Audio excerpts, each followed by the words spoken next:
and all. That was the wrong way of putting that, but welcome anyway. Oh gosh, everything's wrong. A little sliver of reality. That's not allowed. We good? We good? You're staying up? Hey, very good, very good. Welcome everybody on today. Today is a Thursday around these parts, midweek for you all. Hope things are going a swelly, getting bigger and bigger as time goes by. That's what swelling means, I suppose. Good to see you, Jerry Moore, unnamed comment. Welcome. Hello, Fernanthus. Welcome back, Marks. Welcome back, Patsaru. Hello, Jim. Good to see you. Rog Baird, thank you very much indeed for your generous resubscription for 41 months. Live and drink to you also.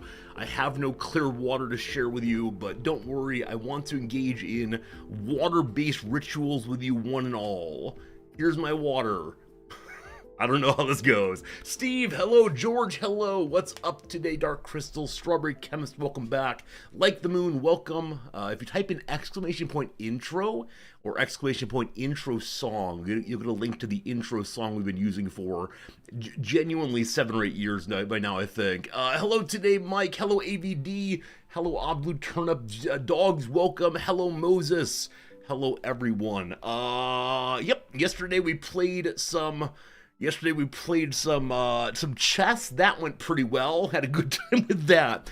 I don't know. I've lost something important in my chess brain. Ever since I took that break for 2 days, a couple weeks back, something is gone. Something is lost. It's leading to endless disasters in the chess stream. I'm sorry for stomping off and taking my ball and going home yesterday, but you know, occasionally the mask cracks a little bit, the inside becomes the outside, and we feel embarrassed of ourselves. So don't you worry though, back to the grind today, back to learning about the chess, etc. Imagine taking a decade off of chess. Oh, I'm sure that there are people who have taken much more time off and notice how far they've fallen, and man, it's tough. You didn't make it a chess portion of the VOD, Jim. I encourage you to skip it this time.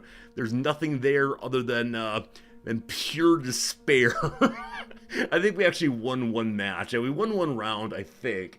Also, offline, I did play 2 more yesterday afternoon when Nam was not ready for dinner yet, and I was, gosh darn it. And one of them, I won in the way in which the opponent plays very unkindly. Namely, they were in a losing position, a pretty bad position for them, and they offered me a draw, and I turned it down, and they offered me a draw, and I turned it down, and then a couple minutes later, they offered me a draw, and I turned it down, and then hit the no more draw offer thank you thing, and then they made me sit for 10 minutes before resigning on time, so they definitely got the naughty report to chess.com, and hopefully they've been dealt with handily this time, so I don't know. Mark says you saw a Discord message. We have to have a Magic the Gathering intervention. I don't know what you're talking about. Number one, last night I found myself getting very close to ordering a third one of those giant multi-thousand white boxes to organize one's cards. I don't need it yet, but at the same time, yeah, I'd like to continue to organize my little cards. I like having my 2 copies of every card, and yeah, it's been going well. A lot of fun organizing, collecting, having, looking at, and so on. But I don't know how many of these giant white boxes I can have before Noms considers it too many. As long as they fit on my shelf. I have a shelf underneath the desk. I think it probably hold 5 of them piled up. As long as I'm good on that, I think Noms will be okay with me, but if ever we go back to the US or leave the country, I have no idea what we're going to do with all of them. Now, the people mentioning the possibility of an intervention are referring to yesterday after stream. I was a little bit stressed and thought about what would make my life better, and I said, okay, I have a certain Magic the Gathering budget every month that I'm responsible with. I've yet to overspend on it, and so I said, okay, for the next month and a half, 2 months of Magic, we're going to take all that money and buy some Final Fantasy cards. I've wanted them since they came out. I managed to resist all the way through, but yesterday, I said, okay, let's do this thing. So I'll open some Final Fantasy cards and have some fun with that, and I'm very excited about it. Very excited about that, and hoping that it'll be a good time. And I think with the magic money, it's a hobby. It's like going to, I don't know, going and renting a gun or something at the gun range, or spending a night out having some drinks or whatever else one does with their time and money. I don't know, like little like flying planes, laser tag. Let me describe some more hobbies for you. It's like that, right? The money is gone, all good. We need no MMO, but for Magic the Gathering, it's not addiction. It's not a problem. It has not ruined my life in the way that the MMO did. It's just a hobby to discuss and have a good time with, and I'm enjoying it. AVD, thank you for the kind words. I hope that spending some time with us today helps with your stress a little bit. All lovely to spend time with you as usual, and yeah, I think for me the stress is coming in part because the semester is coming. Yeah, just knowing in a little over a week I'm doing some new stuff, a little over a week I'm engaging with new people and trying a different syllabus than previously, and it's just a lot for me, but we'll get through it. We've gotten through it previously. We know the routine, so to speak, and I'll be hanging out with you all every day, and that makes life a little bit better for sure. Caffeine Fiend, good seeing you. Excited for Caves of Qud. Gosh, I am also. Yesterday we had one death. We had 2 deaths in total. One because I'm bad at the game. Fine, whatever. The second one, if you didn't have a chance to see my second death yesterday, in a really early portion of the game, a fairly average difficulty character had a crazy item equipped. Led to us dying in literally 2 moves, and I don't think there was much I could do to avoid it, and that's fine. It was pretty early game, one brushes off the dust and dirt and gets to it again, and that'll be fine, but probably a couple more days of Cave of Qud. I don't know what we're playing in the future, but I am enjoying myself very much, and so glad to be playing this one all the way. Speaking of games, over on the Discord, History Teacher Steve linked something that I had not seen. I've intentionally not looked at it because I want to make sure that we look at it together. Yeah, so Steve says the new Star Trek strategy game. Have you all seen this? Are you all aware of this already? Is this a known thing to our community, or has it literally just been announced? Let's see here. Coming soon. Star Trek Voyager Across the Unknown is a story-driven survival game in which the fate of the iconic starship is in your hands. Take the helm, manage the ship and resources, and make difficult decisions. Will you be able to bring home the ship and its crew? Yeah. So we can see the different rooms of the Voyager. We can see people inside of the rooms doing their thing. We see a cinematic of a battle. Captain, threat established, orders. So it looks like you have away teams that then need to use their special powers to respond to various threats. You have Klingons and, I don't know, humans and Vulcans all together. Now, as many of you know, the last Star Trek strategy game, Star Trek Infinite, as I said back then, my expectations were way up here, like beyond the camera, and I knew in saying that I was ready to be disappointed. So because of that, I'm chastening myself. I'm saying, we'll play this game when it comes out. I'm sure it'll be fine. I'm sure it'll be some Star Trek things. Ha ha hee hee, look at the Voyager. Hey, Chakotay is kind of a weird appropriative character, but it's life, that's life. Oh, they got that doctor guy. Sure do like him. That was what we're going for. It's just gonna be a Star Trek thing. You want to love it, but you're afraid. That's right, we've been harmed previously. I've had my heart broken too many times by games like you. Not sure I can get back and open myself up again just yet, but we'll spend some time together. We'll see how it goes, and maybe it's getting weird now. Uncle Dibs, I thank you for the generous Prime sub. Hope we're doing well, Dibs, and thank you for spending some time with us today, sincerely. Picture number 9 is what? Yeah, probably just cinematic. So I'm not sure how the game is actually played, right? There are parts of it that look vaguely XCOM-y. There are parts of it that are more story-driven, choose-your-own-adventure kind of thing. I do worry on like the away team missions. You know, this guy is charging up his laser, shoot to kill, phasers to kill. You kill him and then, oh, you find out it's actually a healing item. How dare you assume that alien cultures are hostile, right? It might be that kind of game, and boy, howdy, wasn't disappointment if so. It might be in the same vein as Fallout Shelter. A possibility, yeah, definitely the cutaway here. I don't know how to embiggen this picture easily. That's definitely not it. Regardless, this picture here shows the different kinds of rooms, the ways in which the damaged thing on the ship ends up needing to be repaired. I don't know. Tomorrow's Yesterday. Is that the name of an episode? I assume it is. Maybe one is playing through different Voyager episodes. So to get ready for the game, we'll have to go watch all of Voyager together. Alright, what do we see? What do we see? We see a reference that Daedalic Entertainment's the publisher. I know we've played games by Daedalic before. Oh, I have a copy of Yield Fall of Rome. Sorry, I shouldn't say that. I'm sure it's lovely. Oh, Barotrauma, many of you mentioned as being super fun. That said, this does look quite similar, doesn't it? This does look quite similar from the side. So many of you have liked this game quite a bit. If it's a Barotrauma in space, would that be good? Would that make us happy in general? Or do you not think it would carry over terribly well? I should play this one? Maybe so. Maybe so. It does look pretty cool. When did it come out? 2023. How did I only learn about this game?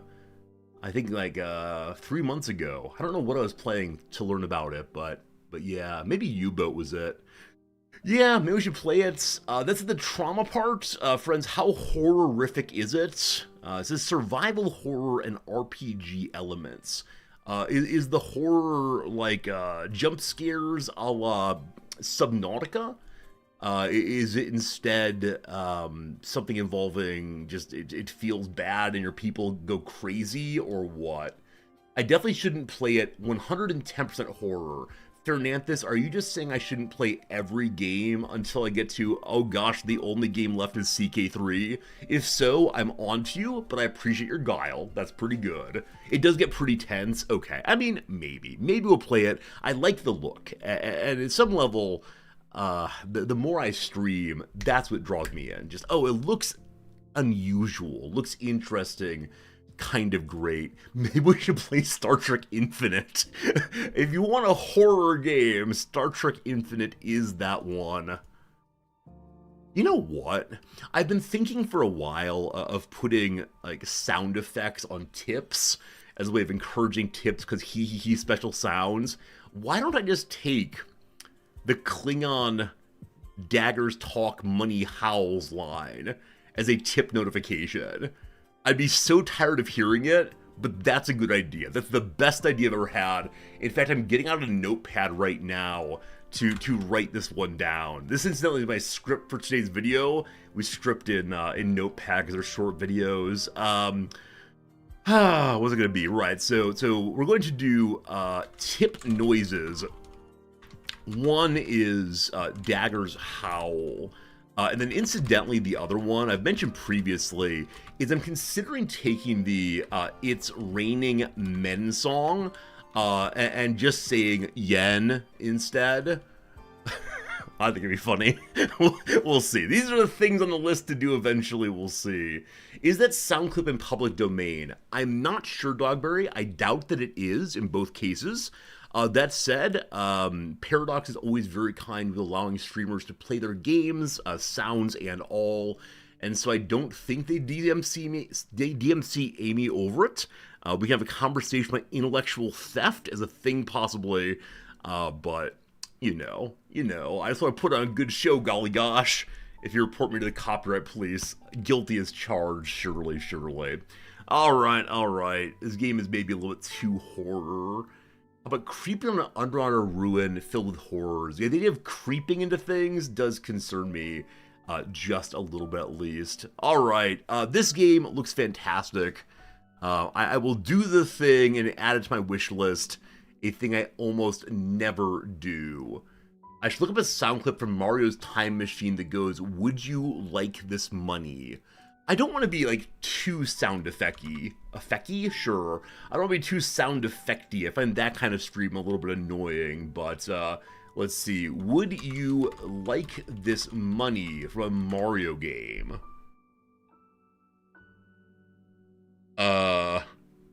Well, maybe in the future I'll look to it. We'll see, we'll see. A number of you have found the command of the day.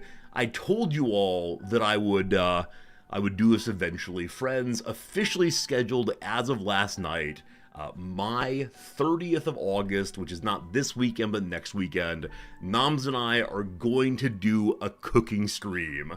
There you go. I'm sorry it took us such a long time to actually get there. It was simply a matter of Noms' schedule being incredibly busy and her not wanting to commit to weekends, but we got it. We got it. And so with that done, we'll soon have scheduled the philosophy stream also, and it'll all come together. Isn't that great? Karaoke is coming. It needs to be during the semester, so the students who are to go with me are available. So karaoke is coming after philosophy stream, etc. Yeah, I don't know why all these games are on the old list here. I mean, Radio Commander is a game that I played during a demo that I don't know. It is some measure one of the more innovative games I've ever played. Crisis in the Kremlin I wanted to be good.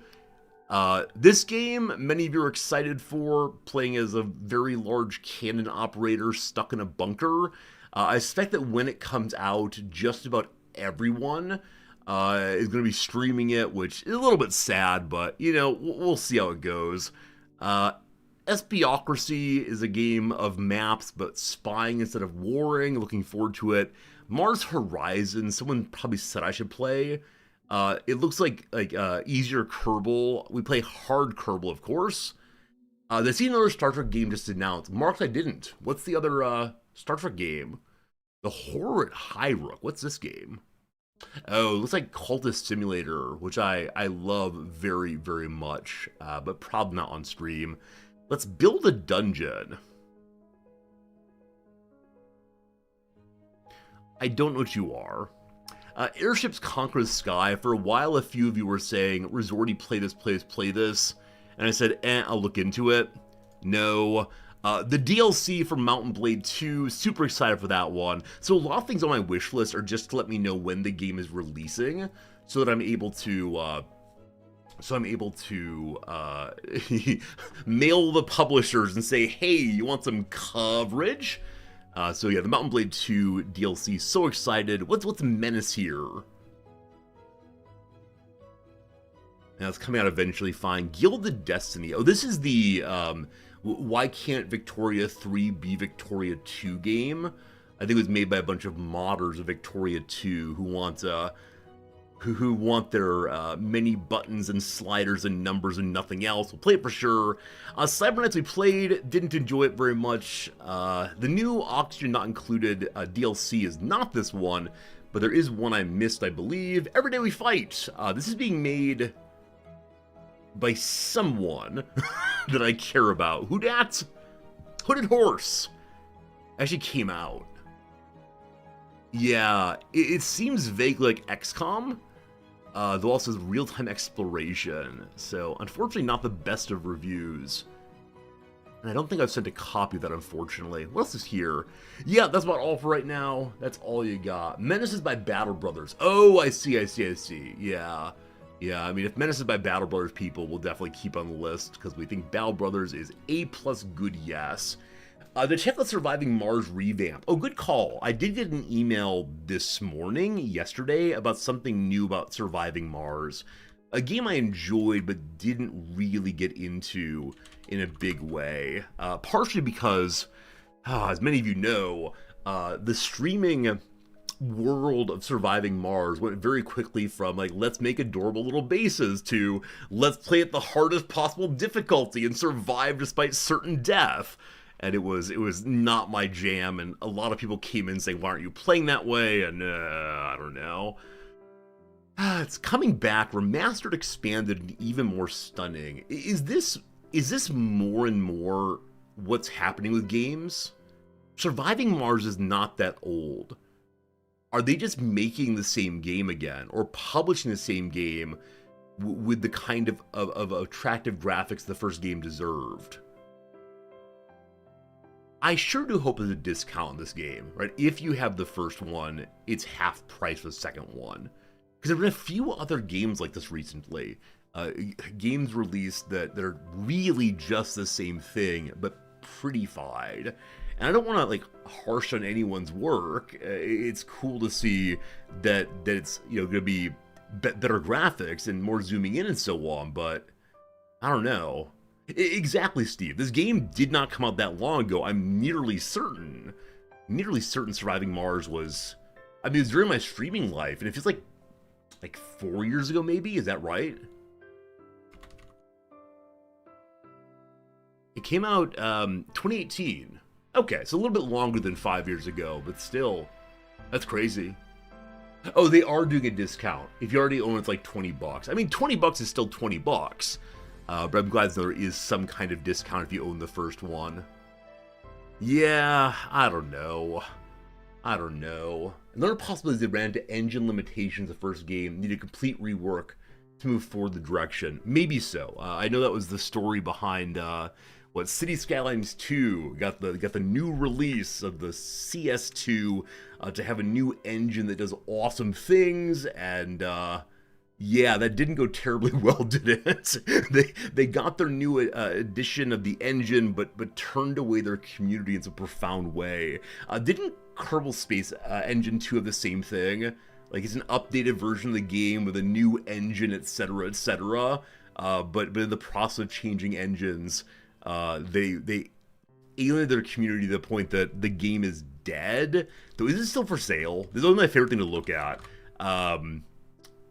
Is it not anymore? Oh, here it is. It's still for sale for $50, despite the fact that it is very poorly reviewed. Now, at some point, the piling on of negative reviews is a meme, right? It's people just like saying it's bad, more bad. The game is, at least says here, yeah? Okay, it's in early access, which again for $50 is insane. But at least there's a note here from Steam that says maybe the game has been abandoned rather. But yeah, that you can still buy it despite it not being well regarded at $50. And yeah, they only got this far. That's crazy. So yeah, the game is dead. It shouldn't be sold anymore. And it makes me sad. I think I didn't play it. I think I joked about playing this one day, or actually I was sincere. I said I really enjoyed Kerbal Space Program 1. Let's go ahead and do number 2. And I think you all talked me out of it, in fact. You said, let's not do that. And I decided not to do it then. Hey, Vex, good seeing you, my friend. Hope things are good for you. Zodic is good seeing you. City Skylines 2 suffers from bad design flaw and bad coding. Traffic simulations bad and bugged. Exoticus, it couldn't be a City Skylines game about bad traffic controls. I believe I played City Skylines 2. Yeah? I didn't get any of the DLC, it looks like. How much is it? $50, and then they still sell the unlimited edition. Yeah, I think I played it and I enjoyed it. But it wasn't much fun to play because so much chat was about its limitations and how terrible it was. You know, there's kind of a standard stream thing. If you're playing a game that looks even vaguely like another one, why aren't you just playing RimWorld? Why aren't you just playing Banished? These are the good games. Don't support new games. And that can happen even with quite good games, right? Even with games that are well regarded in their newest form. But this one, I think unfortunately the viewers were right, but it's just not a fun conversation. You know, having to consistently justify why you're playing a game. And it was one of these cases where I didn't know what to do to like get the community or the chat positive. And so I thought, okay, I could just ignore it, but let's stop playing instead is where I went with this one. So I don't know. You say traffic wasn't an issue with City Skylines 1? Maybe I'm just bad at the game, but the number of times I had profound traffic backups because cars couldn't figure out what lane to use. I don't know. Am I alone in this? I thought one of the standard like Twitch lines about City Skylines franchise is that traffic's a mess unless you get mods. I don't know. What I know though is it's gonna be Panda Tie today. I don't know why Panda Tie wins, but it does all the way. Yeah, I mean, I wonder if there will ever be a Cities Skylines 3, or if, you know, what's happened with this release is such that there's going to be a negative taste, a bad taste to people's mouths as they go forward. But yeah, I don't know. These are all like, why did we start on this path? Was it simply discussing the unfortunate Star Trek game? Maybe so. Okay, there's a mention of another Star Trek game that was announced today, apparently. I think it was a VR game. Team, what's it called again? What's it called? Star Trek. I don't want to go to Google. Look, Timelines is free. Online is free. Is this an MMO, rather? Oh my. Players take the captain's chair as they command their own starship and crew. Oh, it is an MMO? Okay, never mind. I'm sorry, I can't look at this one. Should I just block the term MMO? Maybe so. It's called Star Trek Infection. Thank you. Star Trek Infection is the... Is it not on Steam? Or is the game just called Infection? Huh.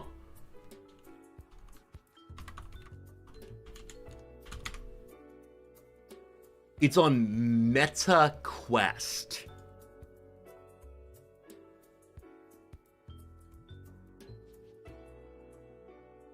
I've never been to this website before. I feel dirty having even looked at it a little bit. Friends, I actually didn't watch the video for the prior one also. Let's go and watch two quick videos on what the Star Trek franchise will be jamming down our throat in just a bit here. Enjoy! See you in a second.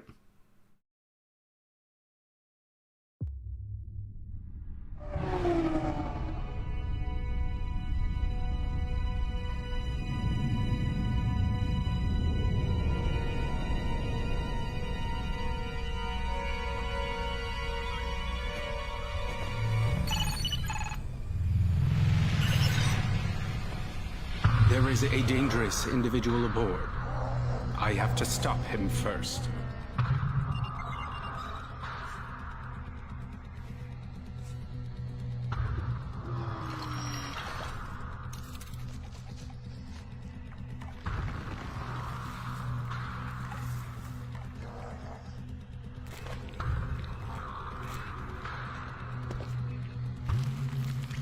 If you give in to your emotions, the mutation will progress more rapidly.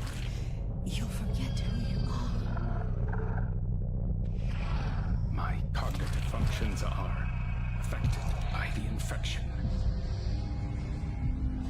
Logic dictates that every problem has a rational solution.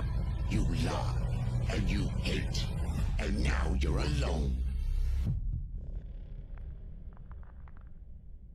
No thank you. I'll say directly no thank you. So as it started, like as the little video started here, I was really hoping for, you know, you're just average like crew guy walking around doing average crew guy stuff, right? I would absolutely love if you were just like Lieutenant Resorty off to like go scrape space barnacles off the ship. Totally great, but yeah, the VRification. I mean, right when we got to this middle section here, where you have to like, you know, shake up the grenade to throw, it feels like so obviously made for VR. Because why is that, right? Any self-respecting kind of Starfleet grenade, you just push a button and throw it, no problem. But yeah.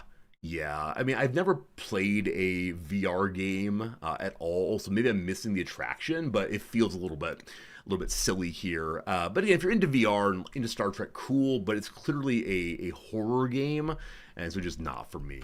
The other one we mentioned a bit ago, Star Trek, can I remember again? Oh boy. All right, let's pull up the old other window here. Voyager Across the Unknown. What is this video, my friends? Watch this one, and then we'll get on with our lives, I promise. Here we go.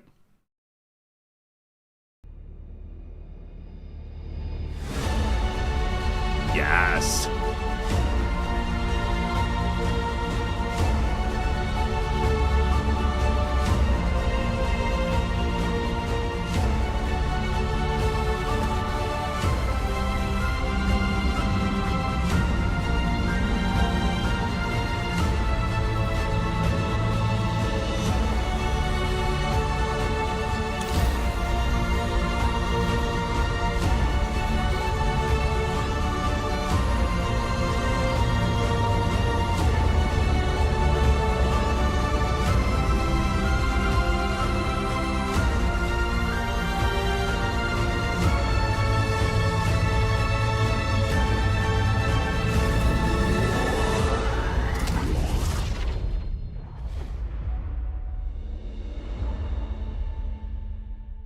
Well, it was labeled as a teaser trailer, and indeed it is. I believe we saw like exactly one moment of possible gameplay, like the zoom in thing. Like I believe that, like U-Boat, this right here might be actual gameplay. I do wonder, because one thing about many games like Fallout Shelter or like XCOM, where you build your own base, is that you can build your own base. Voyager, of course, is a pretty well-known layout. I'm sure that the Star Trek engineering nerds have made complete cutouts and so on, so you're able to see exactly what Voyager should look like. And so I do wonder, will you be able to create things in your own way, or is this really just playing through the Voyager series and succeeding or failing in every episode? Which is fine as so. It's just, in some measure, a less creative game than I was hoping for. I think that it's being stuck in the world of Voyager per se kind of bums me out, because it says what, your ship, your crew. In Voyager, that means we're playing as Janeway, and fine, cool, all good. But if it's yours, I want more customization. Now again, I saw literally 5 seconds of gameplay, such as it is, and so I'm ready to admit that it could be lots of very cool things. We will play it on release, absolutely. We'll have the fine conversation as always about which Star Trek is best, and I will be talking about the importance of Jean-Luc Picard to my development as a human being. My favorite topic ever. We did play Mr. Prepper here. Yes, indeed, Mr. Prepper's a side view game where you build a little shack underneath the earth and try to survive against terrible, terrible disaster up top. It's a conversation also about another game I asked about on stream. I was on Discord yesterday. The game called Where to Go. Vintage Story. I've seen a few friends of the channel playing this game. It is a new take, I guess. A new take on Minecraft, so to speak. There are lots of things to do. It seems more Middle Ages-y in some ways than Minecraft does. I think it's probably MMO, or I guess MM Builder, whatever you want. But I've seen people having fun with it. So I'm not going to play it on stream, but I guess I just want to mention that it exists. I know some of you are really into Minecraft and such, so you might consider Vintage Story. Life is feudal Minecraft. A good way of putting it for sure. But maybe not for stream, though it does appeal to me in a big way. I think any game where I get to imagine myself as a medieval peasant, a muck farmer, I'm totally happy. It's incredibly in-depth. Cypher, cool. When you say in-depth, do you mean there are lots of things to do, or there's a storyline that guides it? I'm guessing you mean the former. There's so much to do and explore and build and all the rest, so maybe. One more game to mention called Dark Switch, a frost-punkish kind of game. Oh my goodness. I saw a question about Songs of Six earlier. Have not played that one, unfortunately. Maybe at some point we will, but there are just too many games. Too many games. And when is Project Zomboid update? When is Xenonauts coming out in final release? There's a Tropico 7 just announced. I've not played any Tropico since 4. Might be worth checking out. Though when I played that kind of game, I almost always want to play Anno instead, but who knows. Obviously, Tropico is very funny. But I do wonder how they're going to continue playing out the Banana Republic idea. because it does play so much on the Cold War element, the dirty wars of the U.S. against South America, Cuba being an isolated nation and so on. So I wonder, what does Tropico mean in the year 2025? I'm not sure. I'm not sure exactly. Last game to look at, and then on to the game, Dark Switch.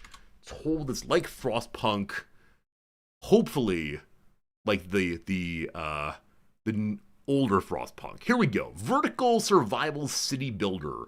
Build a city on a great tree and defend it against the fog. Face the challenges of limited real estate, scarce resources, and tough moral choices as you seek to uncover the mystery of the Veil. The tree provides, the tree protects, the tree prevails. It's all for the common tree. Yeah, so kind of standard builder looking. Really interesting perspective. If you're able to see the top-down third person and the side view, they're dirigibles. That's pretty cool. Did I play a demo of this? I don't believe so. Anytime that we have airships, I tend to remember, so I'm nearly certain we didn't play this one, though it does look like so many other colony builder games in terms of HUD, UI kind of thing. Yeah, but possibly. TBA when it will come out. The developer Cyber Temple. I don't think I know it all. No, this is listed as their first game, so we'll see.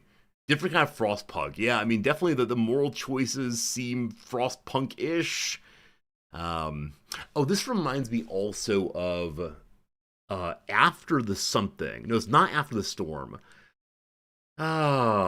Wasteland, drive around a truck, find plastic, use plastic to make houses. I don't know. There are too many games. Whichever way. You probably know what I mean. If not, it's inessential in this case. Friends, it's time to go play some little games. Gotta get on with our day, of course. So, After the Fall, thank you. After the Fall is the game I was considering a moment ago. Feels kind of similar to that, maybe, in terms of collecting resources, sending people out on missions, and then building. Though based on a tree, we can be elves for once in our lives instead of boring old humans. Good. Friends, first things first, time for the word of the day. Yesterday's word of the day was I don't remember. Today's word of the day is salient. Salient. You might know this word. Salient. I don't think it's really just saline at all, but I'm ready to be reminded of otherwise. It's a little weird word. I'm guessing many of you know it. Gotta say, in the past week or so, there's not been a single N in the channel. Everyone has known every word, or at least those who admit to knowing or not knowing have known them all, and that's fine. Here we go. Something described as salient is very important or noticeable. The assignment was to write down the most salient points made in the article, or one salient feature of the band's music is the variety of genres it incorporates into a singular sound. Salient, important, or noticeable. There you go. Did you know when salient first hopped into English? Oh, this is super interesting. I'm sorry. When salient first hopped into English, it described things, animals especially, that move by jumping, springing, or leaping. You probably know the phrase, to sally forth. Yeah. Small wonder then that the word comes from the Latin verb salire, meaning to leap. Polyglots may also recognize the influence of salire on the Spanish verb salir, meaning to leave, and the French verb salir, meaning to jut out. Today, salient is usually used to describe things that leap out in a figurative sense, like the salient features of a painting, or the salient points made in an essay or an argument. There you go, salient, leaping out at us from the page or the screen or otherwise. That is fascinating all the way. One thing I need to stop doing, when I get to the did you know, before I start reading, I always scan it quickly, because I want to know the answer of the etymology as fast as possible. This makes for a less than great reading experience, and so I always announce, interesting. The piano music is quite salient. Oh, I turned up the volume for the videos. Thank you for mentioning that. I'll turn it down a little bit. It's meant to be background lounge music, not the foremost element of the stream. Thanks for catching that indeed. Here's a quiz. I'm guessing some of you already did the work, you reader headers. Unscramble the letters to create a word for a usually recurring, salient thematic element in the arts. It's a short one, only 5 letters. You might think about music especially for this one. Yes, indeed. Y'all got it. It is motif. Motif. I wonder if motif and motive share an etymology. I bet they do. I bet they do. Where does it come from? That's a long one. Motif versus leitmotif. Wagner, yeah. It's from German. That's exciting. I don't care enough to read that all. You're going to type the word, but you were leitmotif. How dare you, Dogberry? That's funny, though. Friends, I give you the thrice. I give you some quiz time. Good luck and Godspeed. Here we go. Question number 1. Vasopressin is a hormone that stimulates the reabsorption of water in what organs? Kidneys. I believe it's the kidneys. Vasopressin also has something to do with dopamine and bonding hormones in the brain. I believe kidneys, though, is the answer here. Is that right? Yeah, very good, very good. Some of you will recall that I began work on a book on the history and function of the kidneys and the way in which kidneys show up or don't show up in literature. So we know things about the kidneys in this channel. There you go. Number 1, good to go. Number 2, I became rich at a single stroke. My uncle had this stroke yesterday. That's the only good line from the 1934 MGM musical, The Cat and the What? I have no idea. That's a funny joke. I mean, it's a terrible joke, but a funny joke also. I have no idea. I'm going to say mouse, just so it goes. Are we good? We're not good.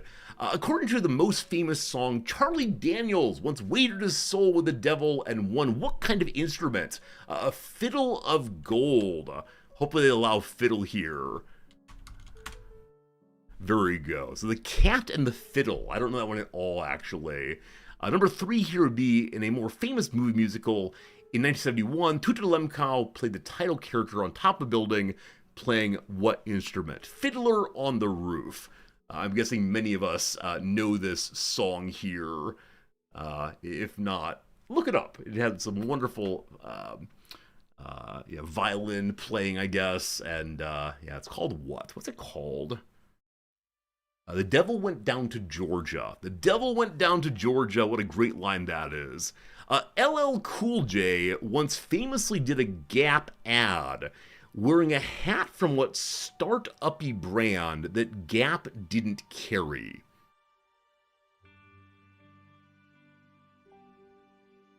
Damon John's FUBU brand, I believe, started with hats. I don't know anything about clothing. I know of Damon John's only because of, Damon John's? I think it might be John. I only know of him because of his appearance on the Shark Tank show. So we do For You By You, or For Us By Us.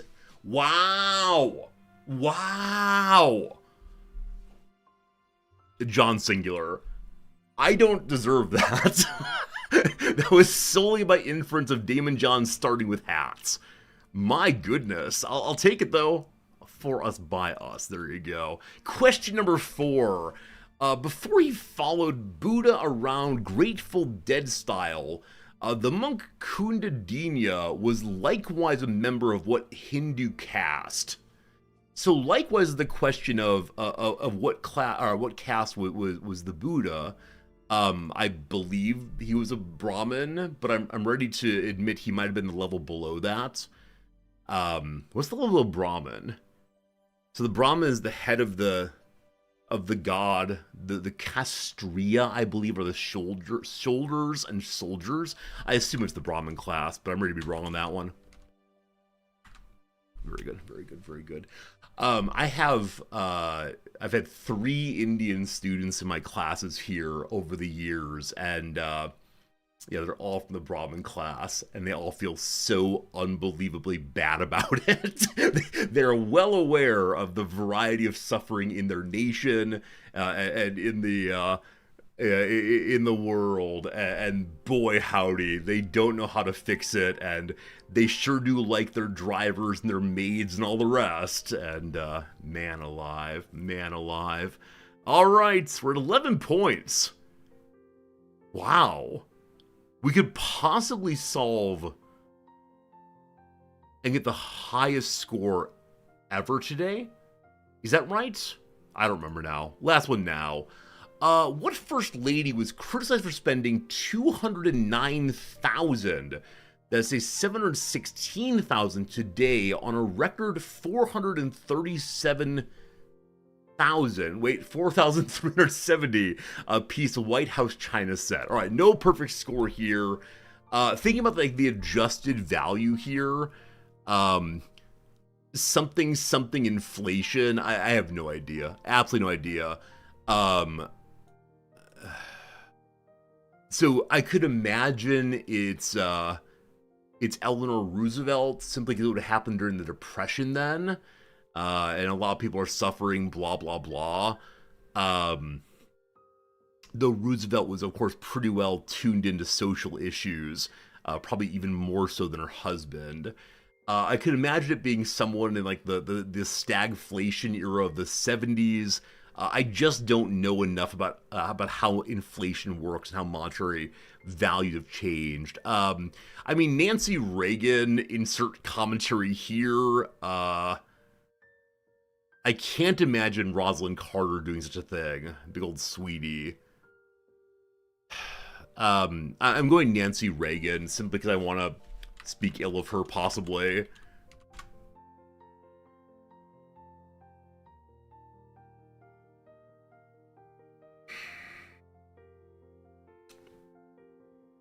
Okay.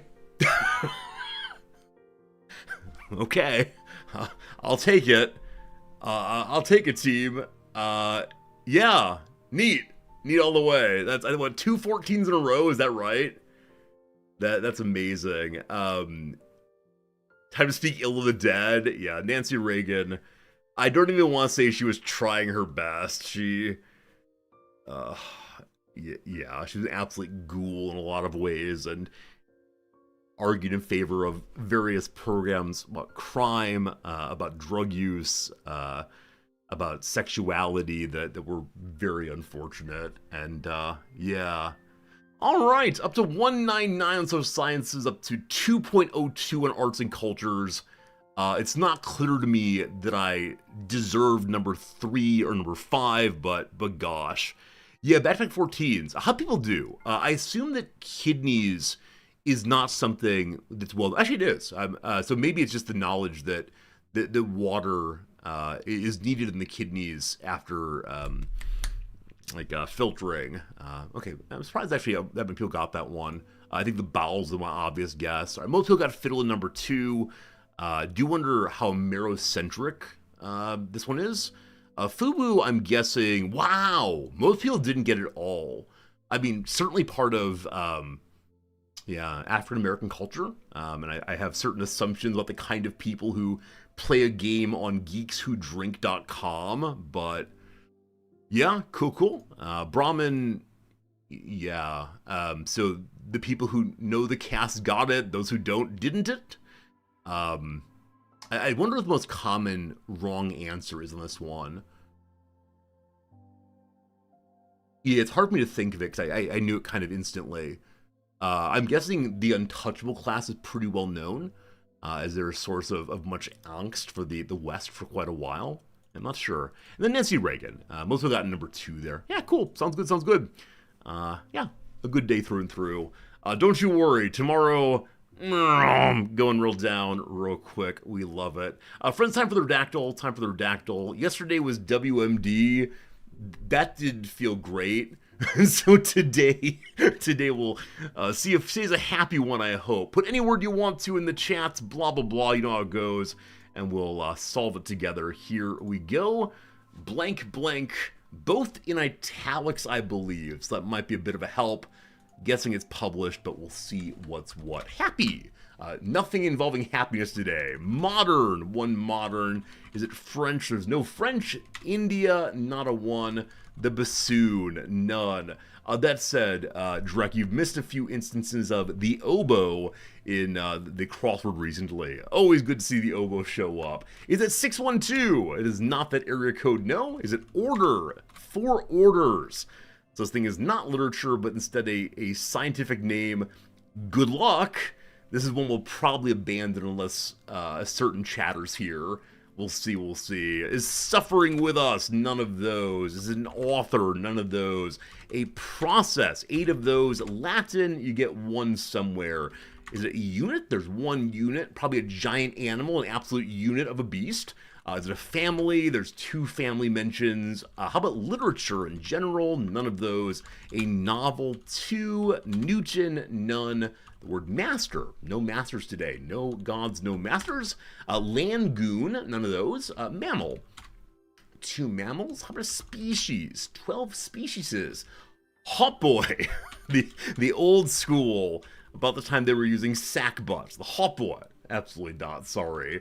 The word knight, none of those. An animal, there are 4. A plant, there are none. Is bird the word? No bird. How about the genus? The word genus is actually not here. A little surprised on that one. Tall, there are none. Is Darwin here? There's no Darwin, no finches allowed. Variety, there's none. Is it an ape? None. A bat? None. An ant? None. An insect? 13 insects. All right, there are a whole bunch of insects out there.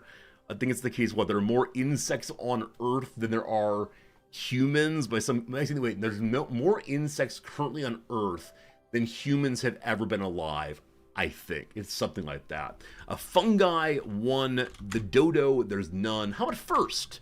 15 firsts. Camel, none. The parsnip, the humble parsnip, no. Turnip, unfortunately not. Cats, none. Feline, none. Biology, 1. An elephant, perhaps. None of those. The beetle, none of those. The might be wrong, unfortunately. The lovely bee, none of those. Is it fly? There are 112 fly-related things. This thing is a fly species.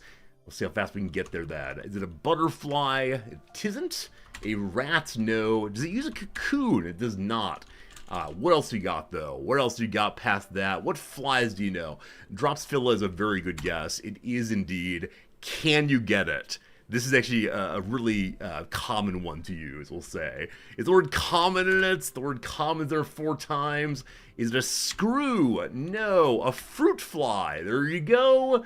Do we know? A housefly? No. Is it melanogaster? I don't believe so. It is actually. I'm sorry, I forgot the spelling of it. It is melanogaster. There's an O. Well done. Dropsphila melanogaster is a species of fly or an insect of the order Diptera in the family Dropsophilidae. Well done, well done.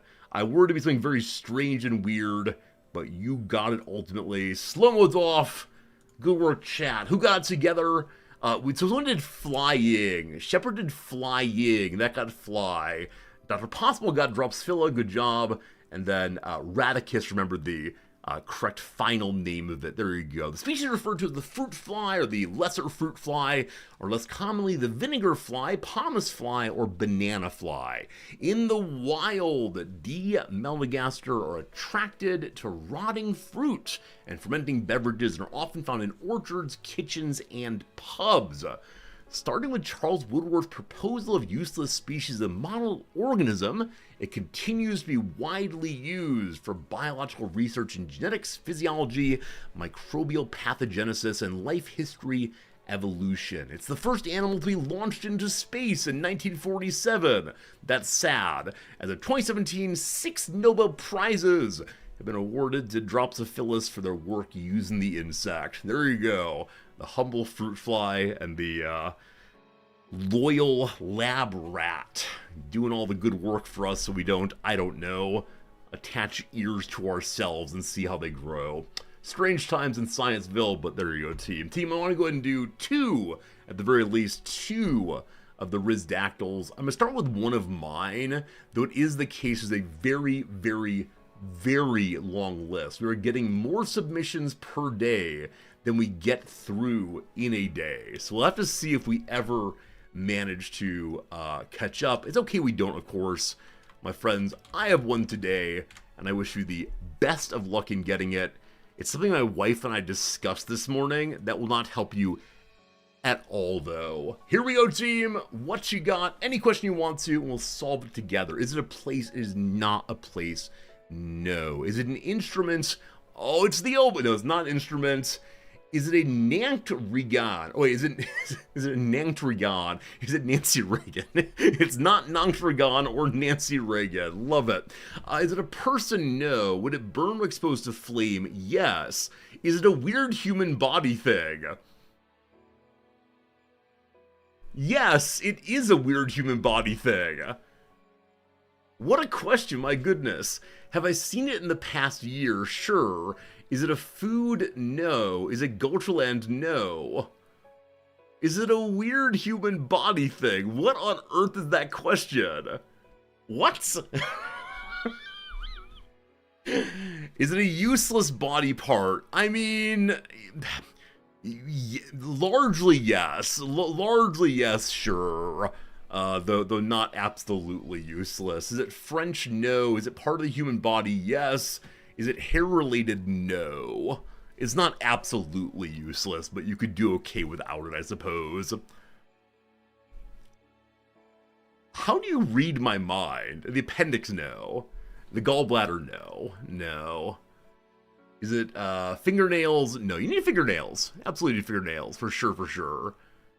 Human tailbone? No. Is it an organ? No, it's not an organ. Male nipples? No. A prosthetic? No. No. Non-prostheses. Is it about the brain? No. The pinky toe? No. Do I have this body part? I do have this body part, yes. Is it bigger than a bread box? It is not bigger than a bread box, and thank goodness. Is it a bone? Sometimes. Is it about the weenie? Are we 8 years old? No, it's not about the penis at all. Does Noms have this body part? She does, to the best of my knowledge, yeah. Is it on the head? No. Is it a bone? Sometimes, yeah. Noms and I both have the body part. That helps a little bit. Maybe. Maybe. Do most people have more than one of these? No. No, it's largely singular. I imagine some people are mutated to have more than one, but no, most of us have just one. Is that the weenus? By weenus, do you mean the elbow skin? I'm not sure if it's actually a long-term medical term, but I know the weenus is used to describe this part of the elbow. Is it a belly button? No. It is sometimes a bone. Is it facial hair? No. The uvula? No. Is it bigger than a hair? Yes. Yes, indeed. Bigger than the hair. So don't worry. No organelles of the cell. The coccyx? No. Is it in the ear? No. Is it above the waist? Yes, it is above the waist. Sorry. Is it a disorder? It's not a disorder. No. Is it part of the eyes? It's not part of the eyes. No. I thought this more commonly known. It may not be. The nose? No. No one knows the nose. Not the nose. Above the neck? It's not above the neck. No. So it's between the neck and the waist. There you go. It's above the shoulders. It is not above the shoulders. No, we're getting our way down. Getting our way down there eventually. Is it an extra bib? No, it's definitely part of the human body. I don't know what an extra bib means. Is that used for what, the paniculus? It's not a paniculus if you mean that. Paniculum? Paniculum, I think. Can you pinch it? No. Sternum? Almost. Almost. Internal organ? No, it's not an organ. It's an external? No. Is it a rib? No. Is it the floating rib? No. The breastbone? Sort of. Is it cartilage related? Sometimes. A diaphragm? No. Inside the stomach? No. Is it the rib cage? No. I might be going for too much specificity here. Does anyone know the parts of the sternum? Anybody? Anybody? Duodenum, no. Hey, Tara got it. Tara got it. Good job. Is it the, whoops, wrong button? Is it the xiphoid process? It is the xiphoid process. Good job indeed.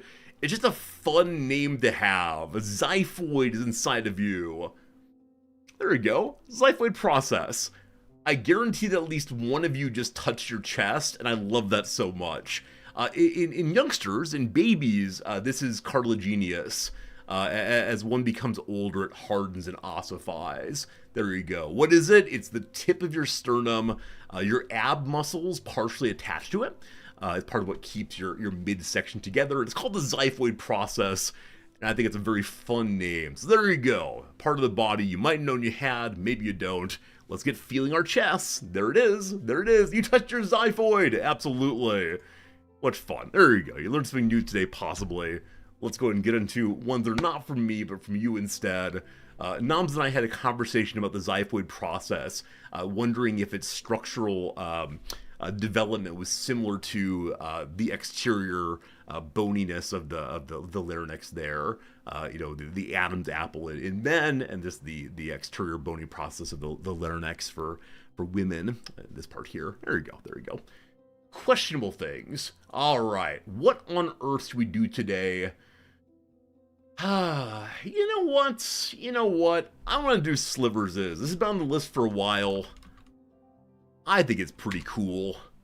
And so my friends, I give you a Wikipedia page on the screen right now. Any questions you want to, yes, no, or otherwise. Let's see if we can get one sorted together. Here we go. Is it a weenie? It does not involve the penis, no. Unless you mean like a hot dog, in which case, no, it doesn't also. Is it a slogan? No. Have I talked about this with noms? Yes. Person, no. Goterland, no. Is it French? No. No, it's not. Good start.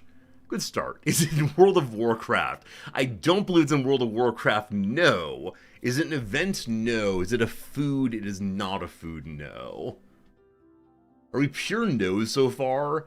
We're no about everything except for I have discussed it with my wife, yes. Is it Magic the Gathering? Well, that is the only thing I discuss these days, along with Wrexham, who are making 2 more major signings. They're going to end up spending 30 or maybe even 40 million pounds in their first month in the championship. Insanity. Let's see here. Is it an animal? No. Is it tangible? I'm going to use the word instantiation a bunch on this one. So is it tangible? It can be, but it doesn't have to be. Is it meant to be edible? No. Is it a concept in some sense? Is it man-made? Yes. Is it worrisome? No. Is it IVF, intro vitro fertilization? It's not, no. Is it a piece of writing? It is not a piece of writing, no. Have I put this in my mouth? I have not put this in my mouth, no. Is it a physical object? It can be. It can be. Is it unique? No. No, it's not unique.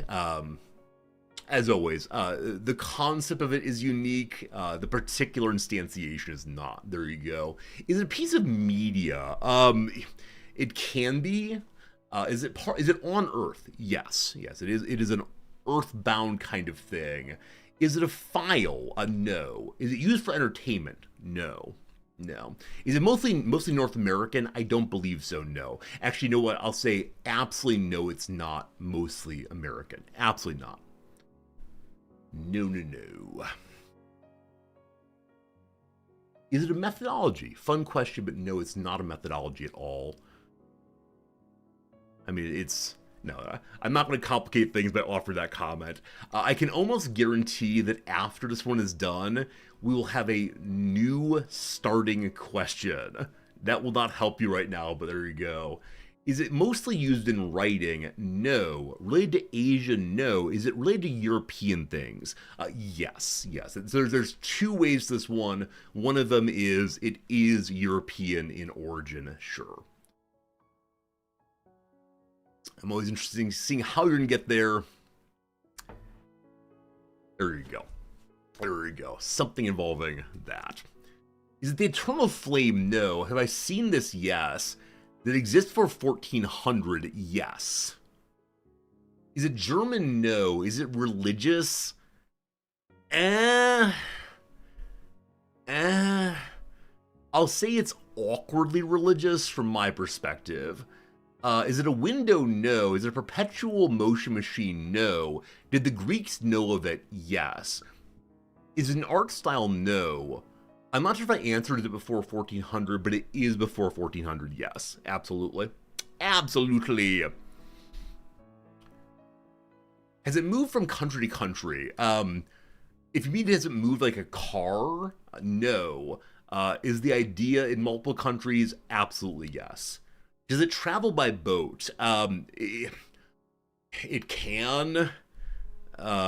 Like I said, there is a specific thing we're going for, ideas-wise, but there are many of these things in the world. Is it democracy? No. That said, democracy does come by boat, and plane, and infantry. Is it a pilgrimage? No. Is it tithing? No. Is it democracy? No. No. Does that have to do with navigation? No. Is it from ancient Greece? Yes. Do different countries call it by different names? I assume so, yes. Almost certainly. A calendar? No, it's not a calendar. Not a calendar, no. Is it a toga? It is not a toga, no. So the name toga, what's the actual etymology of toga? The way I fill my time while you are guessing. It's Latin to cover. Yeah, I'm pretty sure it was Latin in origin. Is Magna Carta? No. Is it civilization related? Like, is it in the game Civ? I don't think so. Does it have to do with, like, the rising of civilization? Sure. Mathematical? No. Have I seen this? Yes. The Olympic Flame? No. Is it related to the stars in any way? No. No, it's not related to stars in any way. Is it about weights and measures? It has nothing to do with weights and measures, in my view. What else did the Greeks get up to? This is the hard part. Is it a quorum? No. Is it Sparta? No. Would it be possible for me to hold the version of this that I saw in my hands? Absolutely. Yeah, absolutely, no doubt. Is it considered mythological? Yeah, so it's on the line between religion and myth and culture. With the Greeks, it's hard to separate these things, of course. So, yeah, it has to do with mythology also. Is it agricultural? No. Is it architectural? It can be, but that's not the primary specification. Is it considered a science? It would be related to what we would now call a science, sure. Is it used in war? Not really, no. No, not really. Is it an arch? I love that, but no, it's not an arch. Is it in Heroes of Might and Magic 3? I haven't played any of the Mights and Magic. The Magic and Mights. The M&Ms sounds delicious, but no, I don't think so. Probably not. Probably not. I mean, maybe. I'm not sure. Is it the twine used to mark math? Oh, I love that. Like trying to get, or mark your path, rather, like in the Minotaur. It's not, no. Is it related to Trojan horse? No. Is it related to the Greek gods? Yes. Yes.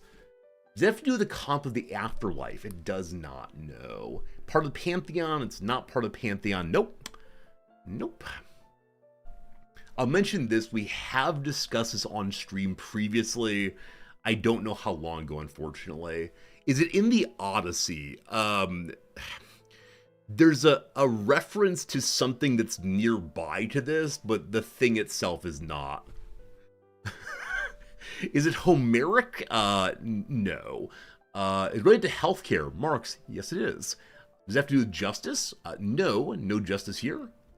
Healthcare? Yeah. Is it the Caduceus? No. But is it that staff thing? Good enough. It's the Rod of Asclepius. Caduceus, I believe, not Caduceus, I'm sorry. Yeah, there you go. It's this thing. So the other way to get to it is it a logo of medicine? So logo versus healthcare concept thing from the Greeks. There you go. The other one is two snakes. 2 snakes versus the 1 snake. I think it's the case that my like emergency medical technicians back in the Midwest would often have this badge on their uniform and maybe on the side of their ambulances also. There you go. There you go. Yeah, it has to do with Asclepius, the god of medicine. He has the little snaky staff there. It is the case, actually, there is a temple of Asclepius in Asia that has one of these. I only knew that after I answered the question, but there you go. Marks, you got a good job. So, Mark, did you come up with this question once I mentioned we discussed it on stream? We discussed a lot of things, of course, but yeah, this one did indeed come up. What fun. What fun. Anyway, lots of things to read about that in the future. I think that's enough. I think we've done more than enough opening here. It is time for us to pivot over and play some Caves of Qud. Today, more than most days, I'm really wanting to get into the gaming portion of the show because I had so much fun with Caves of Qud yesterday, despite the fact that we died twice in short order. There was no joy to be found at the end of yesterday's playthroughs. Today, though, we'll surely do better. Today, I think I'm going to try one of the characters I played yesterday. But yeah. Nice here because I was unsure to play it yesterday, actually. Yeah, yesterday was an opening, which I said over and over again. I sincerely do not know what to play today. I feel bored with the world. What am I even doing anymore, etc., etc. But today we're in fine fettle once more. And so here we go. Also, I do want to mention, if you came in late, Noms and I have agreed that we'll be doing a cooking stream, not this Saturday, but next Saturday. So next Friday night of next week for many of you, there'll be a cooking stream. Noms and I will make some breakfast tacos, and we're going to try to make donuts. And I'm excited to taste what we come up with, but it'll be a fun time. I'll be moving you all upstairs to the kitchen, and you'll be able to see more of the house than usual. And maybe Cat Fritz will make an appearance, and I gotta figure out the microphone situation. That's always the hardest part for me in the cooking streams, because Noms is not especially good at remembering to turn towards the camera and towards the microphone. And so if I don't, like, we have this like secret language. I poke her in the side when she's not speaking loudly enough, and I shift her hip when she needs to turn.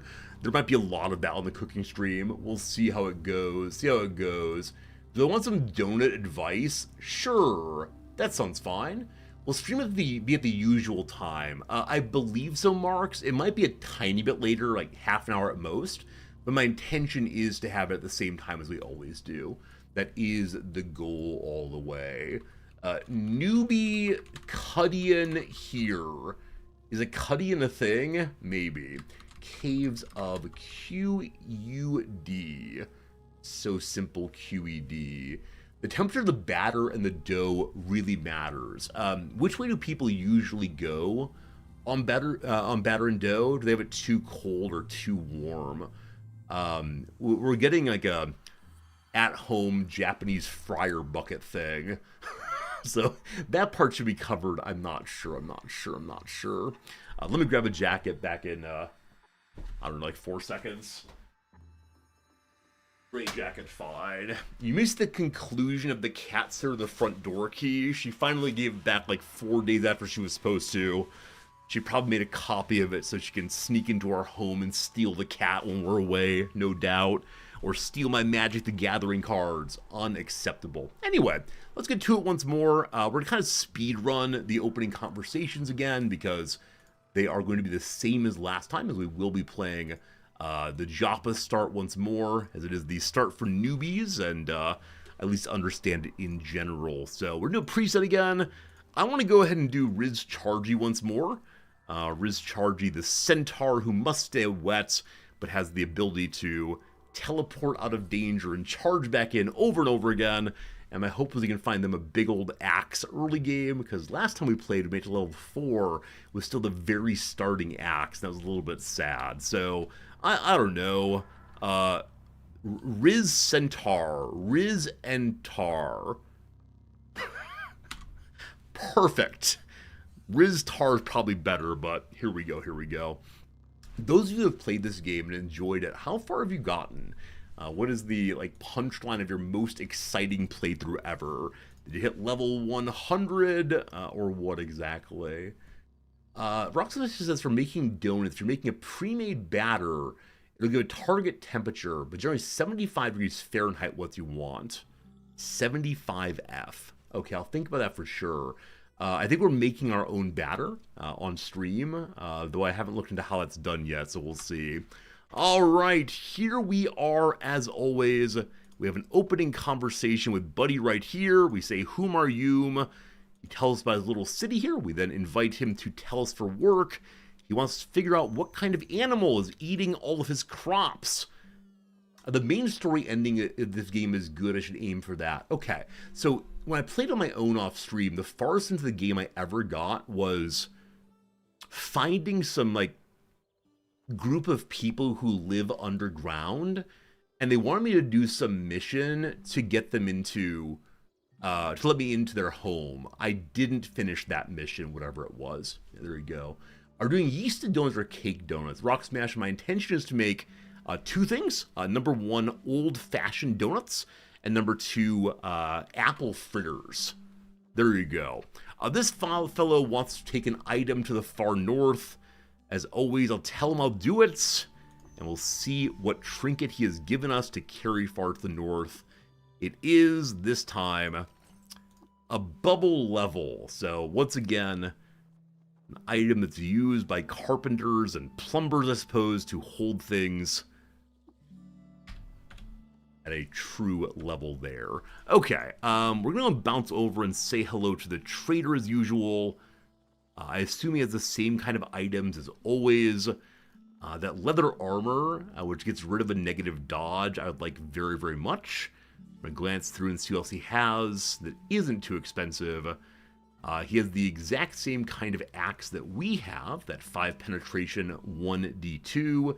So not a big improvement there by any means, unfortunately.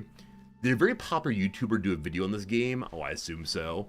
Yeah, I assume it's a game that lots of people have played and enjoyed, and I myself don't know much about it, but it's a cute game if nothing else. We spent about a third of our money on getting new armor. I don't know if this is actually all that good at survivability, but I will take the trade because it's not super expensive. I'll give my furs back. I spent about, about 10 money in total on that trade, ultimately. Done there for now. We then head to the north. We say hello to the statues always. What are you all about? He's the last sultan. I think part of the story will probably be, what is the last sultan? Where did they come from, etc. Okay, we say hello to the daughter of the trader. Sorry, the daughter of the elder, rather. As always, I want to buy at least one bandage because, man, bleeding to death's no fun. I'll actually buy 2 this time, I guess. And then we'll pile up on the vine wafers because they're very inexpensive. As a way of getting some more water if need be. We take that trade. That's done for now. There's 2 more people to visit, I believe. One is the elder here. We greet them. We ask who they are, where they are, etc. I read all this yesterday. I'm going to skip it for now. We'll then stop it again and say, here's some water for you. Improving relationship with the city, but not high enough to get us knowledge of how to harvest. Later we can do that for sure. Want to check his stories here. Read both of the histories. It's okay to do the reading as long as you don't steal the books.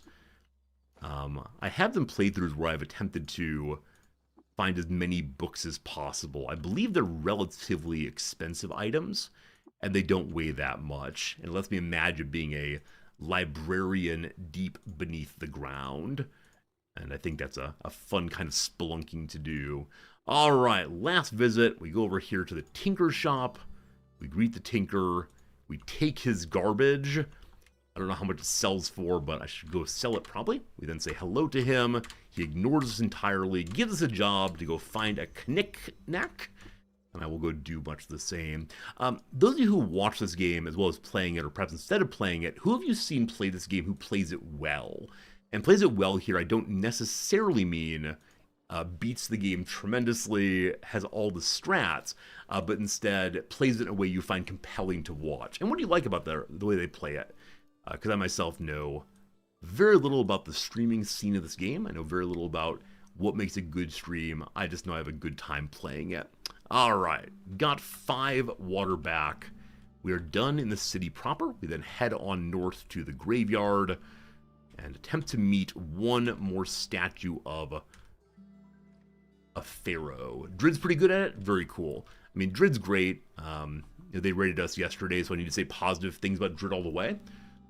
It's definitely one of the uglier kinds of game that Drid likes. Cringer does play it. I've actually never seen Cringer play this. That said, our hours do not work well at all. I used to watch Cringer and Shen every day before stream, and then I moved far away, and now before stream I sleep, and that's about all. The location of Sher-Shan is known. We also learn about a sultan named Antileshed. In 2096, a corrupt administrator was appointed Minister of Sher-Shan. She outlawed the practice of encasing things in ice and was forced to flee. People, they like their ice. Okay, so I think it's time to wander and kill some fish for a bit, as usual. I saw a fish here. That fish, of course, must die. So we'll go ahead and charge right on in. Can't charge too far. There we go. It dies immediately. 25 XP, we'll take it.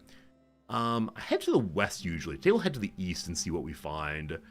And we want to find crocodiles, want to find really anything of note, but an empty zone it looks like.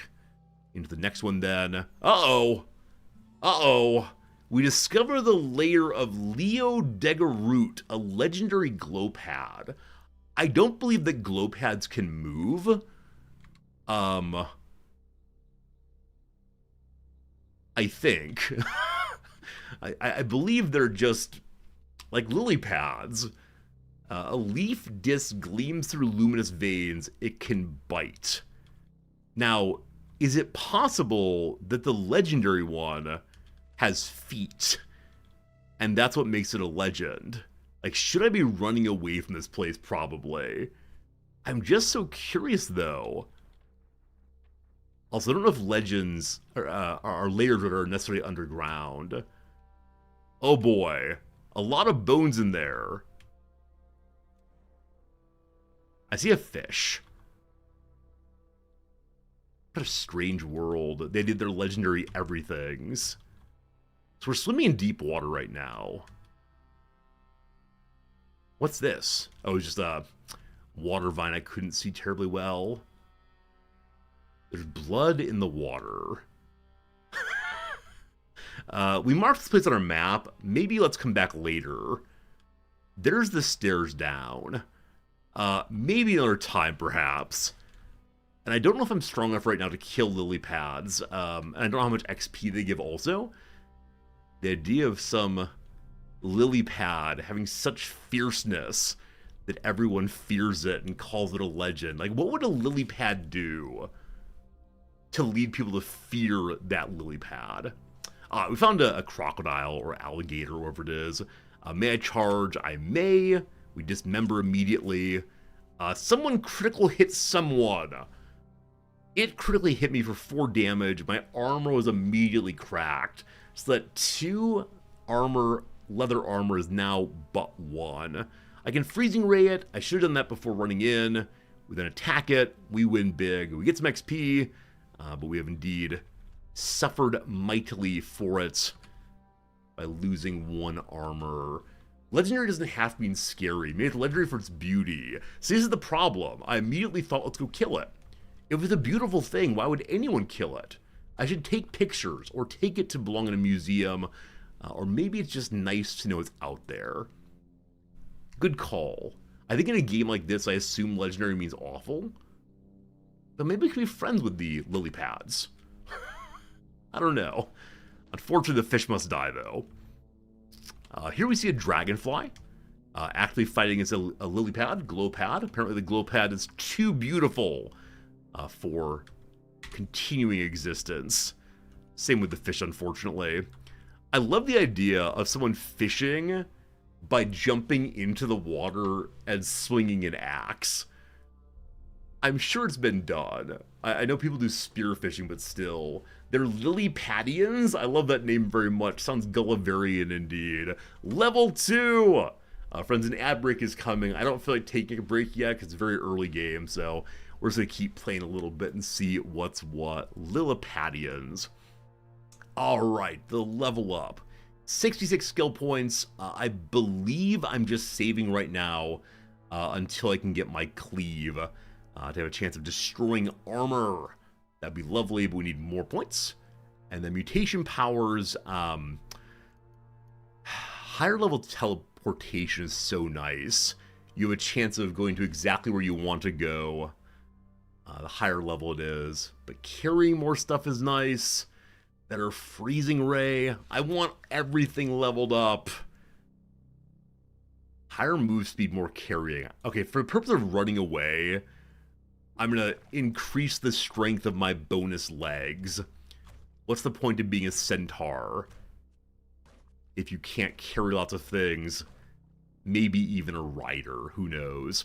We just fought 3 fish at once. I feel very proud of that fact. I feel like it's a sign of our increasing abilities, including boom, freeze ray, boom, whoops, boom charge, boom win. Lovely. I think I've been doing fewer crosswords on stream recently. I'm not sure why that is. They've gotten overly focused on playing the games more. Maybe it's that like the intro has gotten relatively long consistently, and then the crossword breaks are also another way of time being taken away from gaming. That's weird. We aimed way over here instead of the close by one. Bizarre. Too close for charging. I gotta work on range in this game. If you are too close or too far away, you can't charge in. And so we need to make sure we have a good distance. We're hungry right now, but we are also facing down a gator. So I'm just gonna walk away until my skills recharge. Is it only one turn to make a camp? You can't camp with hostiles nearby. Fair enough. I had 4 more turns. Lightning bolts. Froze them entirely. We charge in. Taking some damage. All fine, though. 1 or 2 more kills until level 3. I said last time I'd like to be at least level 4 before going into the opening Cave of Qud, so-called. Okay. Freeze ray. Charge. I don't know, in some measure also the crosswords become a little predictable. This does happen when you play the same puzzle over and over again, especially at one like the New Yorker, where I think they have a set of staff writers or people who are doing the crossword every single day or on a weekly schedule. And though I like the sense of humor many of them have, they kind of go for the same kind of answers over and over again. The New York Times tends to have a lot more freelancers, and because of that, it leads to a variety of senses of humor and so on. Fish and croc all at once. Also been failing to use my dismember. The ability to cut off someone's body part seems huge. I should do ad break chess lessons instead. I mean, if the ad break is 3 minutes long, I could absolutely try to do a round of speed chess. What Blitz it's called, I think? Something like that. Up to 132 points.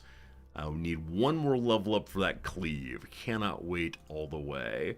My chess piece is... Oh, I thought it was cracked. I thought it was cracked. Since the New York Times called Hunt's Ketchup It's Dead to You, is the issue the spelling? Do you all use C-A-T-S-U-P? Or is it that it's not Heinz, and so it's not ketchup? Rabble, rabble, rabble. Do we have a Pittsburgh preference, bias, prejudice, we'll call it? How strong do I want to go on this one? Pittsburgh prejudice all the way. There's only one, and his name is Heinz. All right. Increasing our strength. More smash, more good. And let's go and increase our freezing ray. What's the upgrade do? Does more damage, 2 dice instead of just the 1. Same cooldown, and Also cools the opponent by more degrees. I don't know what the temperature is, but it should be good. Heinz is for all purposes of perfected ketchup. I think the ketchups I see here are primarily Heinz. Or a generic brand. How many more hits? Badly wounded, good. We can walk back. Go do our freeze blast here. Again, why long proximity, I don't know. 600 at 1060.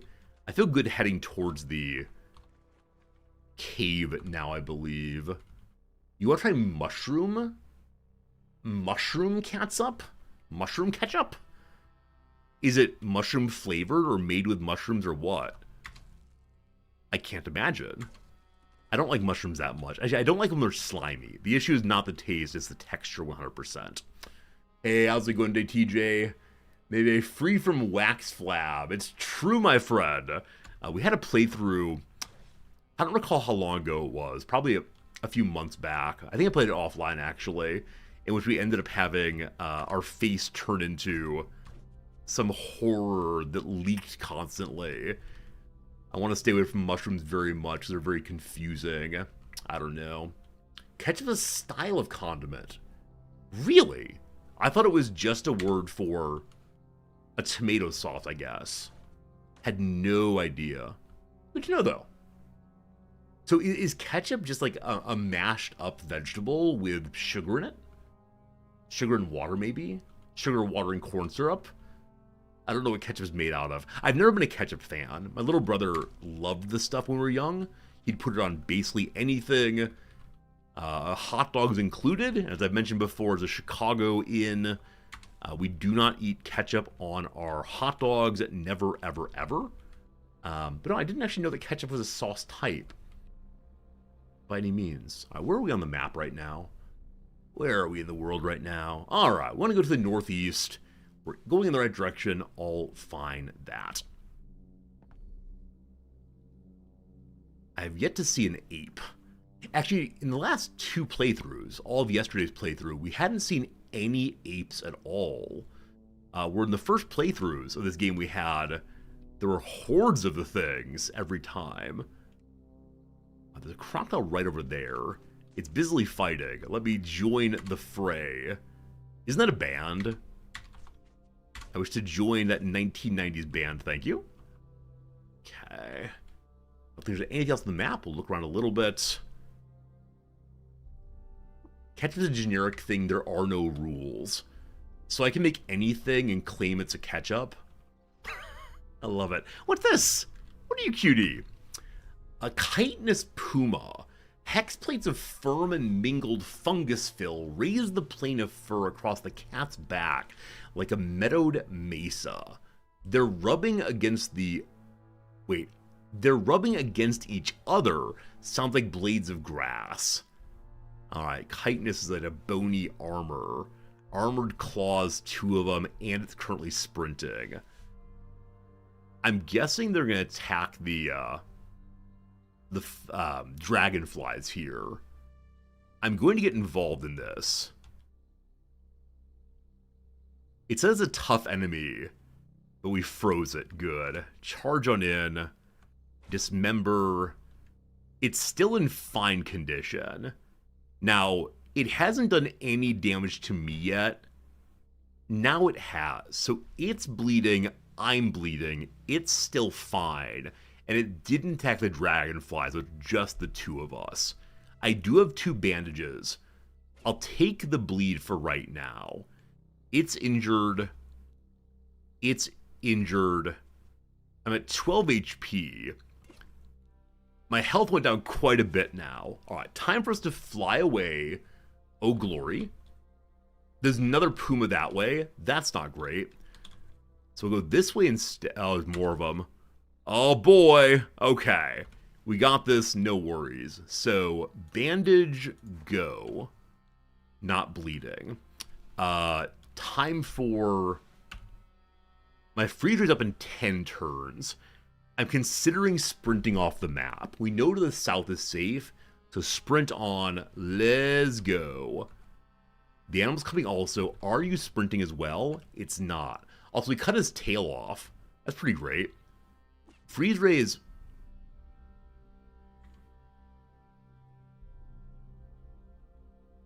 There are 3 of them here. It's been a good run. Alright, we blast the one nearby. That didn't work. Oh lord, we're sprinting! Oh lord, we're sprinting! Alright, we got away. Oh, goodness, team.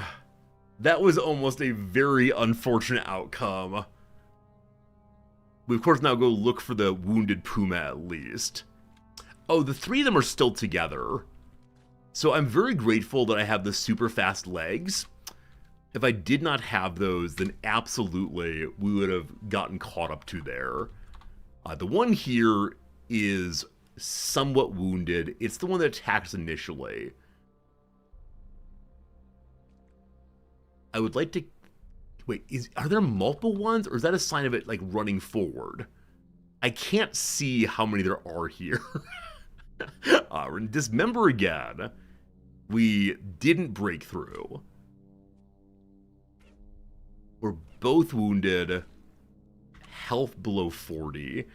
We can teleport again. I should just run away and not be here. Like, let all the assembled people say, Resorty, why are you doing this? Like, Resorty, why are you fighting? Something just died. Something just died. I wonder if it bled out. What do you think, team? It bled out. Alright, can I find its corpse?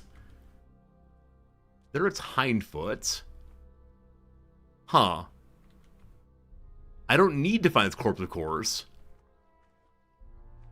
Huh. Whichever way, it bled out. A winner is Resorty. Whew! Whew! Whew! Alright, I can get my beloved cleave. When you hit an opponent with your axe, there's a 75% chance you cleave their armor, giving a removal of 1 armor value. The penalty stacks up to half your strength modifier, rounded up, and more chance of critical hit. +1. +1 damage on crit hit, maybe? Not sure. Not sure. Okay. That said, strength modifier is now very important. We do more damage, more good. Down to 11 water. Should probably head back to town and get some more water, ideally. This area is fully explored already. Fine. Hello, fish. I didn't mean to fight you, but you got in the way. Also, quick bit of food. Fantastic. I don't think I looked to see if the trader in Joppa had a... Joppa? J-Town had a better axe than what I have right now. I'm considering heading down that way and seeing. Let's look at the map again and see where we are. We're just to the north, so very, very easy to get back. And so we'll explore as we head back, but... Wait, do I have anything to sell, actually? Oh, I haven't picked up anything of value, frankly. So maybe I should go north, explore a tiny bit of the cave, and not much past that. Hello, crocodile. I mean, are things like crocodile corpses worth money? I honestly don't know.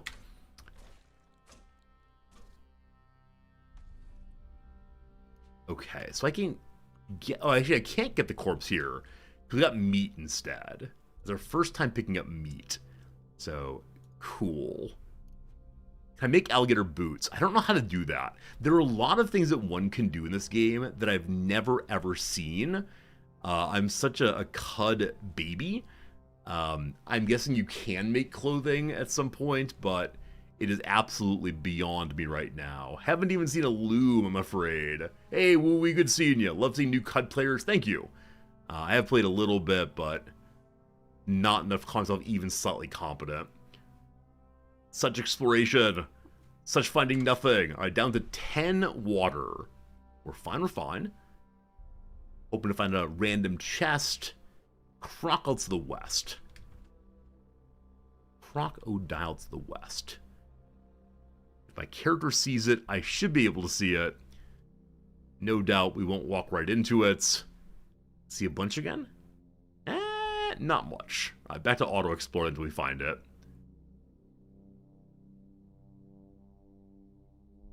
We see to the northwest now. Do we? Do we see it to the northwest? Let's head that direction, see if its greeniness pops up at some point. It might be swimming and so difficult to see in the water, perhaps. All right, there it is. I see the red. It's at the edge of the map. Is it running for me? You coward. Freeze bolts. Completely frozen. Charge on in. Dismember. There we go. Defeated it without a single bit of damage taken. Fantastic. We have found Red Rock. And this time, for the first time, we have found some baboons. Do the baboons hate me immediately? They do. Wet nostrils flare at the seat of her drooped snout, and furry arms wave in unpredicted motions. Her eyes are full of stony mischief. Why stony mischief? They're gonna throw stones at me. Luckily, we are strong. They are weak. As long as they don't attack us altogether. Also, may I steal apples? Huh. I don't know how to pick apples yet, team. Not quite clever enough for that one. Luckily with the baboons, you can see from where they're throwing. The only potential issue is they might be drawing you into more enemies and more enemies and more enemies. And that gets silly. This one decided to stop and attack a goat. Why would anyone attack a goat? Okay. To the south here we see a big old yellow one. The hulking baboon. So it's a little bit larger than the others. I'm going to wait till my cooldowns are up. I believe that the brown baboon accidentally hit the yellow baboon just there. With a stone, maybe. Not sure. Charges up. Dismember. We're taking some damage. That said, we chopped off its arm. It hit 5 times just now. That's a lot of times. Alright, we want to teleport to the south. Not a good teleport. We'll freeze the big boy. We'll then sprint away. Off the screen. And healing up. We're good. So I like this character's mobility so much. I think the first time I played this character, I understood the mobility of getting in. And I would use teleport as like a fake charge sometimes. It's so much nicer to use for mobility for disengaging just as often. And freezing so you can get in charge range as well. Why are they fighting the goats? What'd the goats ever do to you? Alright, so our genes have excited themselves. Somehow our mutation has become stronger. And we can focus ourselves on some kind of increased mutation. More freezing or even more running. If I'm a big coward, I'm going to do even more speed for running away primarily. And that's okay. Real quick, we have these vine wafers. What do they do exactly? A little nub of cork swells with moisture, is watered over hot weeks by a splayed frond vested with inhuman patience, who sucked one mote of rain from 100-mile wind. So if I eat it, you get both sated and wet. Now, our wetness is supposed to be on our skin. We are somehow a centaur and an amphibian all at once. We're also surrounded by baboons right now. So again, with the teleport over to there. Okay, we see this one. If it's only the one, we're fine. Waiting for freeze to be up. It is now completely frozen. It's wounded. So I'll charge in. With that, it disappears entirely. Where'd you go, buddy? Where'd you go? Disengaging for my cooldowns again. Hulking baboons this way, so we're looking for a yellow thing. I'm going to zoom out just slightly so we can see it. There it is. There are actually 2 of them. I'm guessing some players find ways to use magic and disengage, over and over again. I haven't ever had a caster of any sort other than this one right here. Are there caster builds in this game that are good fun? I wish it's a game I knew a little bit more about, so I could have a broader range of things to say other than just what I see in the moment. Also, I'm guessing some of you know about the glasses. They're sometimes used in gorilla exhibits. I think the one I saw was somewhere in the Netherlands. They have these large windows you can look through and see the gorillas and other giant apes. And so they have you wear these glasses that you can see through normally, but on the front of it is drawn eyes looking in a different direction, so the gorillas don't feel intimidated as you look directly at them. It's a smart decision to do that. I've seen other videos, I guess, on the ticking and talking of, I think, a child teasing a gorilla by smashing at the window and dancing about and so on. And it led to the gorilla, I think, hitting the window so hard that it broke in some way. Absolute craziness. I have my standard comments about zoos here. I'll leave them to the side, but especially with hyper-territorial beasts that presumably just want to be left alone to do their thing and have their territory. The idea of subjecting them to a wide variety of gawkers that they can see also feels very unkind. Aaron Mithra, good seeing you. Hello. Hope you're having a good day, my friend. Infinite Direct, good seeing you. You may have to load on your laptop when you're on vacation this weekend. Yeah, it's a game that every time I enjoy it, every time I get just such pleasure out of the setting and the possibilities of finding things and leveling up, etc. Now, the trouble I'm having is I have almost no water still. And that's not great. We eat the meal. We're sated and good. We have to donate a pig to that one zoo. You mean the zoo in Afghanistan that is now controlled by the Taliban?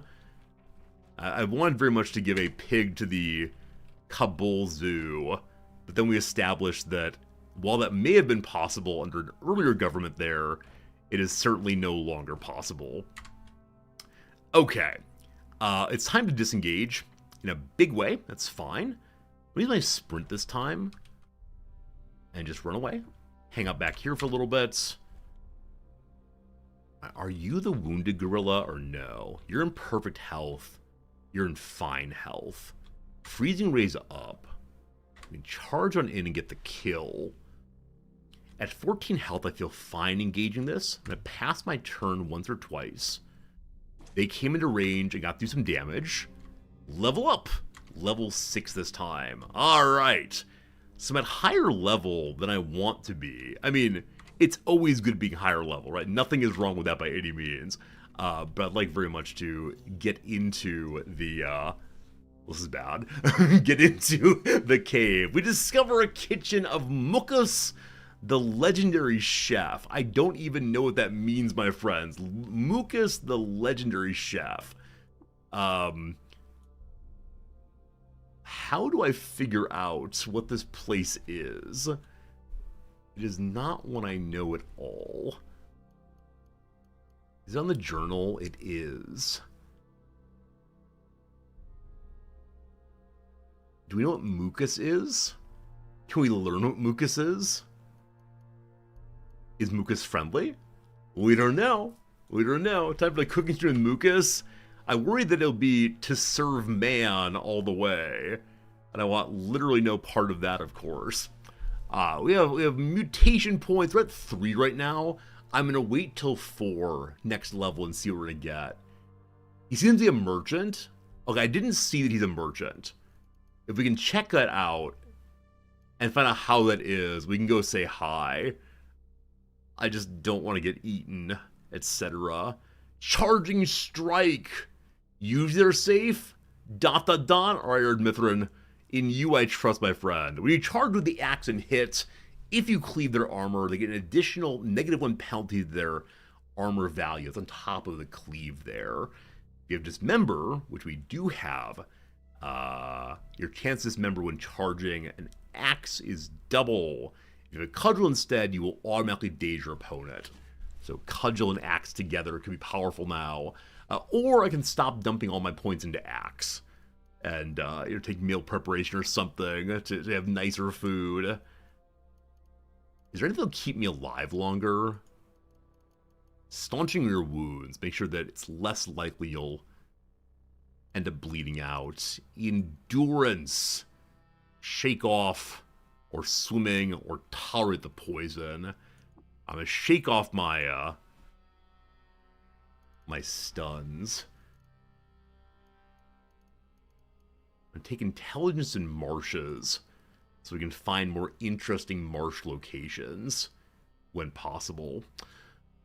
Okay, and then we'll save up for better axe skill later. I don't want to be absolute glass cannon here. That's not true. I do want to be absolute glass cannon here. I'm going to try to resist it, though. The legendary kitchen. Let's have a look real quick. Why is my L key not working? Huh, that was strange. Something weird on the keyboard, friends. Okay, I'm not able to see my reticle, I think. Is that true? Those of you who know the game, any idea what would cause my... Oh, I pushed this button, didn't I? I pushed some buttons up here trying to figure out what was going on. Huh. What have I done? Maybe time to restart the game and see what happens. I'm gonna save and quit real quick.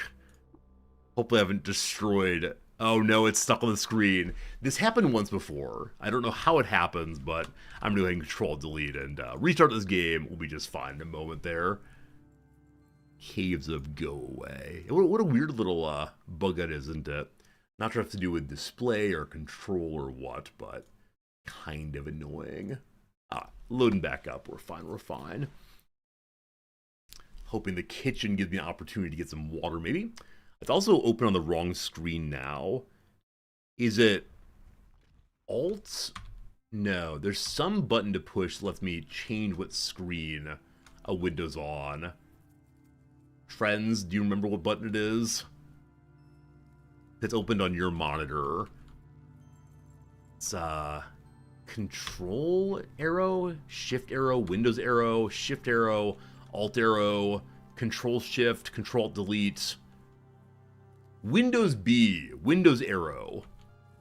Okay, Windows plus arrow. It's not moving with Windows plus arrow. Windows B? What'd that do? Windows B. Windows and Shift and move. There we go, thank you. Windows, Shift, and move. Caffeine Fiend, thank you for knowing the buttons. All very good. I can see the game now. Let's load back in and see what happens. Good. We are good again. Okay. Our keys working again. Keys are working again. Excellent.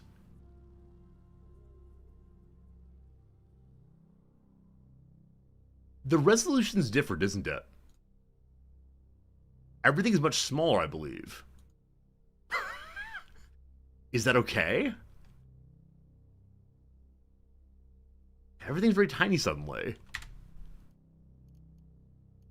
May I embiggen for you all? Alright, there's a change. I think it's how it was previously. I think we're good to go again. Fine, fine, fine. Yeah, I could barely breathe also. Problem. Okay, what's here? Black ooze. Adds a self-diseasing effect to cooked meals. That seems bad. I wonder if this kitchen person, this cook, is still alive. 2 drams of convalescence. Add simple cold-based or regeneration healing-based effects to cooked meals. May I borrow that? Okay, no one noticed my borrowing. Have I become a sneak thief? Okay, we see a lily pad, a glow pad. It's neutral to us currently, at least. Now, I know in some kinds of ruins, I've previously found machine turrets. Hope not this time. The basket's empty. Okay, we see a torch is on. Hello? Anyone? Hello? Putrescence. We probably don't want putrescence. What, like, infection pus, possibly? Maybe. What's here on the table? 3 steel arrows. I will steal the steel arrows. Thus far, I haven't seen anything in these woven baskets. I wonder if they're representation changes based on if there's anything inside of them. I know the table shows something on top of it. Nope. Congealed blaze and some cider. Okay, I'll take all of it. What's in the chest? Please don't be a mimic. There's nothing in the chest. I wonder if I should take a chest and leave it somewhere to have my own items around. Fermented tongue. Oh. Well, we're a centaur. Can we complain about these things? No. More water skins. Again, not full of water, but still useful things. So no great surprise that the kitchen is full of food and such. Yeah, I think this is just like a random little ruin. Let's take things. Scorpiok jerky and some acid. We can take the things I don't want to eat, I suppose, and sell them maybe. Rubber gum. What's that? I know it's possible to combine different items. Pickles! To combine different items and make special potions and tools and so on. And so I'm guessing it's a good idea to have a wide variety of things. But how will I remember what's where? How about this chest? Also, there's a graffiti sconce. Please understand, we have no access to our world. What's that mean? That's weird. Nothing there. I feel like I should take the chest with me and leave it by the merchant, maybe. So I can keep things in it that might be worth holding on to. Okay. Down to 6 monies. So we're just going to explore now and see if I've missed anything. Vine wafer and some copper nuggets. Cool. Whoa, whoa, whoa. Whoa, whoa. I see flying arrows. Hello. A trash monk is neutral to me. Rustflake trash from a cross-section of eons functions as her habit, contoured to her body by a lifetime of wear. A trash monk. I don't know what she was fighting. Hello. Live and drink, friend. Let's trade. Okay. We don't necessarily have to go home. So I have to sell... I have salt in a water skin. I missed that entirely. Would you like to buy my slime? They would. That feels awful. I have some arrows, I believe. Yeah? I'm not seeing the arrows when I scroll up. Do I have to use mouse? Hey, there we go. Okay. Huh. Are the arrows equipped, possibly? Maybe, maybe. What else might they want? What's expensive here? Literally nothing. The Cured Dawn Glider Tail adds heat and fire-based effects. Rubber gum adds rubber-based effects. Well, that's weird. I'll sell the rubber gum for sure. Blaze does what? Adds heat and fire effect. I mean, it's good to have, like, Tabasco sauce, I suppose. But right now, we definitely need some water, so... Picking up 6 money so far. So that raw meat. 7 money. We'll say it's enough for right now. This convalescence seems important. Regeneration in case we're not doing terribly well. Okay. We've doubled our money. It's still not a ton. We got...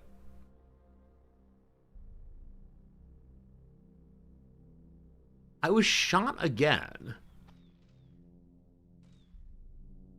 Why is the trash monk shooting me? Is it just shooting wildly and it happened to hit me a few times? Yeah, I won't take that as an act of war. What's this? Okay. I know that There are lots and lots of caves. Also, what's a voider gland paste?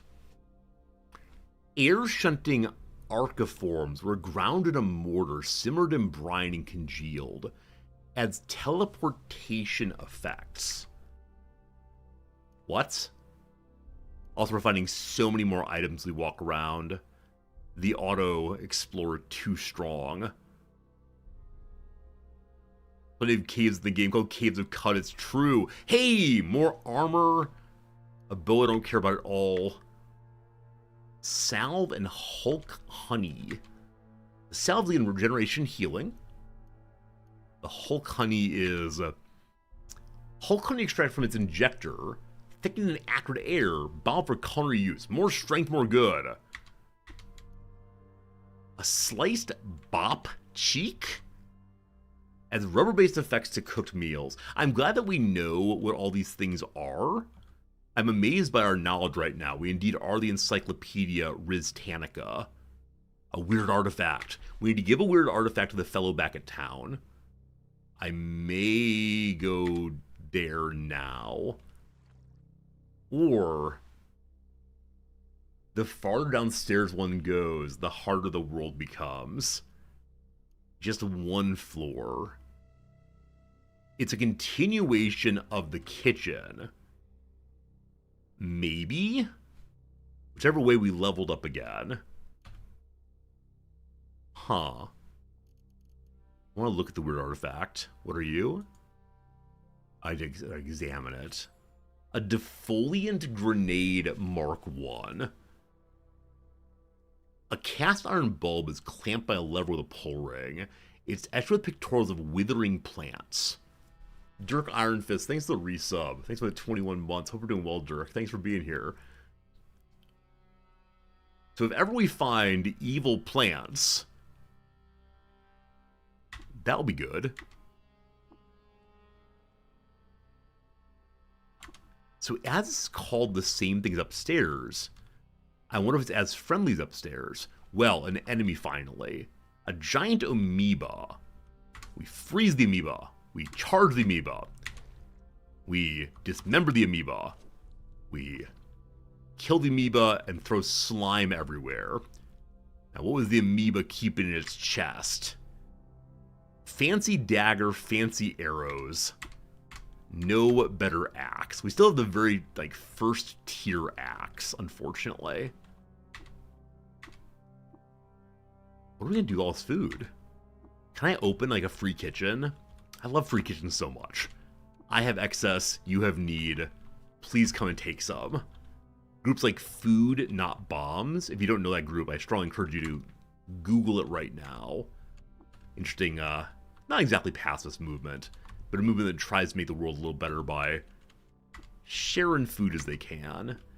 And not just with people who quote-unquote need food, but instead with people who want food, which is an important distinction and a way of bringing people together. A leech and hired guard. Who hired a leech? Hello. Neftali Forger hired guard. The Gyre White of Agalot and hired guard.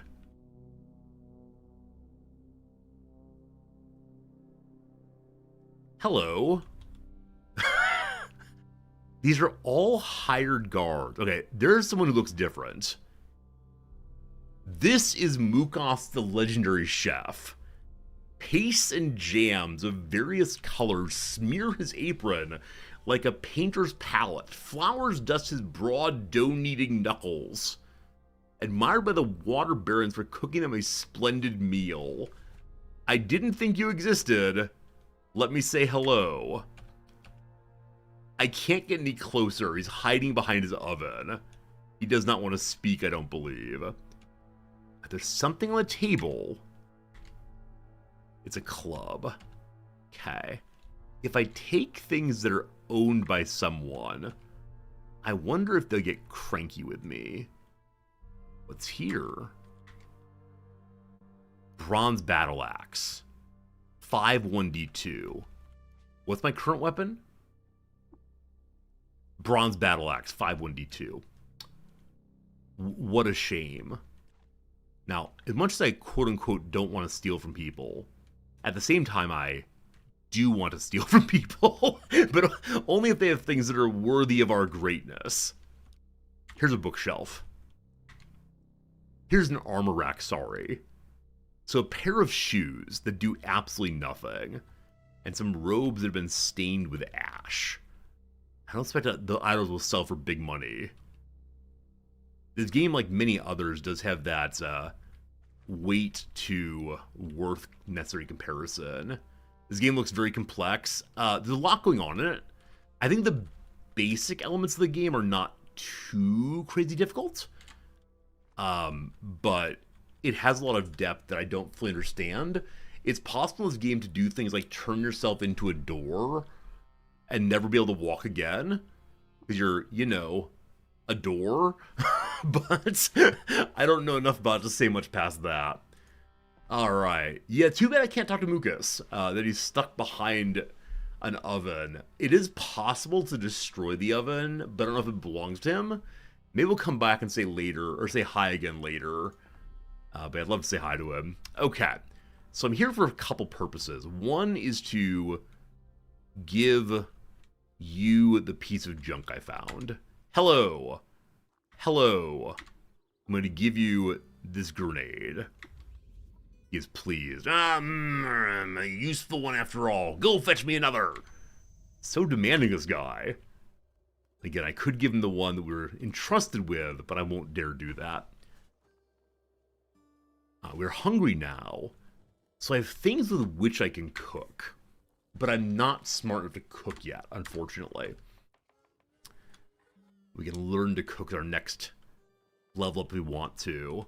I would say hi to the trader real quick. Like I said, I might leave a box next to him to keep my things. You're not the trader. You're a farmer. Hello, trader. Okay. Do you have a better axe? You still do not. I don't know when they get new items, but things to sell. Arrows. Yeah, all of that's worth basically nothing. So my backup armor fair. The copper nuggets are worth 10 money. They're probably useful at some point for something, but I'll go ahead and sell them because we need water badly. Here, have some slime. Now, things like honey and cider, they're not water. All this salt I should probably dump out. We need to find a place to fill our water skins, obviously. I have so many of them, though. Huh, I don't know. We can combine stuff also, I believe. Like, these individual drams could probably all go together. Voider gland paste seems weird. I don't want to eat something and then teleport. Let's not do that by any means. Law petals will sell. We're up to getting 26 money now. I'm saying it's more than enough. So take that trade. We're now not exactly rich, but do okay.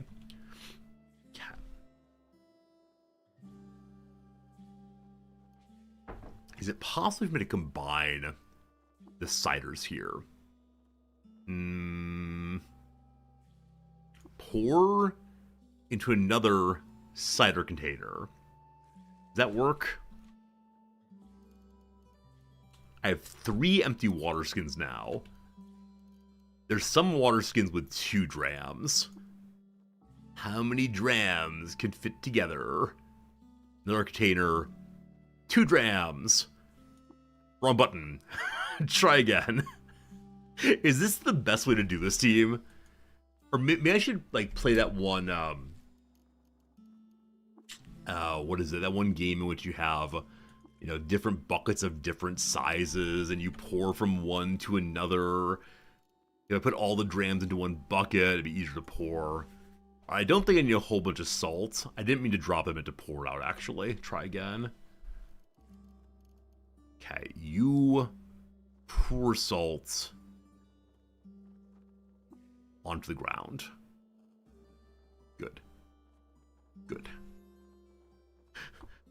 All of it, thank you. Okay. That's enough for now. I feel bored of organizing, so that's enough right now. Right. I want to drop my chest. Hopefully the chest keeps things inside of it that I place. I just dropped it again, or picked it up again. Good. Drop, please. Good. Okay, so now open the chest. And put inside things I don't really care about too much. What do I not care about? A fine question. This short bow I should have sold. The folded dagger. Holy cow, worth 52 money. It's a lot of money. It's a lot of money. Okay. This bop cheek. I don't know what that means. Anything else we care about? Let's get start now. Wait, I took it out again, didn't I? Oh, no good, no good, no good. Okay. Hello, friend.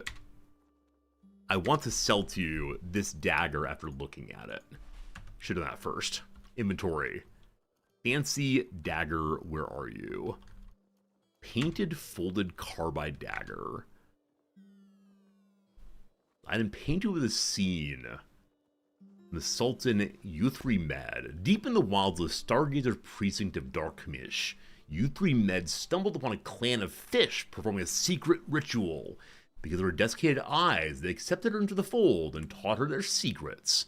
So using it gives more reputation with a random cabal. Fine. We've learned some important things from that. We now give it to this fellow to put it into a museum or to melt it down into gosh, I don't know what. Alright, now we are really and truly rich. They have some glasses I can't afford, unfortunately. These gauntlets give a -3 to dodge, +2 to armor. I don't know if it's a good exchange by any means. Anything else of interest? No, nothing of interest I can possibly afford, so we'll just take that. And then how's our weight overall? 95 out of 392. We're going to call that good. So it is time for us to now go via the world map to Red Rock. Red Rock. Red Rock. Okay. I can't see myself because we did not light our new torch. I don't know why we didn't. No. No. I'm so afraid of fungi. I don't want to turn into a fungus, please. We need to keep our eyes out for spory explosions. This one releases things. Now, it's probably the case that mushrooms are really cool and do important things, etc. Provide food for the Japanese and so on. But in this game, you can turn into a mushroom creature. You can get, like, itchy in some weird way. And then I haven't found a way to heal myself. I suspect there is one somehow, but still. You spawn a cider weep. Okay. So this is a location that will always make more cider. Now, what does drinking cider do for us? You become sated, so it fills up your tummy at least. I guess I can fill this up, steal all their cider. That'd be a little rude. We should leave some for others. I'm considering auto-exploring, because I don't know if my cowering about mushrooms is any safer than the computers just throwing the mushrooms together. I'll just walk into cider. Our feet are now sticky, I'm sure. Alright, find the way down, please. Don't turn into a mushroom. What's this goat here? Goat and friend to fungi. Sometimes it just gets fun results. I don't want that. Bah! Says the goat. Presumably it's a symbiotic relationship in which the goat gives its fertilizer to the fungus, and the fungus gives its fertilizer or its food to the goat. What a lovely exchange. Where's the staircase down? There it is. There it is. Okay. No more explanation needed. Let's go into the hole. Yeah, I know that in this game, like many others, losing is fun. I prefer not to lose as a fungus person. Okay, so it's still more fungi stuff. There are two feral dogs here, both of which are friendly, that are fighting a bat. I see in the corner an evil plant defeated. May I pet the glowing dog? It barks at me. Fine. Hungry again. Okay. Wish I could, like, make some food to share with the dogs, but right now we just make random garbage and hope for the best. Okay, what is the yellow? Sap on the ground. Okay. Also, the wall enemy I can't get a good angle on for charging. Oh, it's a sap weep. So we found... I'm covered in spores. Okay. I don't want to be covered in spores. This is going to turn into a mushroom guy. I'm pouring some water on myself to hopefully clean this off. 5 drams of water. Seems like a good number, yeah? Why did spores explode there? The jilted lover is not a spory creature, I didn't think. The sapweep, I don't believe, is either. Brooding azure puff. But it's not around those. Well, now I'm covered in spores again.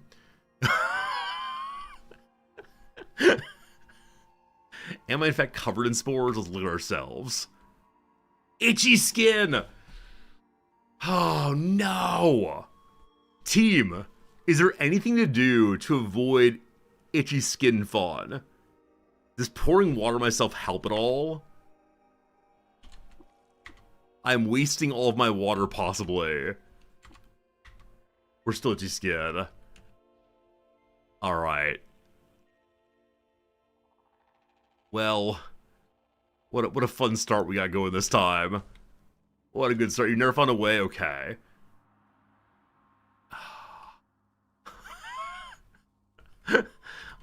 Why do bad things happen to good resortees? So we made it to level 7 this time. I believe there's a way of healing yourself once you have troubles with mushrooms. But I believe avoiding the transformation, I don't know. Eat rubber food to bounce off the spores. I love how you think. Hello, cat! Cat does not want to talk. May I pet the cat?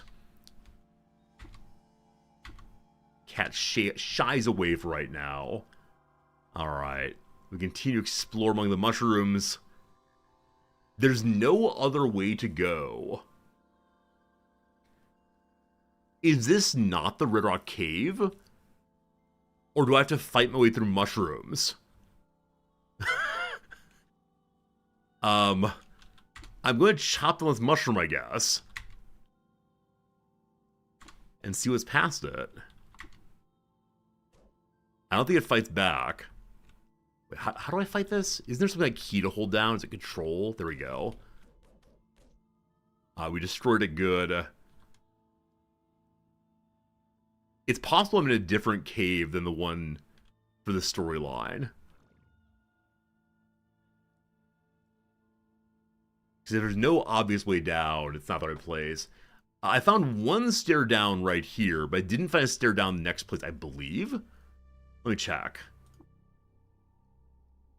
No, there is no staircase down from here that we can find. So maybe there's more than one staircase in this Red Rock area. Because isn't there a Red Rock outer area? Okay, this is outskirts indeed. Chose the wrong guy to fight, baboon. Huh. Okay, I guess we head back inside and poke around more. So if I were not someone who played this part of the game previously, I would have no idea what to do. Genuinely none. Okay, the thing above us is not in the way. There are various ways to fix itchy skin. Caffeine, do any of them seem like fairly obvious things I could do? Or are they all kind of complex weirdness? Hey, it was in the spores. In the spores. Alright, we've found the way down. Finally free of of mushrooms, but covered in itchy skinness.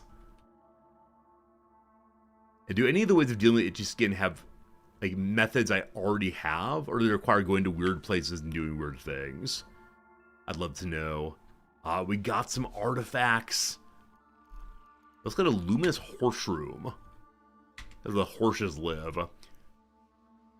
For 180 to 220 rounds, you cast light in a radius around you.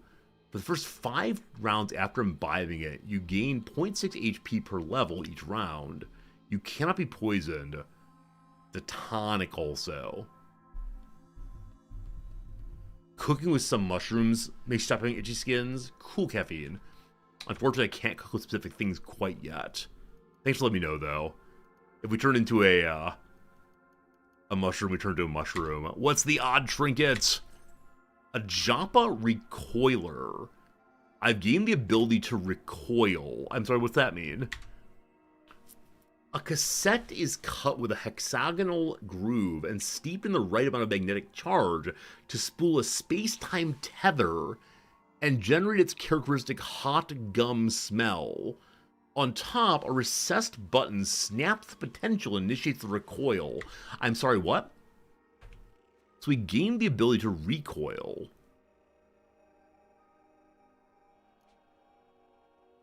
How do I see those? Is it A? There we go. You teleport back. We found a magic teleporter? What? It needs a battery. But like a recalled spell. Wow.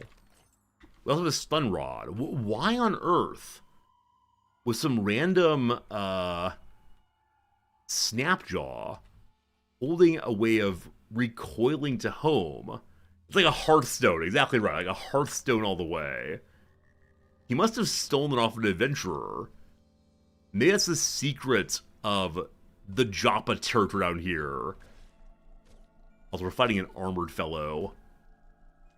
But he most certainly is no match for us at level 7. Too high of level for down here.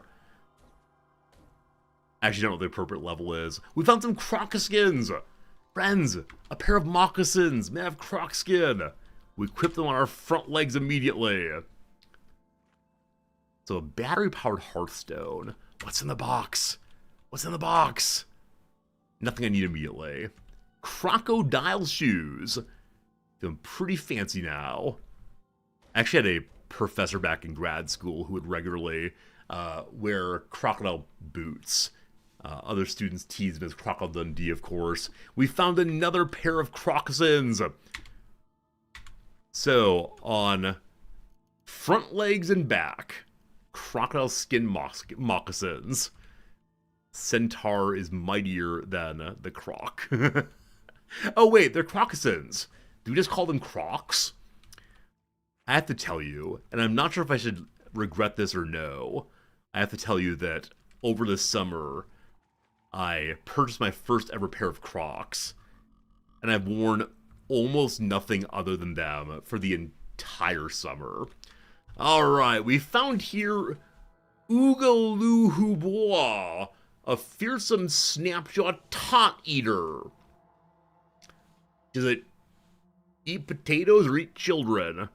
Whichever way. It's going to be a tough fight. We have to play it well. I didn't get my charge, unfortunately. So we're going to pause the game for a moment. We have a quick 3-minute ad break. After that, we'll deal with this suddenly appearing higher tier character. Ooh-wee, ooh-wee. Thanks for hanging out, folks. Hope you're enjoying yourself. Those of you who enjoy watching this game, I want to say thank you. We'll be playing it for at least a few more days. You might consider following so you know when we're live.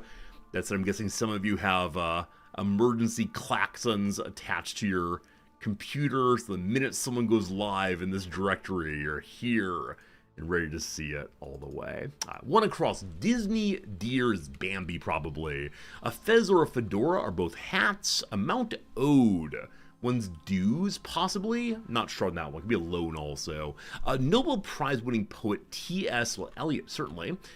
Can't fool me. I'm on to you does fit. I'm on to you, maybe. Camping is in blank. Camping is intense. Opportunistic move to gain control. Maybe like a power grab? Possibly. A string instrument on which a ranga might be played. A sitar, I believe. Berates. I mean, yells at, that kind of thing. What's the down? A me blank. A Spanish term of endearment. Me amor. Hauled to a repair shop, perhaps is Toad. One who's fond of pooches. The dog lover. Bronte heroine Jane. Jane Eyre. So it's me E instead. A debt is the amount owed for sure. Last one here is a feathery accessory, namely boas. So berates is... regales is not right, is it? No way, no how. Never. Never. Reviles. I didn't realize reviles was to speak ill. I thought it was just to hate in general. Cuts a bit is trims. Reviles, huh. Maybe it has a meaning of speaking ill as well as the one I know. Anyways, down here, hit rock bottom. I'll shake on that. It's a deal. A thing of the past. A relic, maybe? Soft drinks or sodas. Brings down the temperature, maybe cools. They cross his castle home to King Arthur and the Round Table. Camelot. A wonderful musical that. A rep who appeared on Bernie's Fighting Oligarchy Tour. There are words we want to say. We will not say them, but we want to say them. It's AOC, of course. Gave a helping hand to his aided. Food slangily. I'm going to get me some eats. 1977 Eagles hit with the lyric, you can check out anytime you like, but you can never leave. A song I've listened to many a time. A haunting song through and through. The Hotel California. I don't know what that song is literally about. I'm guessing it's like the difficulty of LA or something.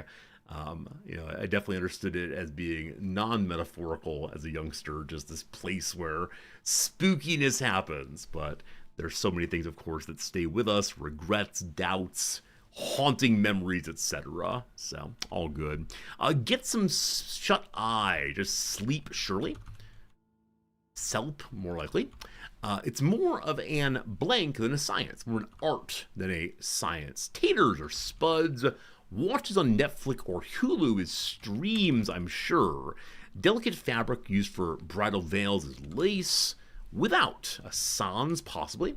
A shape associated with a baseball. It's a sphere, I'm guessing. No. Shape associated with a baseball? Well, I have no idea. What's the down then? I mean, curve, possibly a curveball, maybe. Condemns is dams, most likely. Strove to be as good as is emulated. Like a wild animal is feral. A land of 10,000 blank. Minnesota's land of 10,000 lakes and 1,000,000 mosquitoes. Citations below a page of text are footnotes. A path to follow. Path to follow, not sure. Right at this very moment. ASAP, now, etc. What's the down here? A portion in an ice cream parlor is a scoop. I like it when you get a one scoop ice cream dish and they give you 2 scoops. Always feels a little bit special. Invite on a date is to ask out. Go in is to enter. Quantity of medicine is one's dose, I assume. A diamond for baseball. So I wasn't thinking of a literal, or I shouldn't have been thinking of a literal ball, but instead the game of baseball instead. My error. A path to follow. Still not sure. What a welcome visitors received with idiomatically. Welcome with open arms. Baby bringing bird and myth is the stork for sure. State sandwich between the Missouri and Mississippi is Iowa. Campus bigwig is the dean. Currency named for a consonant is the euro. Twinkle in the night sky is a star. The crosses then are right at the very moment is... Uh-oh. Not near as far. Oh, as we speak. Couldn't find the word break. There we go. There we go. Wednesday puzzles never especially challenging. With that one done, we'll go back to this screen. I will take a very quick break to fill up my coffee mug and such, and then we'll get back to the game in earnest. We have an hour and a half left of this game before we move to chess. The word of the day for chess is equanimity. Equanimity. It's apparently the code word that Marcus Aurelius used with his guards before they stabbed him to death. Equanimity. Be right back.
Okay, howdy again. Hope I didn't scare you with the sudden words. I gotta whisper my way into it instead. Hello there, here I am. That's not creepy at all.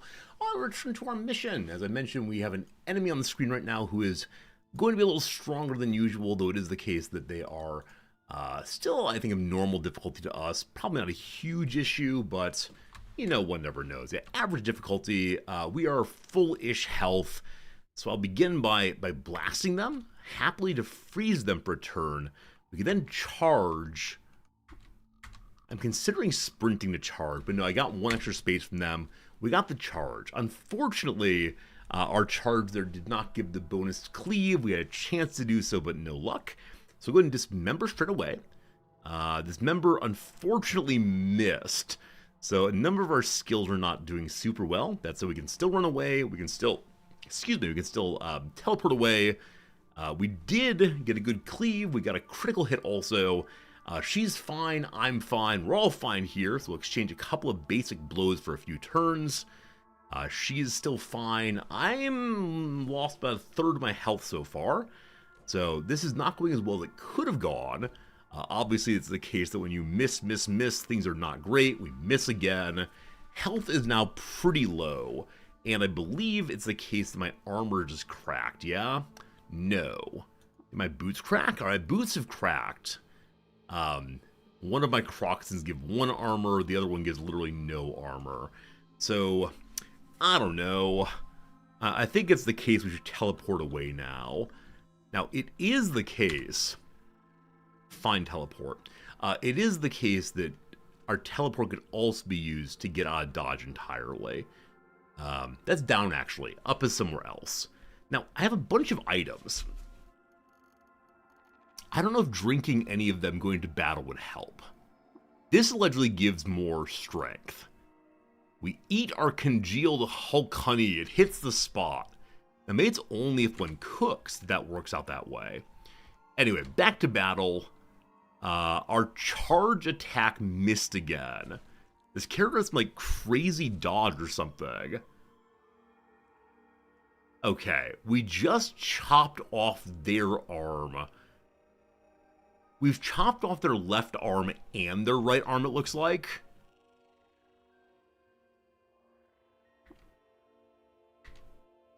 It doesn't say that their arms are missing. Your arms are right off. Oh, there it is. She's missing her hands, her left arm, and her right arm. What are you going to do? Bite me to death? Now, that said, they do have a physical feature of bite, so they can do so. But yeah. I suspect having removed both arms, we now get the win. That said... We're down to half health again. And so she may actually bite us to death. All right, sprint is on. She bled out, and thank goodness for that. That was much closer a fight than I'd like it to be. Missing repeatedly was terrible, but I think taking off both of a character's arms is definitely in the right direction. The reputation goes down, but you know what? The dogs like it.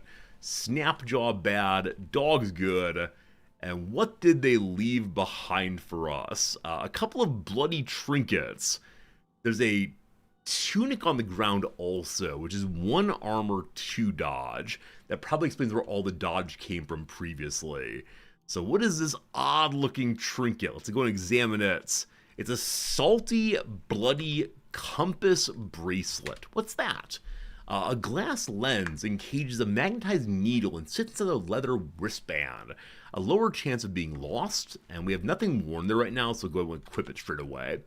The other item, which I know we should probably sit down to examine, is a salty, bloody, flaming staff. It is missing its battery. We have no battery so far. But if we look at it, it's a Coruscant Witchwood where 1,000 Nixlong's warped length. If powered, it deals 1 more heat damage on hits. We're not going to use that kind of item, but we'll bring it along with hopes of finding somewhere to use it eventually. For now, we defeated what was the boss of the area, I believe. We can now go around and fight its little dog too, for sure, and then head on down again. But In this case, we are being surrounded by a few of these enemies. They do get bonuses for fighting together. So there's 3 here. I believe that if they're standing within range of each other, they get bonuses to attack. Huh. I've just taken big damage. I don't know where from. We can glance through and see it's bites. Biting. So we'll try to go ahead and get away. The teleportation fails. Luckily it doesn't cause a cooldown. It succeeds this time. We return to the area where the boss was previously. I shouldn't say boss. Like, boss is one of these RPG words, isn't it? That'd be like a harder than usual enemy. But I need to be cautious around these quote-unquote trash mobs. At least one of them was doing some crazy damage there. And they really shouldn't do so. Hey, Therashomon, how's it going? Or the Rashomon. Sorry, it's the Rashomon. You like this game when you played it, got overwhelmed though. Yeah, it's a game that has just a ton going on in it. Also, the enemies we just fought have a tremendous amount of items on the ground. I'll take it. I'll take it for sure. Yeah, this game has a lot going on in it. I like it a ton. It's one that I want to be good at. Okay, we've picked up a bracelet. We picked up other items here. Ooh, this stun rod has an odd trinket inside. That odd trinket's a battery. And so I can power up my tool that lets me leave here and go back to town safely, I think. We first need to identify this as a battery proper. I broke it! You fool! I don't think I could have put it back into the machine. Unless I found what it was. That said, we're now in a lab of some sort. Here's a gas burner. Gas is pushed through a hose and ignited into flame. Dew gives texture to the hose barbs. Contains plumbing enabling it to function as part of a hydraulic transmission system. Cool. This thing here is a workbench. It's empty. What are you? A hammered dulcimer. Strings of new nuts. GNU guts are stretched across the trapezoid. The note spoon hangs in a wooden sheath.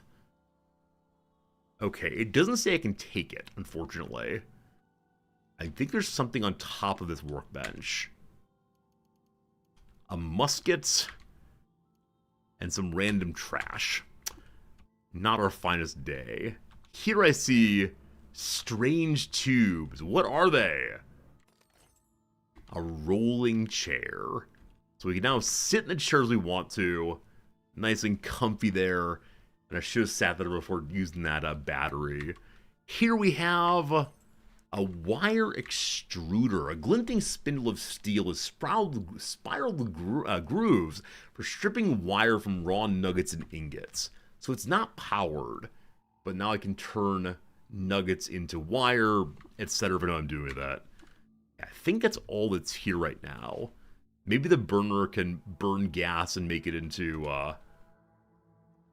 power for the extruder. I have no idea. Here to the north, we have the odd trinket. Some various knives also. I'm going to go sit down again on the lovely chair here to look at this next trinket. Please be a battery. It's a fidget cell. What's that mean?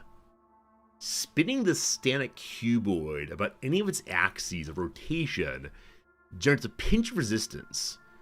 A rich strap and gyroscopic frame enables the cell to absorb and store its wearer's kinetic energy. So you hold it in the hand and shake it. Shake it like a Polaroid picture. And it gets a little bit of power that way. Huh. I can put it on my arm. What? So, are you charged at all now? It's full power already. He's walking around a little bit. So, may I then put this into my recoiler? Or is it? Where's that recoiler? No, it's right here. There it is. Yes, you can. And then when its power's out, I can just run around with it equipped again. That's really fun. Now, I'm guessing it has a smaller battery cell than some. But at the same time, I'll suspect that we don't need that much power for using that item only once. Okay. So this area has been largely cleared. Oh, we found some nuggets inside the extruder. I think those are worth 5 money each. Okay, quick look through the rest. I believe we're going down a floor again. Cool. All right, full health, full food. Still have not found a better weapon. Hoping we will. Floor 3 down. Immediately a chest. Let's get greedy and look inside. A short bow and some overalls. Nah. Hey, it's a puppy. I believe dogs like us now. Yeah, the dog is now friendly to me. Because, I killed an animal that was bothering the dogs. Okay, we see plants spit at a distance. Also these giant centipedes. They're of average difficulty to me right now. So I want to fight them solo if possible. It's got to be strategic about these things. What's this? A yuckweed stem.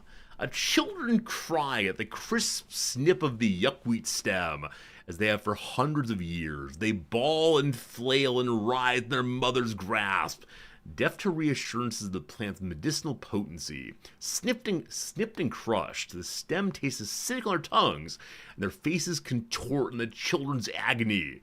But they sleep better at night, so their mothers say. Okay, so it makes children unhappy. It tastes bad, but it has something to do with,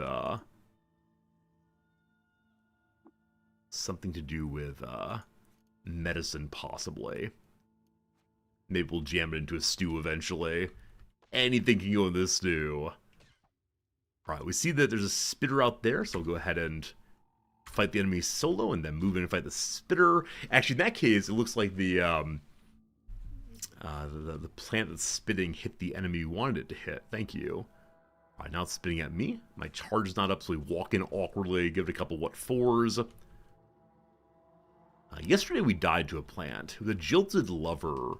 We went into melee again, and I believe it then absolutely wrecked us. Speaking of wreck it, we have found another Snapjaw of higher level.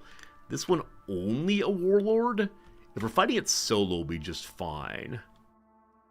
So far so good. It has friends. Cat. I'm going to sprint away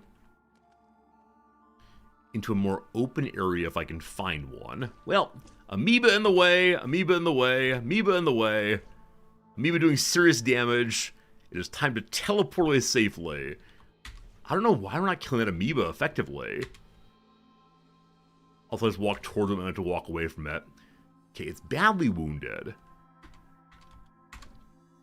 There's the kill good. Everything is now fine. That was almost a disaster there. We had a very, very bad teleport. Also, the enemy has found us again. They've been cleaved, though they've healed as much as I have. I can freezing ray it and then charge it safely. I've been forgetting to dismember. Dismember is in some measure my strongest skill. It lets me occasionally take enemies' arms off. If I failed to do that, definitely we're in a rough spot. So we get, I believe, one free chance at dismembering when we charge. Hey, some gloves. Hey, our first time finding gloves. We'll put it on right away. It's one more armor. That's good enough. But note to self. Make sure that we are using our big skill to cut off body parts. Sometimes not important body parts, but other times. I mean, I don't want to say that losing any body part is not a major issue. However, okay, something has just been impaled. It's me. We stepped onto a plant on the floor is causing problems for us.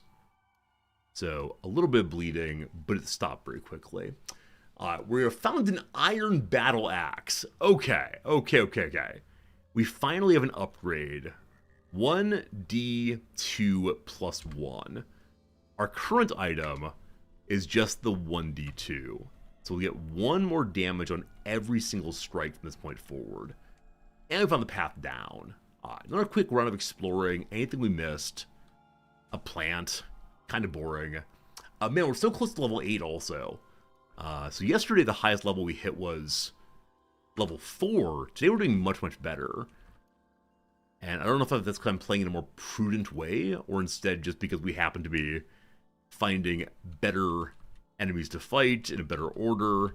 I mean, not getting sniped by a turret early seems good. Fence in the way. That fence gets smashed absolutely. I knew they were hiding things from me. What they're hiding is some bear jerky. Fractured microchip. And something in here. I love breaking open areas that appear to be inaccessible initially.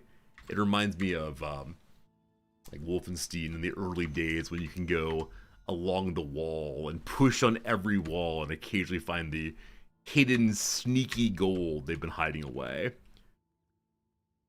A gate to go through. This way, another gate.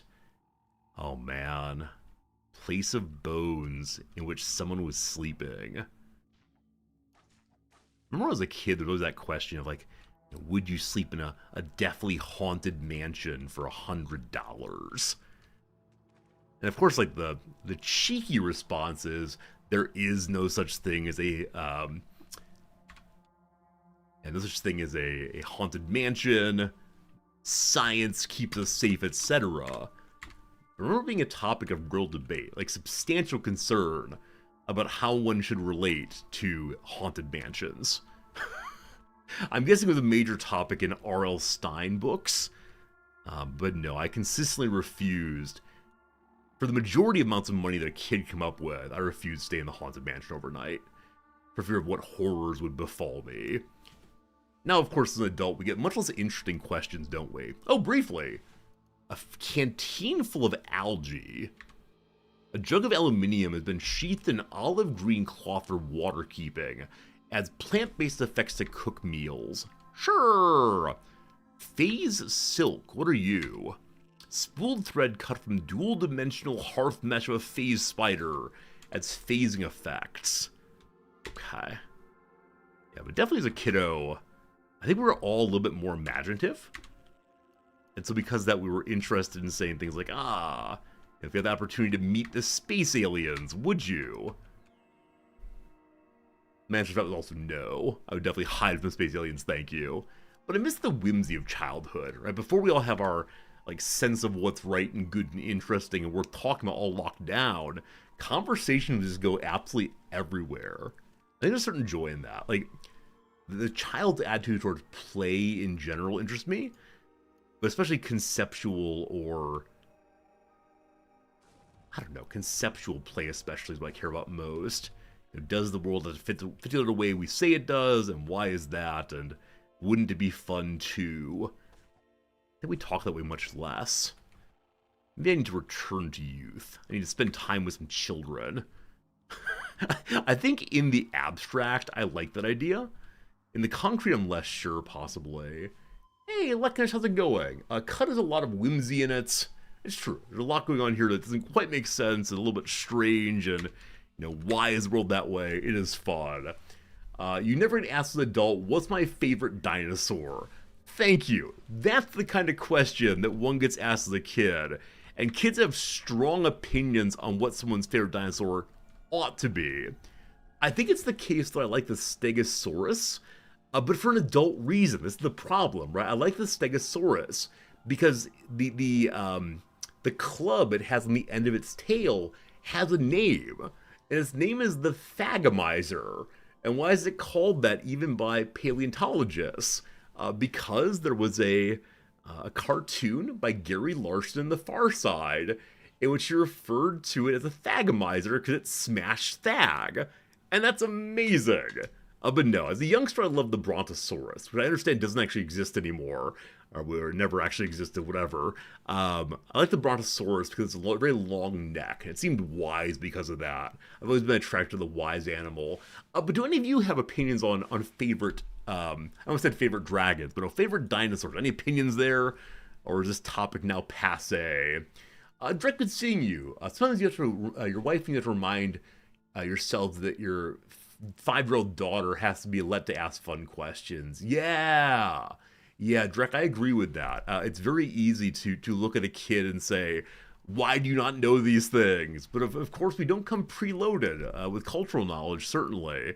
And so kids have to be, not just tolerated, but encouraged instead, right? The questions they ask are real and interesting. For example, I gained some knowledge that might be interesting to a child the other day, and perhaps interesting to you also. I saw on Reddit, I believe, the average weight of a cloud, I believe, is in the millions of tons. And that's so weird to think about, right? Because no, they're very, very light because they're floating up there. But no, clouds are actually quite heavy. And I don't know how they work past that. But isn't that fascinating? The clouds have substantial weight. Now, of course, it's distributed over a very large area. Clouds are in general not small things. They look very small from so far away. But fascinating stuff. You like the pterodactyl. Wasn't there some children's show that had a pterodactyl? It was a bat guy. I can't remember. I think it was a pterodactyl, though, flying around and holding things. Love the Triceratops. All that spike. Definitely get that. Yeah, it's like the old school rhino, I suppose. You like the Velociraptor because Jurassic Park, but I think the raptor in Jurassic Park is presented as much larger than it actually is. Isn't it the case they were very small, like chicken-like things? And then Jurassic Park said, no, we can't have our people being pecked in the ankles. They need to be large and proud and all the rest.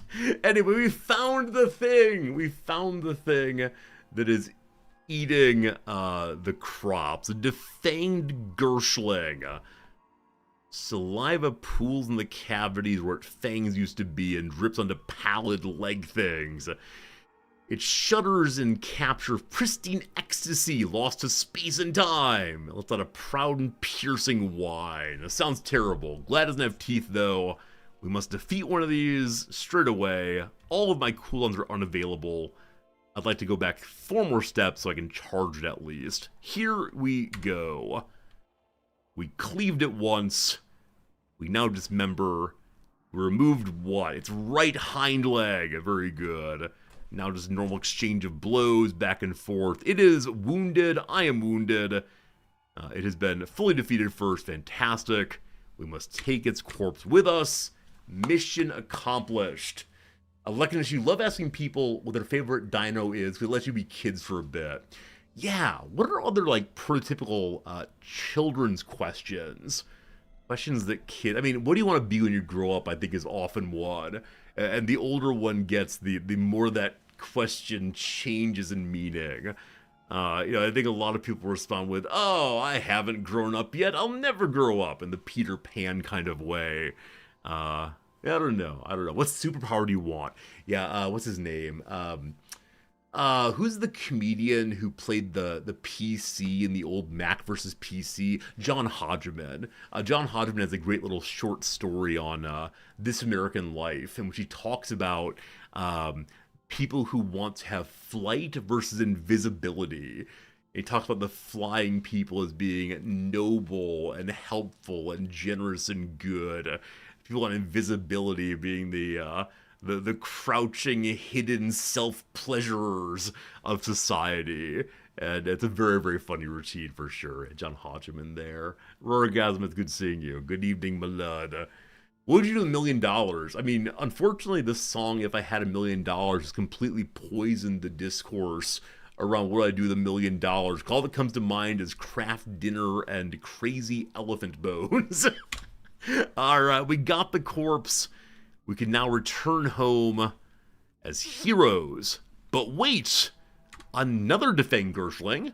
May I say hi to it? It will not speak with me. We freeze it. We disengage.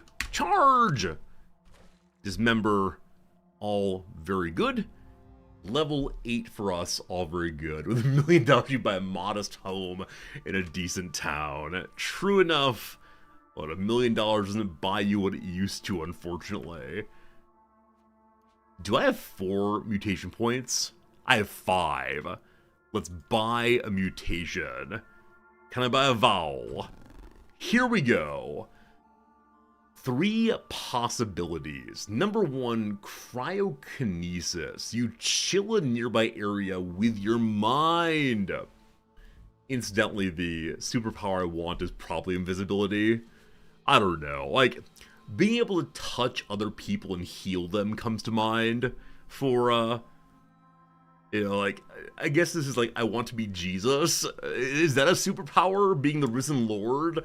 Probably not. But yeah, being able to, like, heal people, that sounds kind of cool. I mean, obviously, I want to read people's minds. Not for terrible reasons, but just to know what they really think and believe and why they think and believe it. But hard to go, hard to go. You gotta hang out with Ed Robertson from Bare Naked Ladies. That's so cool, Drek. Huge pinball fan. Wait. You didn't run the pinball tournaments, but you broadcast pinball tournaments. It's awesome. I know there are some streamers who stream pinball at least part of the time. One of whom is, he also played quite a bit of Binding of Isaac. Lethal Frag, maybe? Possibly. Yeah, I've never actually played much pinball. It's expensive and I'm very bad at it. Or at least that was true as a kid. These days somewhat less. Huh, I don't know.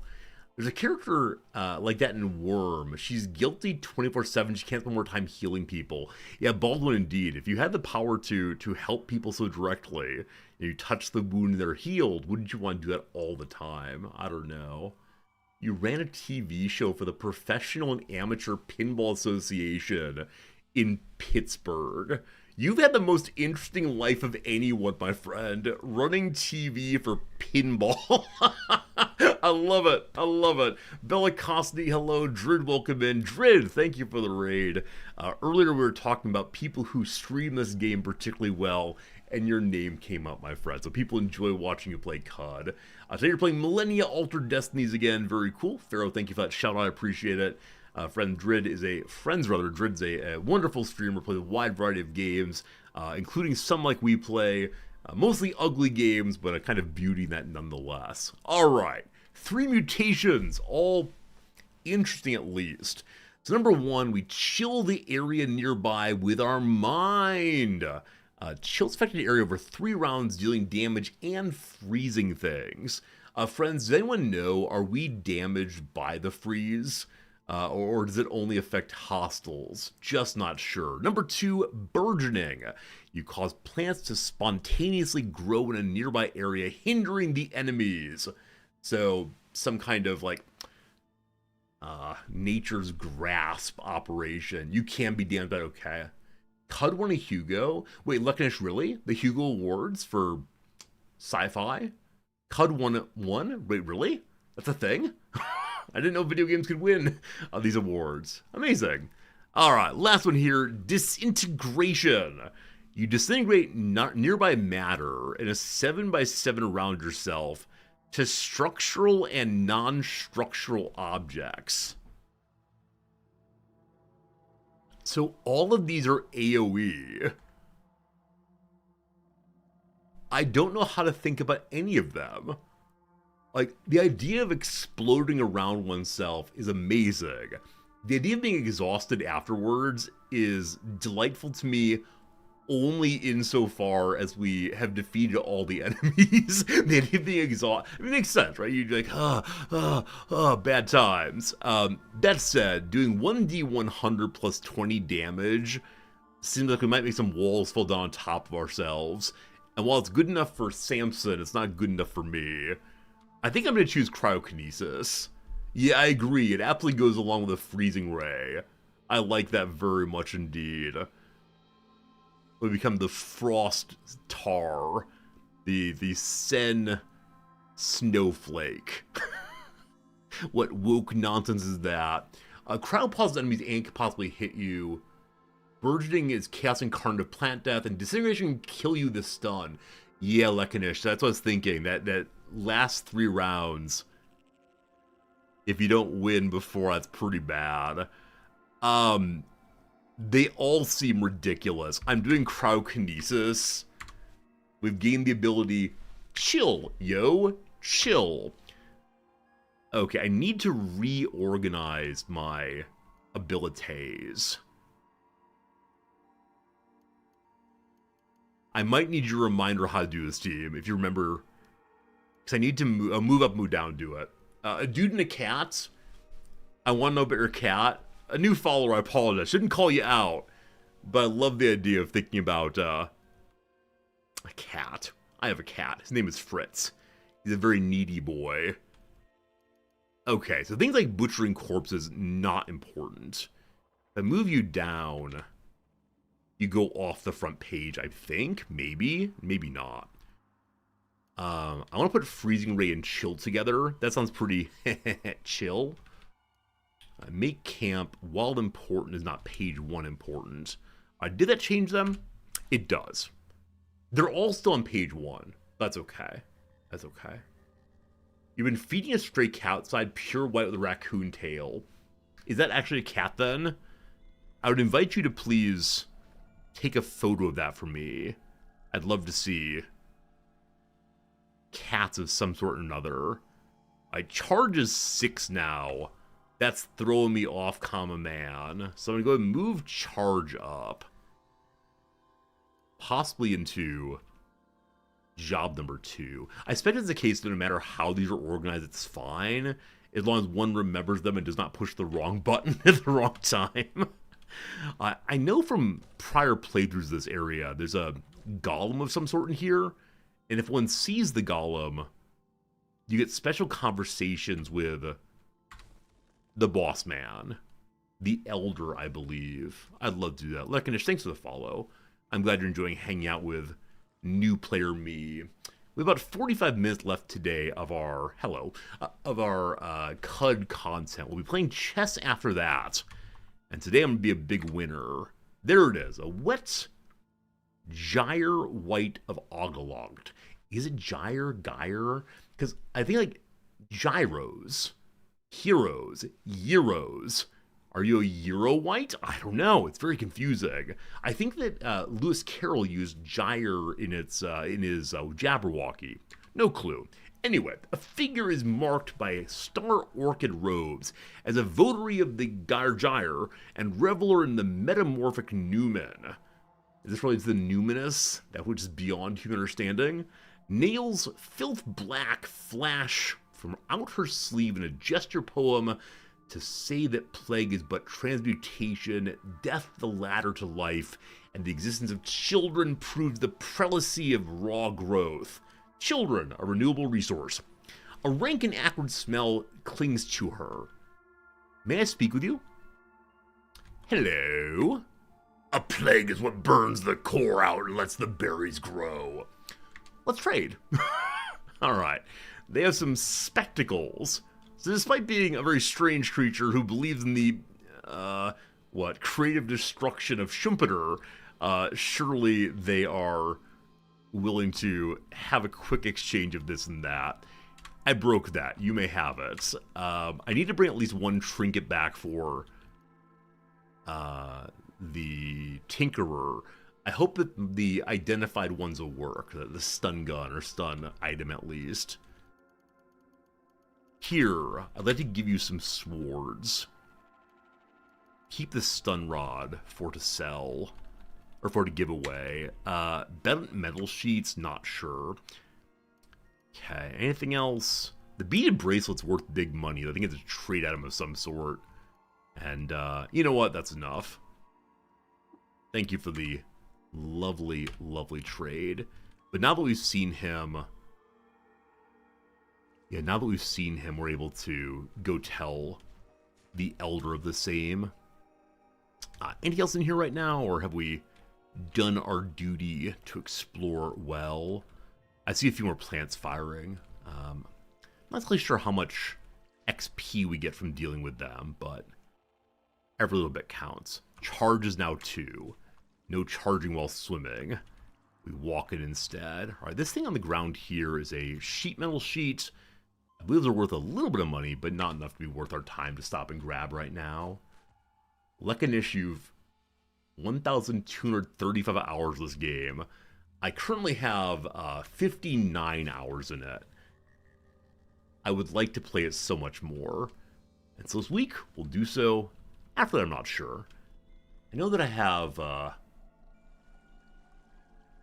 what's coming out next? Oh, Final Fantasy Tactics is the next game I intend to play.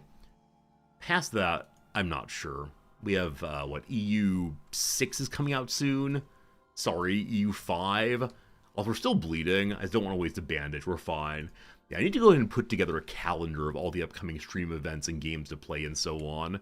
Because I know that there are more than a few I've promised to play and check out, and looking forward to all of them. The new FF Tactics, I think it's a remaster, but I never played the first one. And so I've played very few Tactics games. I've played Banner Saga and one of the Fire Emblems. I love Tactics games, but I always feel very, very sad about losing people, and so I don't play nearly enough. But I intend to play it, and we'll have a good time with that. Another defanged little buddy. I'm disengaged so the plant doesn't shoot at us while we're fighting it. Alright. Freeze ray ready. Charge on cooldown. Walk in. Where's this member now? 3. All good. All good, all good. Yeah, one of you very generously gave me a copy of the new Tactics game. I did not promise I'd play it at the time, but now I'm saying with almost certainty that we will play it when it comes out, or releases rather, but I say it so often, it feels more and more true the longer I've been streaming, which is there are just too many games to play, and I'm excited to try every single one of them. And I always worry, like in general, as the existentialists tell us, the way in which you spend your life in this moment means you're not spending your life in other ways in this moment. And that's a tragedy, gosh darn it. So unfortunately, by choosing this game, I'm not choosing that game. It's all you can do is make your best judgment and have some fun. I want to make a campfire. 7, go. Must eat now. And I also saw that our... Uh-oh. Oh, okay. We have plenty of torches. I just didn't get a new one going. All lit, we can see again. Now, I see a way to go to the right here. I believe that once one leaves the Red Rock basement, that's a whole different world that's not storyline, but might still have something interesting in it. But we are 4 strata deep, and I'm not quite sure what strata is appropriate for me. Does anyone know, is there a rule about that? Like, at level 8, you're ready for 2 strata deep, etc.? Or is it instead the case that those strata are general explanations of where you're ready to be? They're not exact? Here's another one. Okay, there are 2 centipedes here. I can fight that. However, there may be a, centipede producer. I'm now surrounded. Now, they're all dying in 1 or 2 hits, so we're okay. But there are a lot of enemies here. Of many sorts. I'm glad that this is not a game where all of the enemies are on one team against you. Those games are the worst, of course. Okay, a steel warhammer I will grab. I'm not going to use it, but it's probably saleable. Okay, what are you? Up to 20 strata down, you're at level of the zone you're in. After that, you're in the deep. Okay, so if I'm in like the Red Rock area, down to 20, it's of similar difficulty to what I found on the surface. Now, this area feels a little bit worse than that, but we'll figure it out for sure. Hey, real life, how's it going? South of the 4th Red Rock strata is still early game. Okay, so we're all saying this is early game, don't worry too much. Thank you much for that. Also, we see a, one second. We're fine. Pause it out. We see a monk of some sort fighting down here. Here we go. All right, the itchiness has led to fickle gill.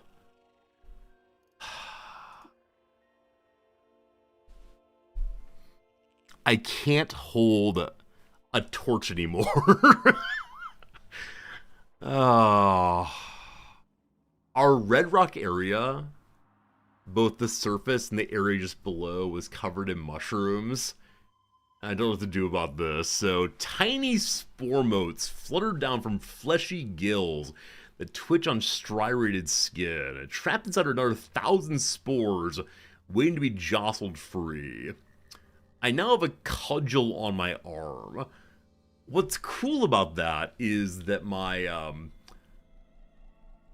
what is it? My charging effect lets me stun people if I have a cudgel. So, I can dump my axe, I guess, and then main hand a torch. Okay. I know that there are ways to get rid of mushroom body parts. People have mentioned it before when I've gotten itchy skin, but I've never successfully removed it because I just don't know how. I don't think the game tells you obviously.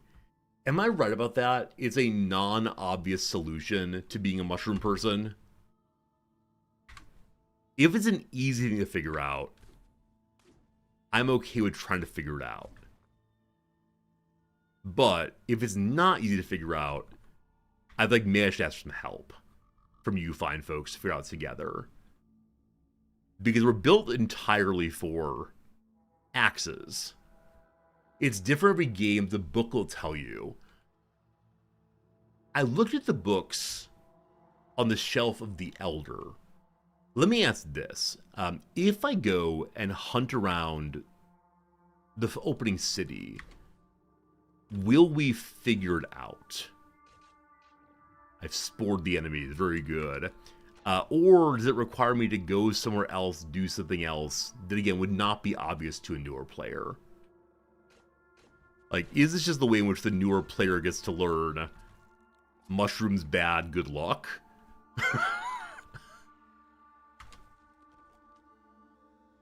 I'm doing okay right now. Well, maybe not anymore. There are two books, white books and yellow books. White ones are random. So I need a yellow book to figure out this. Is it like a randomly placed yellow book I might find someday? For now, we just suffer through.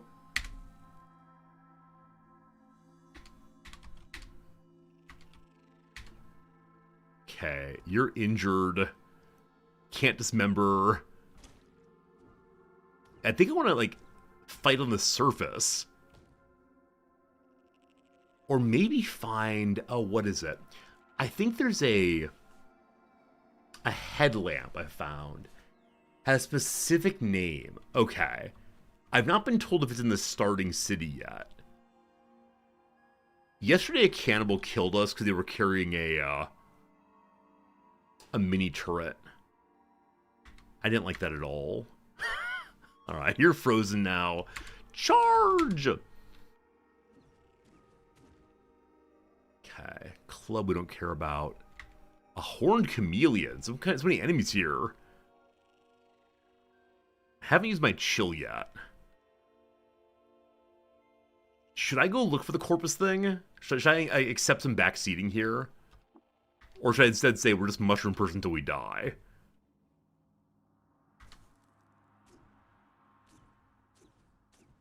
Because not being able to manhandle an axe is terrible. And this game is called, as mentioned previously, Caves of Qud. And so if I can't go into caves... I mean, maybe there's a mutation to see in the dark. I'm almost certain there would be. And I think seeing in the dark might be very, very useful, of course.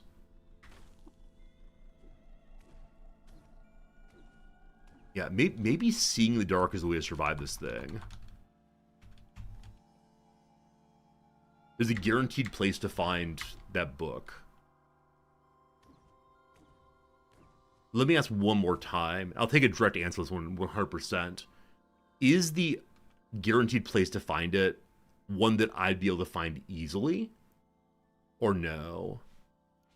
I can't put anything in my offhand, no. Because I don't seem to be able to. Yeah, the Fickle Gill appears to take my hand entirely. The book is spawned a mushroom-looking city. I have never been to a mushroom city. That said, we have +1 armor now. Woo! Woo city. Woo! Is a mushroom city. I've never seen a mushroom city. Which, I mean, I've never gone to one. Not that it doesn't exist. Also, I lost my beloved gloves. Is that right? Yeah, I can't wear my gloves on top of the gill here. Alright, I'll go look in a moment. We'll find that place together and see if I can figure it out. I want to wash the blood off my body. Alright, got a little fresh water. We'll pour it onto ourselves. 3 drams. Why that number? Because sounds good. Nope, didn't work. You have to clean it directly, don't you? There we go. There we go. All nice and clean, looking good. So I guess I'll poke through this area a little bit more. And then head on home. I don't know why I'm standing between 2 enemies. Okay, time to teleport. It fails. All right, try again, please. Mushroom infections are right paths for new players. So, I think I've kind of learned that on prior playthroughs. But what do you do when the entrance to the first level of Red Rock is full of mushrooms?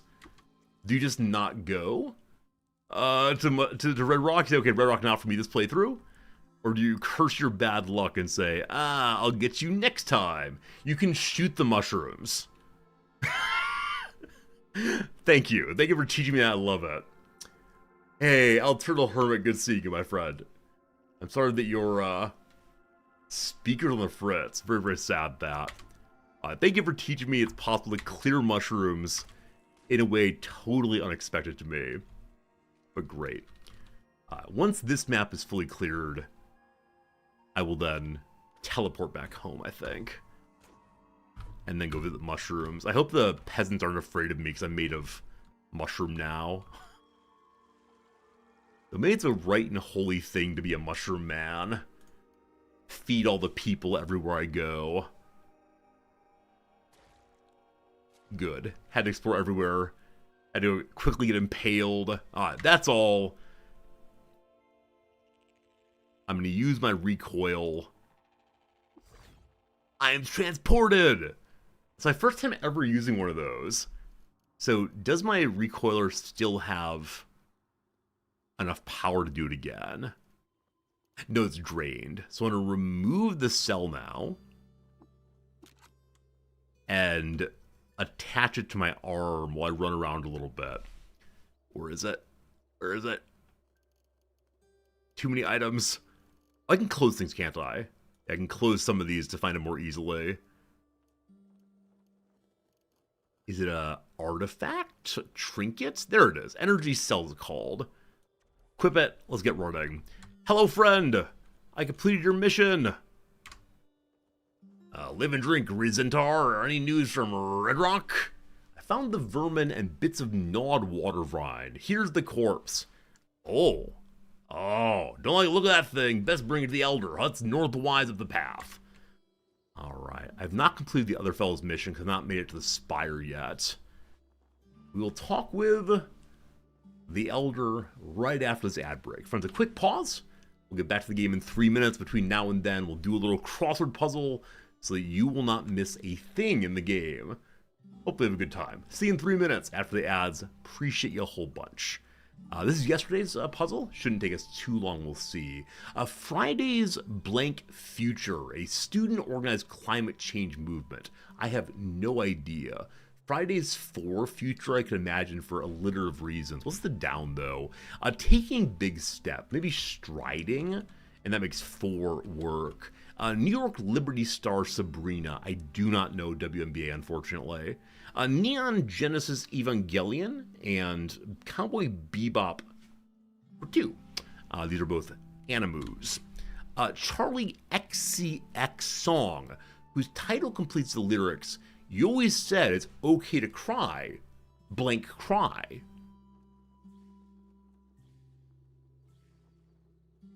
I think she's the one who popularized some word recently that was used in the last presidential election by a particular segment of the population, saying Kamala is something. I can't remember what it is, though, unfortunately.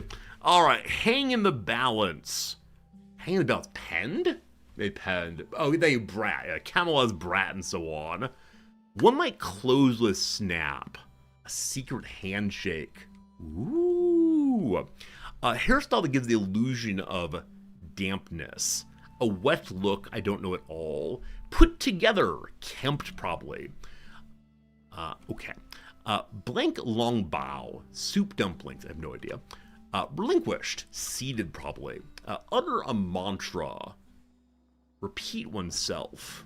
Calm oneself. Chant, there we go. Blog feed format for short. The ever popular RSS feed. You sure? Not sure. A word for hair recognition, facial in both cases. Biblical sister of Aaron and Moses. Is it a Mariah, possibly? Go unnoticed. Pass by, maybe. Gentle throws or tosses.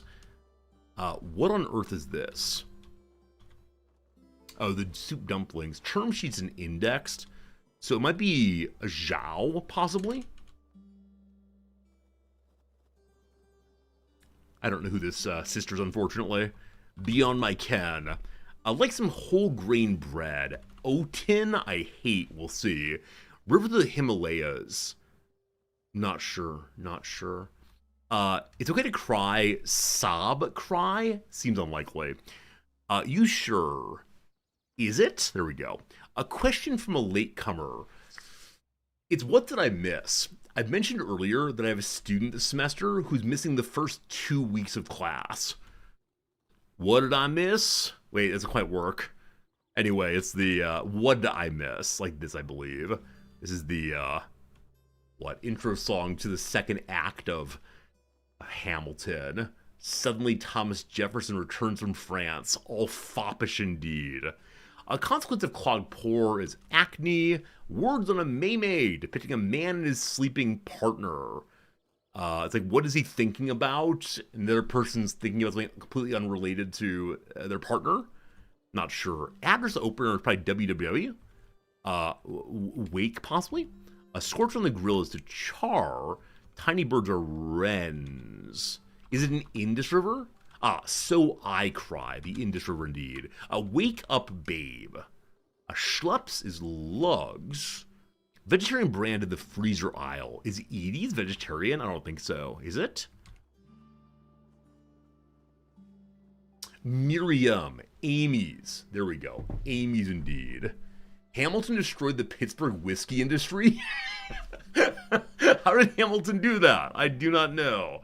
Anyway, Amy's. I think Amy's is the brand that has a little bunny rabbit as part of their logo, maybe. Or perhaps they have like bunny rabbit shaped macaroni and cheese, or just the macaroni part.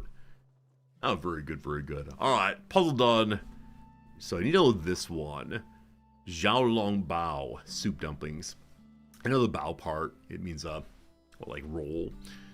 Stuffed roll.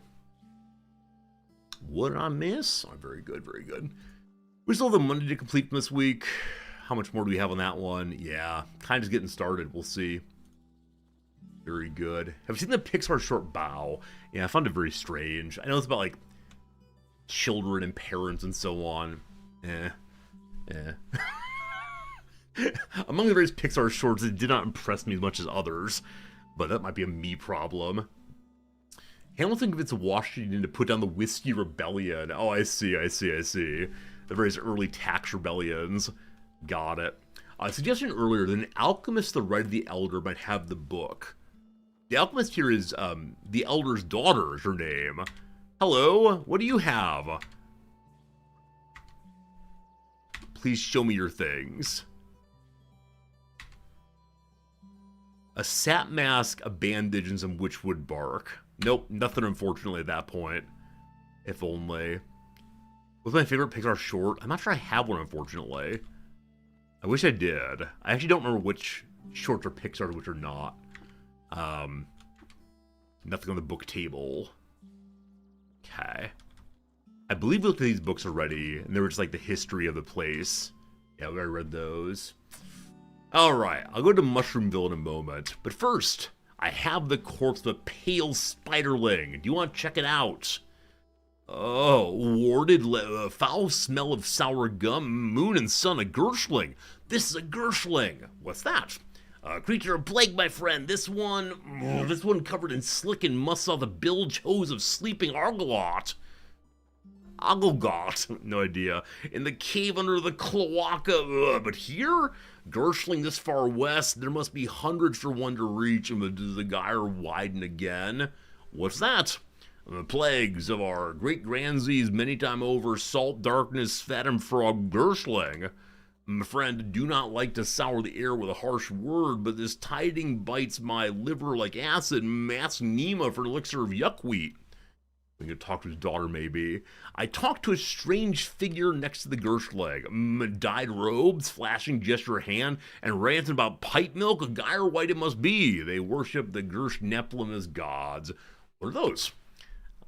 Nephilim, seventh plague, Gersh Titans bore on the moon stair and quickened to life to eat our young. Sultan Repshift drove them back, a chiliad ago, away to slumber do they rouse. So Repshift is the last of the Sultans, I believe. This creature has no fangs. Gyre what it must be, they bind the teeth right up to their own gums to make a show for the Gersh Nephilim. So the white stole its teeth and jammed them on in.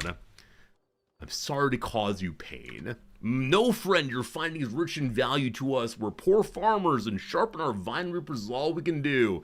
Others, perhaps more. Take these prickly boons as thanks. I will not soon forget this risen tar. Leave me to muse kindly. We receive an Uber Nostrum injector, a weird salve, a salve injector, and a salve injector. Salves are like healing potions, I think. Uber Nostrum, I don't know what it does. I think I've seen it once before. Everyone loves us now. My friend, will you teach me? Yes. I can tell them secrets. And maybe learn how to harvest. And maybe learn how to make apple mots. Here's a secret. Location of a legendary glow pad. They appreciate that very, very much. So, teach me harvesting, please. They didn't like that, but I know secrets now. We now harvest plants we walk around. And, teach me how to make your fancy food, please. They hate that I asked, but that's okay. That's okay. Okay. We want to go visit...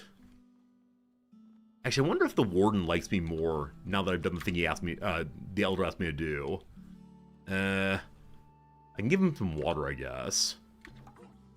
That makes the wardens like me more. The reputation of the villagers like me more. But robots hate me. They already did. So I have nothing special I can do with them right now.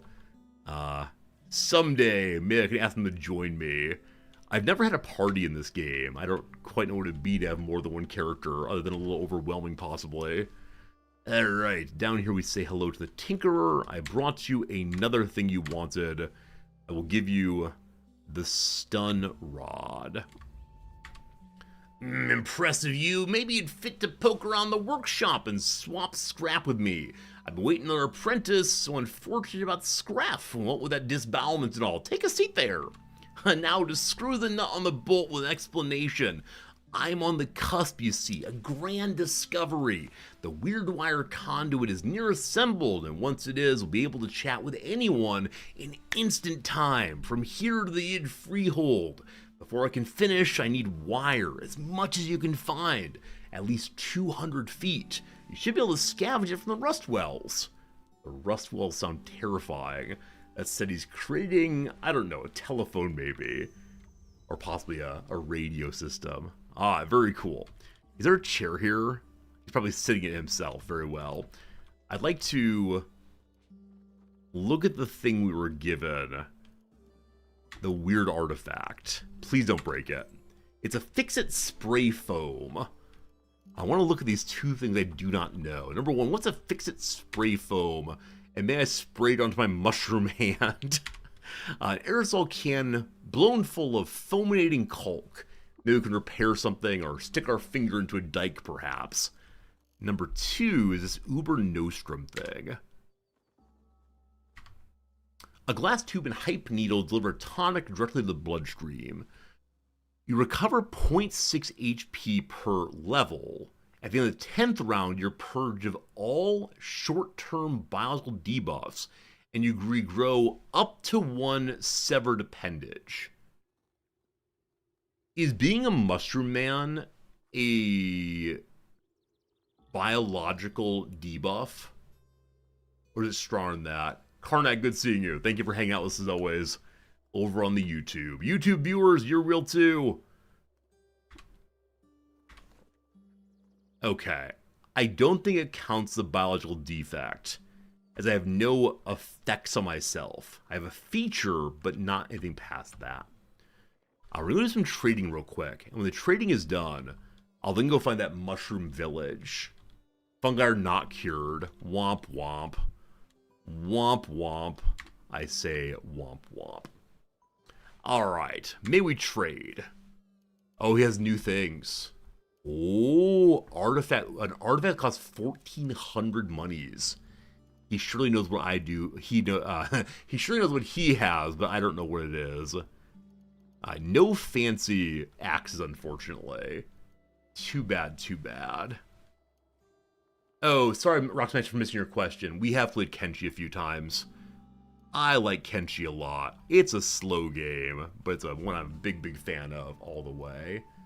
Uber Ocean is super useful, don't waste it. Yeah, I mean, being able to grow back an appendage sounds incredibly important, so maybe. I'm going to sell my old leather armor for basically no money. A little heartbreaking that. I guess I can sell this corpse now that I showed it off. Actually, no, I'm going to throw it into my box. Something I might use eventually. Here is a warhammer. Here's a stun rod. I guess this beaded bracelet I can sell. And man, that's all for right now. Maybe Caves of Kenshi. Maybe Kenshi 2 will be just that. I love the idea. Okay, now I'm rich. Is there anything you have that I like? Also, anytime I get any money, I announce that I'm rich. I'm guessing there are people in this game who have tens of thousands of water saved up. Can't even imagine. What's the nylon body pack do? Hair of unknown origin sticks the diamond pattern on nylon hip and shoulder straps. Zippered and button pouches allow for the lugging of all the under-earth tools one needs. Plus 20% carry capacity. I'm sorry, what? It's 214 money, so I can't afford it. Maybe I'm going to keep an eye out in our future. In so many games, one needs to have a backpack early. I trust that I'm going to get my arm back soon, so I'm going to use my axe again. Also, I'm guessing that some of these items are nothing special, but to me they're everything. Like, this axe is a very early game axe worth $5 reduce. But again, to me, it's everything. Do I leave the injector behind? No, in case I need an emergency refill of an arm. Oh, the copper nugget. They're the extruders that can turn nuggets into wire. I just need to find a functioning extruder. I wonder if the Tinkerer has one in his room there. I didn't even notice. Okay, so I'm going to leave behind those things for now. And then let's go check and see if the Tinkerer has what I'm hoping he does. It's this thing, right? It's a sewing machine. Rough. Okay, I don't think there's an extruder here at all, unfortunately. Unless... electric generator. He does have power here. That's pretty cool. Cabinet here has a bunch of items. He said I'm his apprentice now so we could trade things. Does that mean I can take his things? Oh, here's the trading. Oh boy. What are data disks? May I look at it? Oh, it tells you what it makes. Huh. You have to tinkering skill to make a grappling gun. Or a chrome revolver. A mag hammer. And an Eigen pistol. I kind of wish we were playing the flying cowboy again. Now these weird artifacts I cannot examine as I'm holding them, I believe. I'm guessing some people know exactly what they are based on their value. That's the kind of knowledge I'll have someday, I'm sure. Okay, so the contraption here needs to be plugged in. I see how that works now. That's right, I understand the weird devices. Okay, that's all for now. He didn't have an extruder, unfortunately. So, let's look at the world map now. Go to a mushroom place. Oh, far to the east there. Oh, and on the way, these are the rust pits I think I'm supposed to go visit. And here's what. Glassblowers plied their craft in isolation in the vanished precinct whose ruins lie deep in an earth cleft. Should I visit this place? Sure. Let's see what Shurshuron is. I was very glad I didn't get lost on the way. I'm lost! Alright, say I don't get lost, I immediately got lost. Do you hate me? The glow crow does not hate me. I have a magnetic compass on my arm. How am I getting lost here? Seems outrageous to me. Historic sites are dangerous? Oh, okay. I thought they were like the ruins we found earlier, where there are lots of items to take and nothing to concern me. Alright, random walking. We'll find our way out of here eventually. Nobody's home here. Hello. Turtle, you hate me? See, the turtles hate me. I think it's when we left alone. Uh-oh. Multiple kinds of enemies all at once. I don't want to fight the turtle, do I? Also, we're finding on the grounds wide-brimmed hats and vine reapers. We're fighting farmers. Alright. Charge there. Enjoy the spores, turtle. And the half shell. Are you a little wounded? I want the turtles to like me. There's no reason I should be fighting a turtle. Especially because I have no axe, right? I'm just like smashing it with my cudgel arm over and over again. And not penetrating it. Wait, no, I'm not even doing that. I'm hitting it with a torch over and over again. This is a waste of my life. It's badly injured, so we will win eventually. Freeze ray will help. There we go. The power of magic, we win this thing. All very silly. Okay. Need to eat some food real quick. Number 7 for that. Also, I have harvest plants on. I wonder if my inventory is getting good and full of various kinds of plants we might need at some point. I found where I was previously, all good. Oh, axe and torch outside. You're brilliant, aren't you? Tarek, you know what? That suggestion makes you the VIP of the day. That's wonderful, thank you. Of course. Of course. I can use my axe outside. Brilliant, and thank you. Where's my axe? Alright.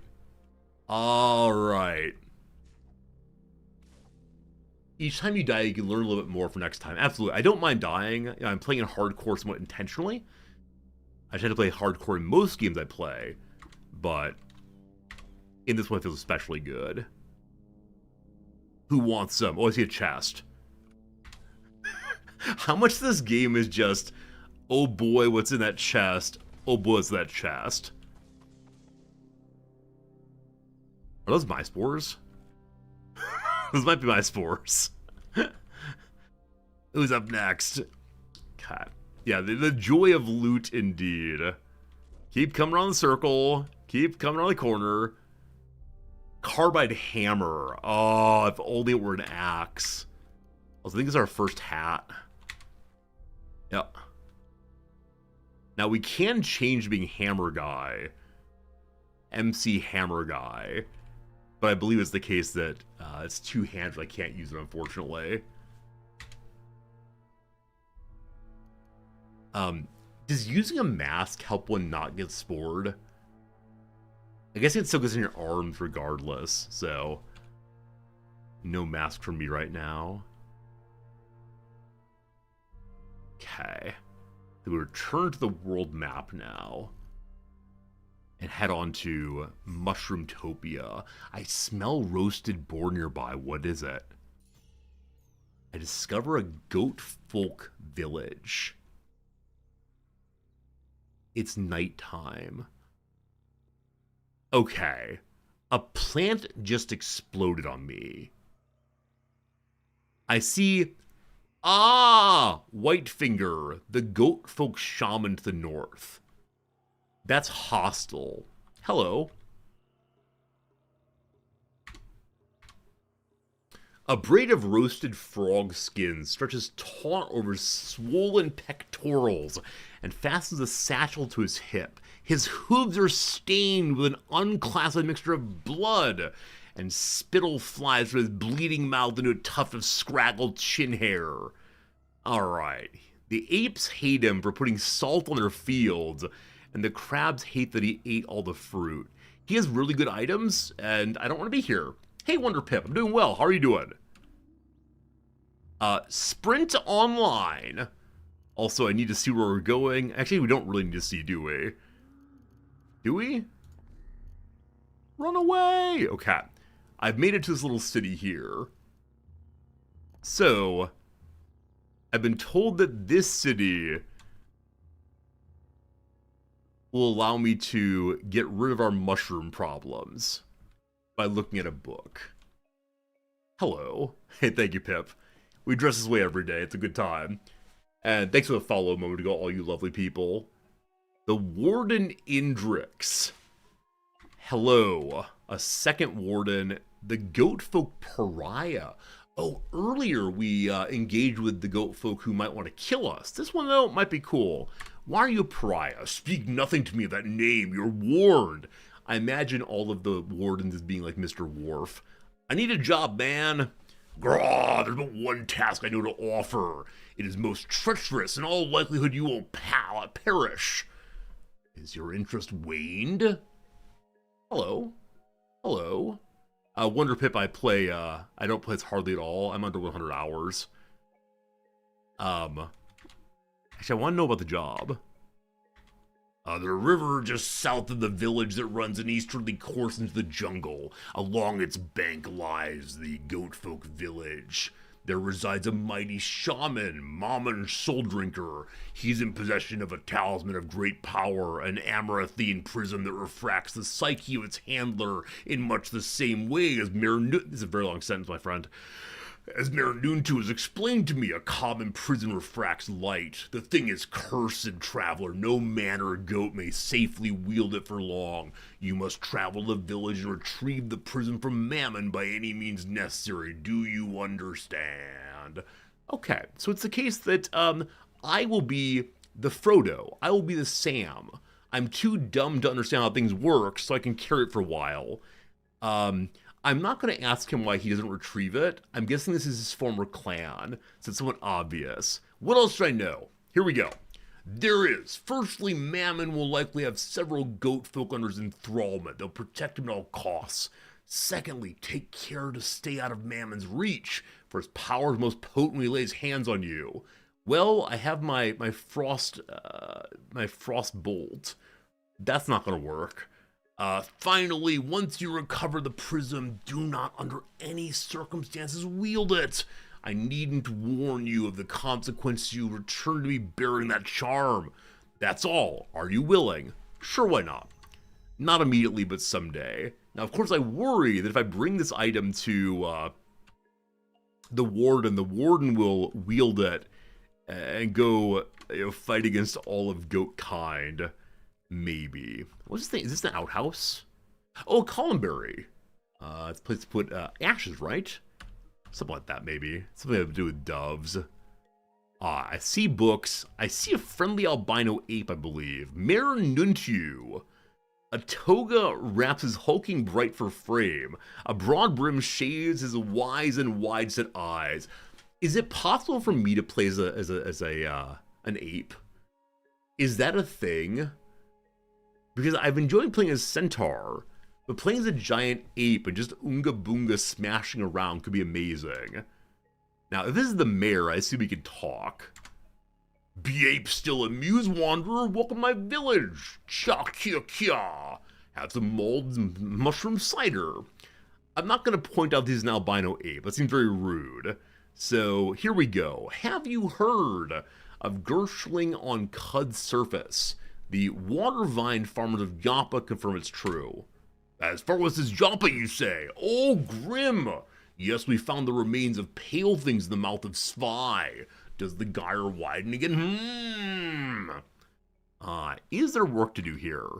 A water hand, you say? Speak to my friend and warden Indrix. You'll find him patrolling the village. We already did that, good to go. Next up, what can you tell me about Kyakukia? We're watered by river spray. We pluck the fruit of the wood we hunt. The worshippers of Ober Kuru whittle and brood too. They'll pay you no mind unless you ask them. Here you can be with friends or muse alone. If it's trade goods that interest you, take a gander at Ural's wares in the northwest corner. The odd one crow songs too if you can scry them in the bush. So crow song is to be found outside the city. I must warn you, however, cast no villain shadow on the grounds. Warden Indrix will be watching. Who's Ural? Ural's a harmless cucumber vine. I like the variety of creatures here. The ape, the goat person, and the cucumber vine. Is that a metaphor? They came to Kyakukia a few years ago after the last consortium Chandler. A wicked little hyacinth named Plysigo suffered something of an accident. In Tartup's defense, Plysigo shouldn't have berated someone with claws so close to resemblance to pruning shears. At any length, Ural stocks a plethora of goods. You'll be satisfied with your visit. My current theory, and please do not correct me, my current theory is that all of these are wizards in different appearances. They're not actually a group of apes and goat people and cucumber vines hanging out. We'll see. Who is Crowsong? Oh, another dweller. I won't speak to what Crowsong's deal is. That's a very strange word there. What his deal is. Best you find them and ask yourself. Lastly, who's Indrix? The warden. Warden Indrix is one of the most ferocious warriors I've ever met. Once upon a time, he and his brothers gorged themselves on the flesh of beasts by starlight, but now I count myself lucky to call him my warden. Some believe he's of a sour kind, though I assure you he's but a victim of his goatish nature. Alright. I'm not going to say what he is. Seems rude. So live and drink, my friend. May we do the water thing now? We may. Here's some water. Reputation to 100. The worms hate the ape. I can give him a secret. He can teach me cooking and gathering. Or he can teach me a favorite dish. Huh. Here's a secret. The Goatfolk Village. Please don't destroy it, thank you. I'll learn cooking and gathering. What that does, I don't know. But cool. Cat. Very good. We can trade also. Oh, this book. This book is the one I need to have to figure out how to get rid of my my problems. Problems of having an arm. May I read it while it's in your hand? Unfortunately not. I will buy that, I guess. Thank you for telling me this is here. I had no idea. I will sell you this lovely hammer. What else may I give you to save some cash? I can give you the Uber Nostrum. Kidding, kidding, kidding, kidding. Here, have some algae. Delicious. Here, have some salt. Very good. And that's all for now. I'm only giving a trade of 85 or so. Alright. Friends, it's time for me to learn how to fix the problem I currently have. 'Tis a book. We read it. It's often said the cure to the plague is also the cause. While there's truth to the maxim, I've found it to be well supplemented by a broader and systematic approach to treatment. The following is a record of known afflictions or symptoms and remedies, which I've compiled from the logs and personal notes I authored during the course of my 40-year tenure as physician in apothecary to the farmstead of Cardus. Abbot Ulrim of neighboring monastery of the illustrious Heart of Chrome has agreed to instruct the monks of scriptorium to reproduce the text for posterity. Alright, so Iron Shank, Monochrome, Moon King Fever, Glot Rot, Fungal Infections. Fickle Gill's what I have. In cases of fickle gill, infection culminates in the formation of fleshy, spore-bearing gills in the colonized region. Upon certain stresses, typically bodily harm, the gills flex and release a cloud of spores numbering in the thousands that shower onto adjacent parties, ostensibly protecting their host. The range spores in turn colonize the new hosts, rating the disease amongst the most contagious. So I could be the hero of mushroomdom, spreading it to everyone. The treatment for all fungal infections is the same. First, an antifungal cream must be concocted from gel, namely desalinated slime. I've seen slime before. The amoebas had, I think, and acid. The patient then must consume a raw seed sprout worm corpse to stimulate intestinal immunity. Within 2 hours of ingesting the corpse, use a spray bottle to apply 1 gram of the concoction to the infected skin. So, eat a raw seed sprout worm corpse and then spray oneself with desalinated slime.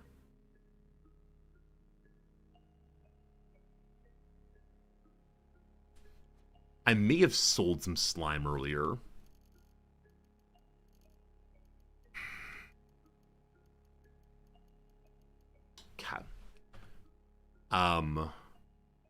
The other thing, a worm corpse, sounds like a remedy off of WebMD. Subreddit r/medicine. I may need to ask you all where this thing is. Which part of these fungi had an arm? Should I cut my arm off and then use the Uber Nostrum? Yeah, it's the right. It's the right hand. It's my offhand, the right hand.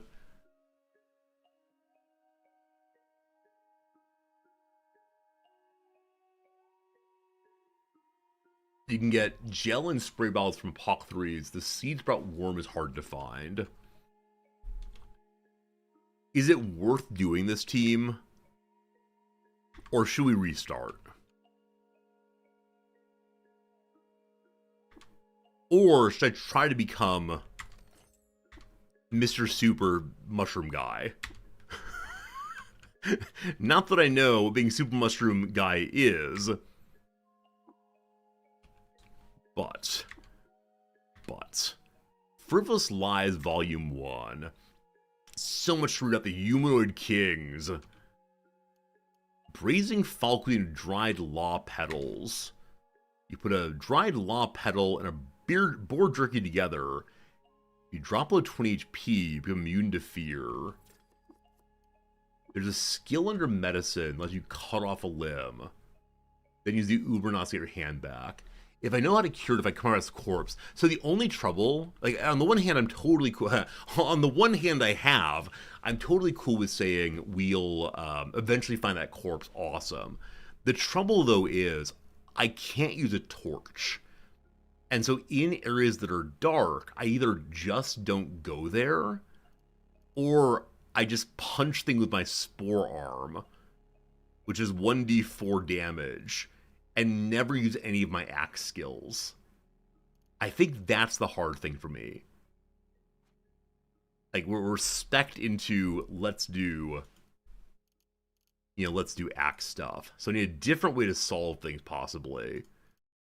Now, I was told that under medicine, there's a way to cut off one's arm. Is that Physicure? Amputate limb. It's a low number of skill points, but 23 intelligence. Unfortunately, I'm a big dum-dum. Check the weapon shop in this town. Might have something? Alright. Alright, looking for a weapon shop. I appreciate you'll help me with this. Are you... Your furniture. Are you the owner? Ural is a sentient cucumber vine. What? Let's trade. What you got, my friend? Got various trinkets. Got torches.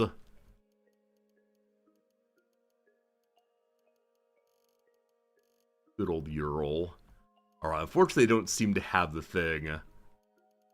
Anything useful here, I'm afraid.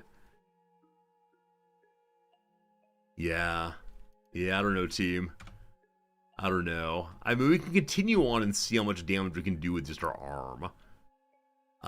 We're told that the spores are defensive as opposed to offensive. Huh. Huh.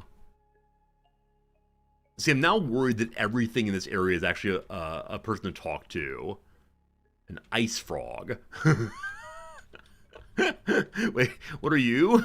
What are you, my friend? You are a honey badger? A mopongo named You are cider era. Take a draft of cider before leaving. Why is it chunky? Let's trade. What you got? Small mossy tube, 2 artifacts. So is there a way to boost my intelligence other than leveling up enough to get the points I need? Like, is there some draft I can find? A drink of some kind? Though I need so much intelligence. I need 23 intelligence, I have 17. 6 intelligence feels like a tremendous amount. I could just, like, randomly attack myself. Is that possible? And hope I take my arm off. Or do we just restart and say, well, at least we had a good time. Next time let's avoid mushrooms a little bit more. There's another way to get the limb removed, I might not like it. What's the other way? Give me other suggestions, I'll take it. Teach me all the possibilities of the video game, if you please. I could just be a fun guy. Like I said, though, the issue is I can't see in the dark. If you go to the rivers in the north, there are animals that will remove limbs. But there's no way to guarantee to remove the correct limb, right? What's this? Asphalt. Huh. I didn't realize that asphalt was naturally occurring. I always assumed it was made and then put on the construction sites. Friends, unfortunately, it is after 12:30 p.m. my time. We usually change over to the other portion of the stream now, do a little bit of chess. So that's going to be it for Caves of Qud today. I haven't quite decided what we're going to do tomorrow. I want to continue playing the game, so don't worry. It'll be more Caves of Qud. But do we continue this playthrough? Do I do another one off stream and get back to this place, but hopefully mushroom free? We'll have to see. We'll have to see for sure. For now, we save and quit. And those of you here only for this game, I get it. I understand it.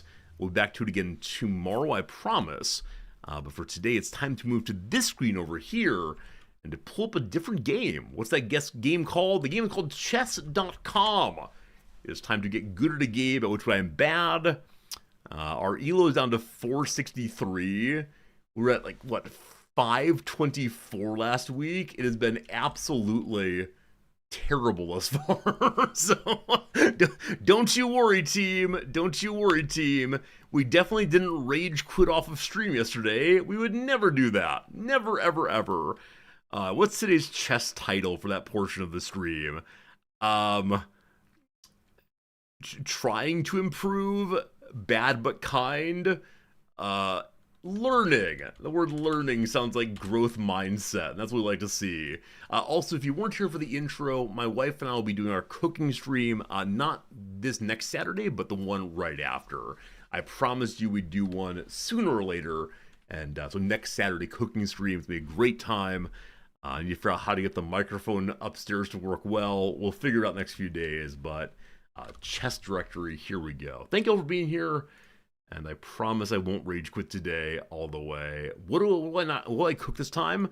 We're cooking a breakfast tacos called migas tacos. And then also making some donuts, which we've never made before. And we're going to try very hard not to burn the house down. That's the goal there. That's the goal there. Okay, let's go and do, 3 quick puzzles and then get to the game and see if we can do all right. I turned off the help of what exactly we're supposed to do in the puzzle. So maybe get a checkmate, maybe instead take a new piece, we'll see. Infinite Direct, exactly right. It'll be Friday evening US time, Friday late night Europe time, unfortunately, but definitely it'll be Saturday morning Japan time. Here we go. Okay, so on the one hand, we notice the king is stuck here. The king's not getting out anytime soon. If the queen goes forward, the queen is taken. If the rook goes forward, the rook is taken. So that does not amount to what I want. I can move my bishop to here, attacking, my bishop to here, attacking the queen. If the queen takes the bishop, she's then out of the way for dealing with this. I think. You fool! Okay. I mean, I guess this is a queen trade instead, right? Down you go. I go to here. Not so good. Okay, I thought I was being very clever there. I can do the thing, but the thing doesn't work. I can just ram through. Sorry. I tried to make that overly clever. We're good. Has anyone told me about the fianchetto of stun? Yesterday, people were mentioning the fianchetto quite a bit. I don't know if it'd be a useful addition to my play or what exactly, but at my last loss, quite a few people mentioned move my bishops differently than how I move them. And I'm not quite sure why people want to do that. We're playing as white. There's the king. We have cover to here, and so that is checkmate. I should move the difficulty up a little bit. Okay. I don't mind doing that. Hard difficulty now. We'll see how this goes. I'm white. The king is right here. I can go here safely. Cool. That's enough for now. That's enough for now. Very hard is still pretty easy. I'll try to walk it up slowly. Maybe puzzle's not worth doing then. I don't know. We'll see. Okay, team. As usual, I won't be reading at this point. Feel free to have nice conversations amongst yourself. Talk about chess or anything else you want to. But goodbye, everyone. An American here wearing military outfits. Let's see how the U.S. military does versus me. Hey, it's the queen. All right, so the farther down in ELO we've come, the more queen nonsense we're seeing again. Not a fan. I do remember how to do this. So you're covered, you're not covered. You're covered. If I go pawn forward, that's protected. I can't do that though because that's the F pawn, etc. Okay.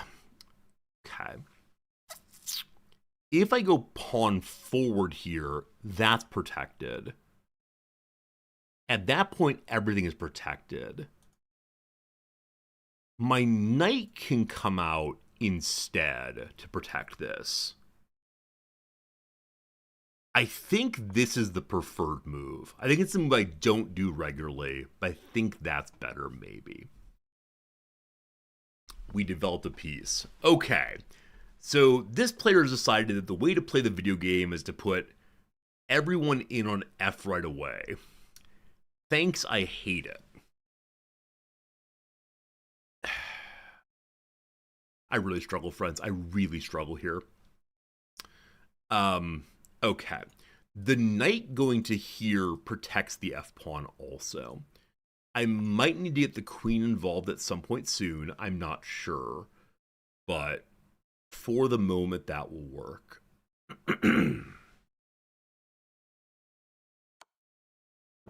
Okay. So they took a pawn. I take a queen. They take the knight. I lose castling, but we're good to go.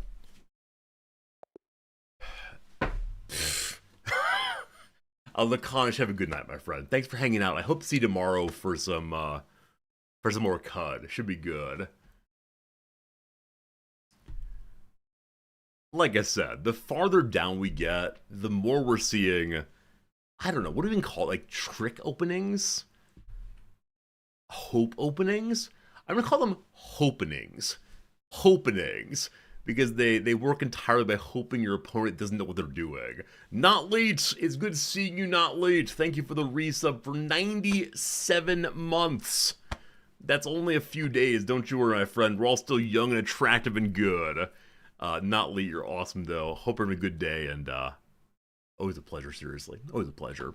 No reason to talk about that one at all. The only thing I did differently than usual is to develop the knight on right side, queen side, instead of moving the queen up. Previously, I've wanted to do that. It's always been kind of awkward. So knight up is much, much better. Cool. Let's do another one. Get right to it. 463. The climb to 500 begins again. Continues apace. Where's this person from? Nurbek is from where? Uzbekistan. Wow. It's our first Uzbekistani opponent. Let's see how they play the game in Uzbekistan. They play by attacking my pawn immediately. Cool. I think I'm going to... I could just take the rest of the middle here. But no, I think we'll defend like so. Oh, it's Alkheim's defense! Oh, I keep forgetting it's Alkheim's defense. So I'm supposed to push into it. Is this the Italian thing you all mentioned? Is this the Italian thing, team? Where they're going to go on the outside and like yell an F word at me? Okay. That's not how Alkheim's defense works. So we've damaged their tempo in really great ways then. They're supposed to go across to this side. Okay. So their bishop is currently attacking this pawn right here. If they attack the pawn, cool. As the bishop can deal with it. But what that means is they're attacking the location at which the knight wants to jump out, we'll call it. All right. We can go ahead and just develop a bishop. Out it goes and see what happens. We can develop this bishop also. But insofar as they don't have much development out there, I'm kind of unsure how I should be setting up. Just not taking this move, certainly. But yeah, I guess it's bishop o'clock. I guess what this does is limits the ease of castling on this side, unless we make like a less than great development. Might be my first time ever seeing this, or my first time ever noticing this. I'm guessing I've jumped into it previously. That said, for now, let's go ahead and target... Does this work? We'll target the knight, and then if they come out one, we can take that.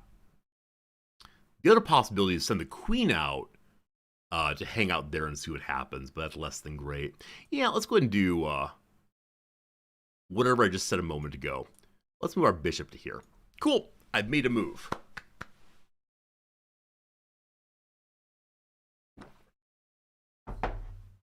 I'm such a fool. I said literally 10 seconds ago that bishop needs to stay there in order to protect that pawn. They want to chat. Hello. Smiley face. Oh, I can't believe I did that. That's pretty unfortunate, isn't it? Okay. Right. If I'm attacking the f-pawn, I kind of wish my queen were here so she could go take that. That'd be pretty swell. So I'm gonna lose my rook. That's pretty embarrassing, frankly. I don't believe I can get a piece in place to protect that unless I move my king forward, which I'm gonna do in order to, well, never mind, it doesn't even matter, right? You have to move the knight also. Man, I'm a dum-dum. Man, I'm a big old dum-dum.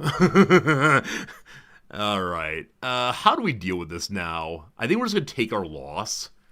I absolutely loathe it when I talk through something I mean to do and then do not do it successfully. So I want my queen here for reasons I don't recall.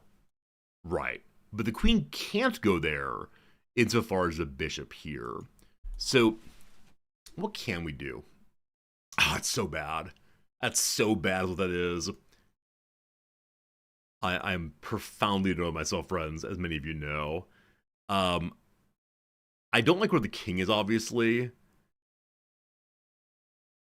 The knight can go here. I don't know why I'm doing that exactly. So at this point, because I lost that rook, I don't know what I'm doing and why I'm trying to do it and so on.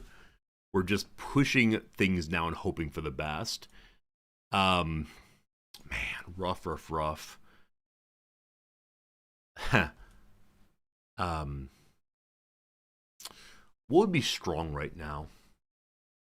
I mean, the king is still buttoned inside, right? That's the thing to say, is the king is still in a position of great insecurity.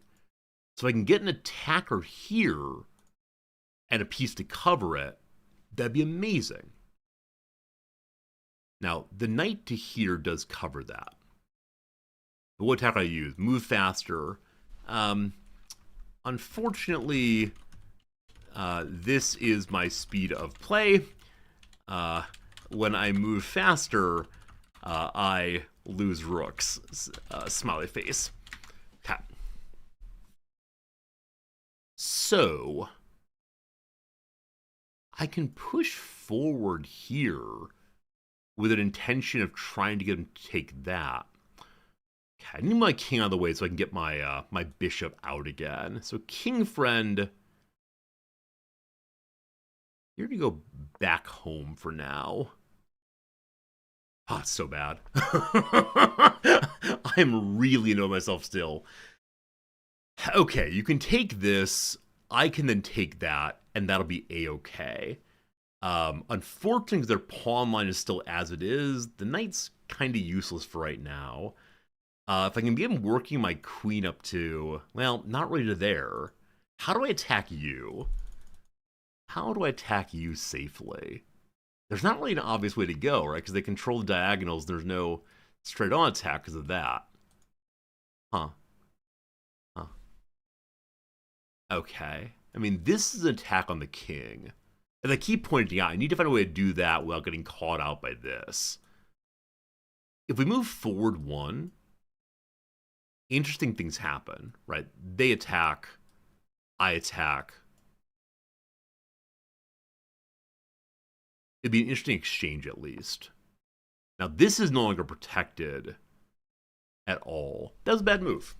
That was a bad move. Unfortunately, I'm slightly tilted about the rook thing still, and so I'm just not... Actually, no, it's just not covered at all. So moving forward there, again, a big oopsie-doopsie. Kind of want to resign and start fresh, but it's only +6. What you gonna do?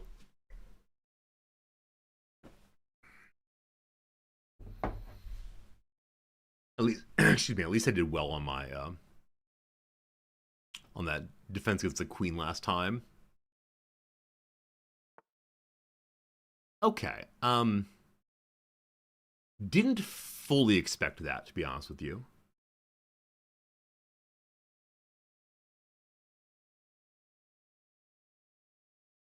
If they take, I take, they take, I take.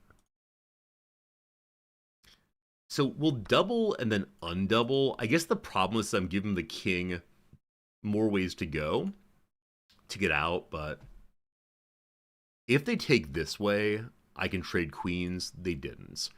Now, I could jump here attacking the queen. Presumably they'll take. I can then ram it home. Now, do I want to be trading down? The answer is probably no, but I'm not quite sure what else to do right now. Our guy's in a rough spot currently. And this is still holding on. Yeah, unfortunately. This is really strong, isn't it? Really interesting, frankly. Okay, so I'm just not seeing any interesting jump patterns right now that give me anything useful on my knights. But we develop. But we develop, but we develop. And so we develop this way. No one's attacking there. Don't really amounts to, unfortunately.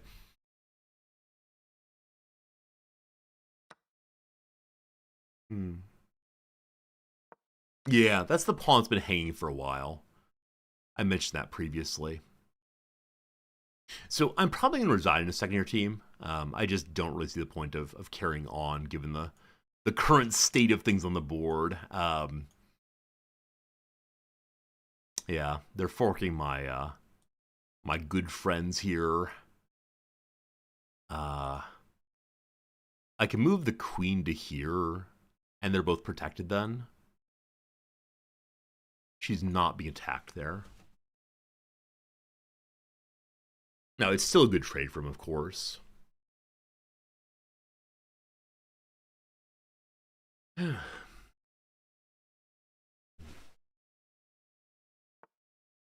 Okay. Right. So you're pinned right now. And also, you're attacked. I can move here and attack the queen, but it doesn't really do much for us, does it? We can move here and lose. Cool. Now, what's nice about this is we have coverage, but you're just going to die, aren't you? Is there any way I can protect here in a useful way? No, I feel like I'm playing such a negative way today. Yeah, I'm not being able to launch attacks because they're pawn structure still. We could attack here. Unfortunately, it's covered that way. And I have no one helping. Is there a way to get an attack on this? Well, you can move to here, I suppose. And then charge, except for the knight. So I'd need to go to there and deal with the knight. So how do we jump to here?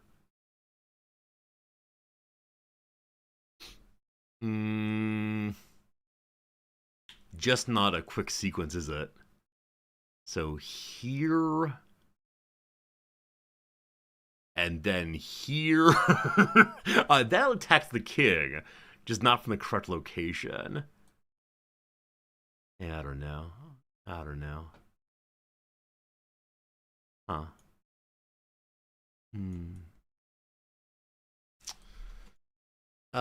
Okay, what do I do to protect this?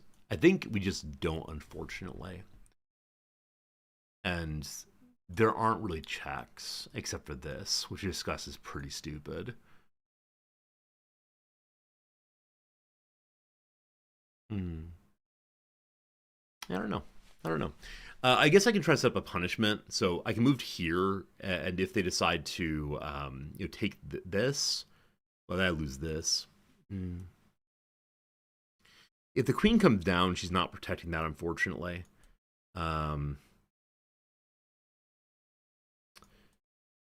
Yeah. I'm going to go here. My intention is to check next turn. Now, what that check gets me, I don't really know.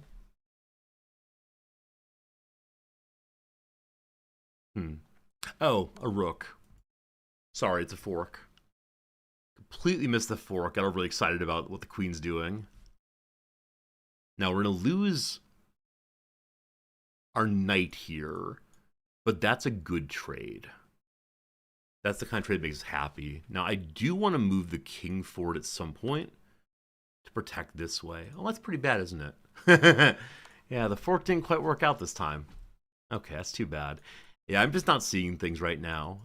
They have really good coverage of the board with the bishops to a point that I'm just not putting on an entertaining TV show right now, unfortunately. It's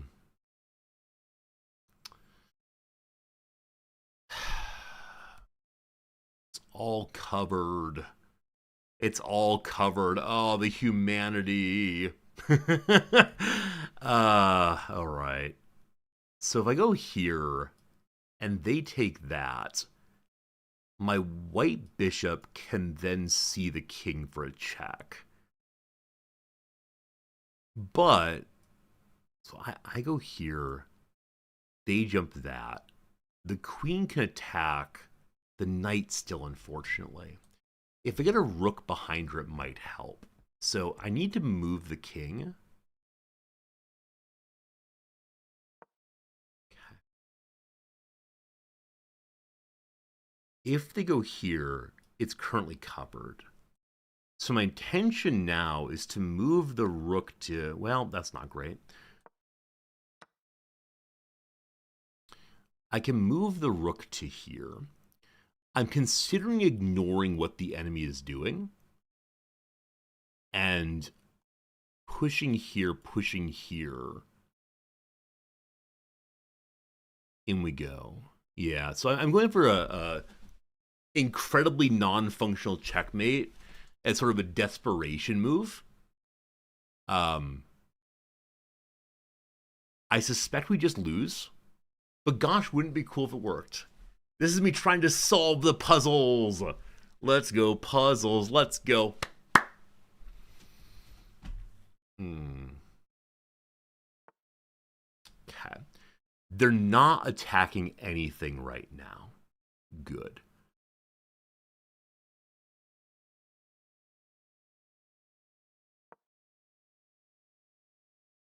Whole bunch of attackers there.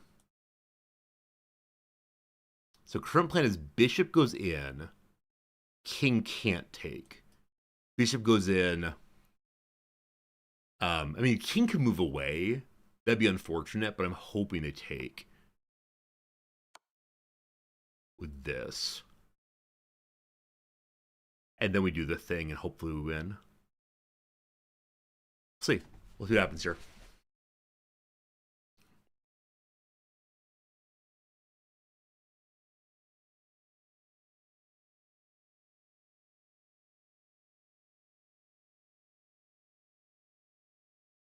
Is there any way they can defend this other than attacking? Like I said, if they move away, I don't know what happens after that. Like, sincerely, we take another pawn, maybe. Like, that's what we got going right now is pawn taking. Yeah. They moved away, unfortunately. I thought that might happen, unfortunately. Okay. I mean, very smart move. I think if they would have taken it, would have been a blunder. But fair enough. Fair enough. So I no longer really want this trade. I can go here, attacking the knight. My black, dark, green guy can't go there, but can go here, threatening the rook. Now, this is still on, but I'm happy to take the rook instead. We'll need to figure out how to defend the bishop in a moment. Okay. Unfortunate. I thought I had it, but I didn't quite. So we can just step back one. So the super awkward thing is about to happen is if they push forward again, and they just take with a bishop, I guess. Now if I go here, we're not bishop exchanging, unfortunately. They're just taking the bishop for a pawn, and that's not ideal. If I go here and take the pawn, they go there, and yeah, I don't know. I think this is a case where we're going to take a pawn, a bishop, no matter what I do. Unfortunately, we can check, but then this happens. The queen can check here. She's not being attacked. Yeah, that'll work. No, that won't work. All right, all right, all right. That's the move I was talking about doing for a long time. All right, I think I had one nice moment in that one. I think that was a nice moment, but...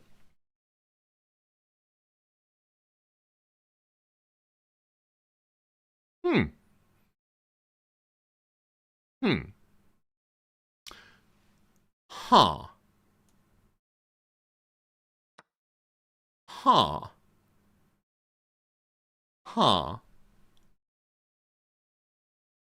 Huh. Huh. Luckily at this ELO, I'm not the only one who blunders.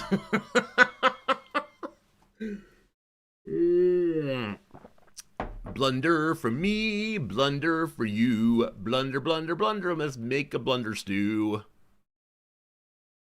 Yeah, that should have been, like, I was what, 3 seconds away from resigning in brief seconds. All right, so we lost a bishop now. They push forward here, we're fine still. I think we just take this, though I recognize that my king is currently exposed. If my rook drives home here, it protects the bishop. There's no reason to hurry the queen. She's not being attacked. All fine. If we take this, the queen come back. That's not great. All right, we're working our way back from plus 11, team. Don't you worry. We got this. We don't got this. Okay, ideally, I want to get... Hello. Okay, a check, unfortunately. I can move my king to protect the rook for right now. I'm glad she didn't have an immediate fork on my queen, but yeah, the player we're against is definitely better than I am. They're doing some really interesting movement, which I'm all about, but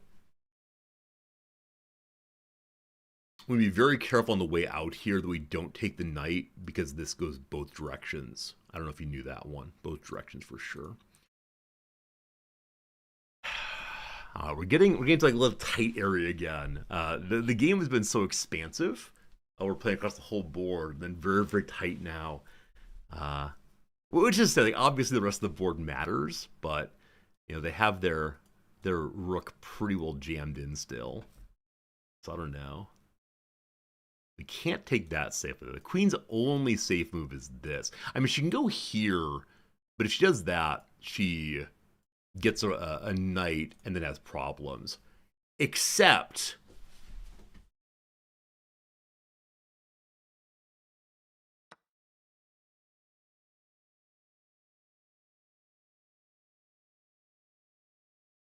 One second. Not anymore. Okay.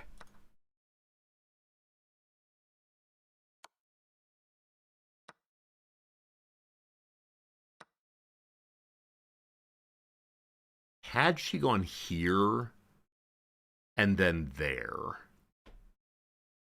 Huh. I don't know what would have happened, but that's a thing possibly. Alright, so we've lost a bishop, unfortunately. You're not attacking anything of note right now, so we will take this. Well, no, I was going to say, I assume you move forward, but you don't, because then I get the rook for free. Okay.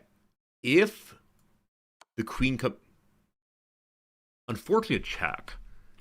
I'd say that the queen comes... Okay. So we have to do something now. Which is this. We're still protecting Big Boy here. If we go... Man, I need to deal with this. I need to deal with this bishop next. It's got to be the thing. Okay. Not great. We can move here, still protecting the rook. Yeah, I'm sorry we're going to lose this, my friends. I think we had a couple nice moments, but nothing... I mean, I think the nice moment we had was ultimately blundered. I can defend or take this, but in so doing, I'll lose my bishop. So, back in again. Want to keep moving forward? That's fine.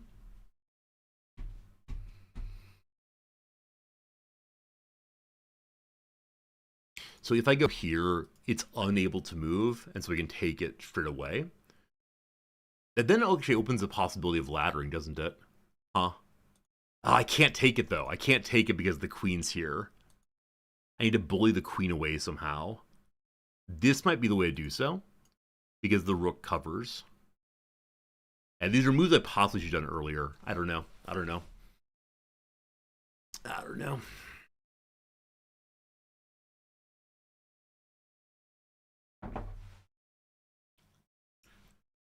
Because they're up by 9, I actually do wonder if sacking the queen here makes sense. I suspect that it does. Okay. I'm going to push into the queen now. My desire is just to get her off of green. But if she goes here, I can go here, and I'm all about that. Okay, she backed up 1. She's off of green. She's still attacking both of these, though. Fine. I now move to here, I believe. No, the knight's covering that. I move to... shoot. I can just go here, right? No one's attacking here. Wait. Oh, man. Oh, man. How long has that been available? Okay, she's been defending that the whole time. We're all fine. So here's the spot to go to now. You're pinned.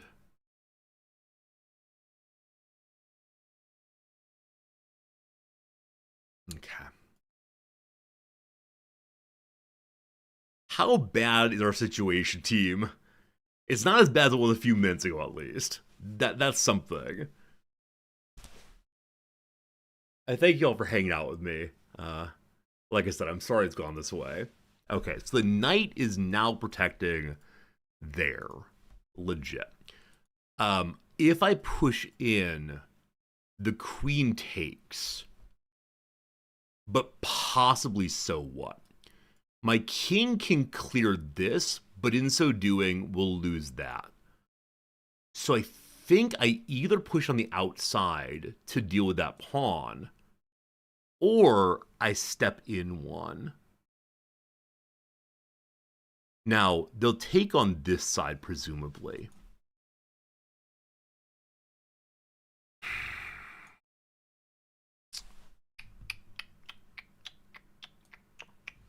Yeah, not sure. Oh, you know what? If they take this now, I can't take it back, unfortunately. So I think we're done now, team. I think we're done. I think we had some fun, possibly. Okay. So I want to take that back. Is there anything I can do right now? I can move my king closer as battle king. Not sure it helps at all. But still. Do I try to escort forward like this?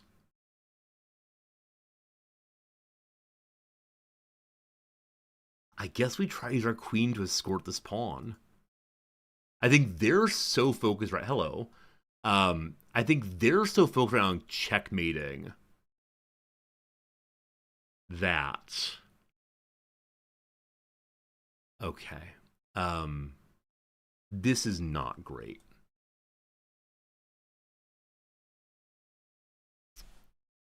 We can take the pawn safely. I might do that. That unpins here. We can't just step in. We can move to here, but the king just takes with no problems. If we move forward here, I assume that's taken, and then ooey ooey.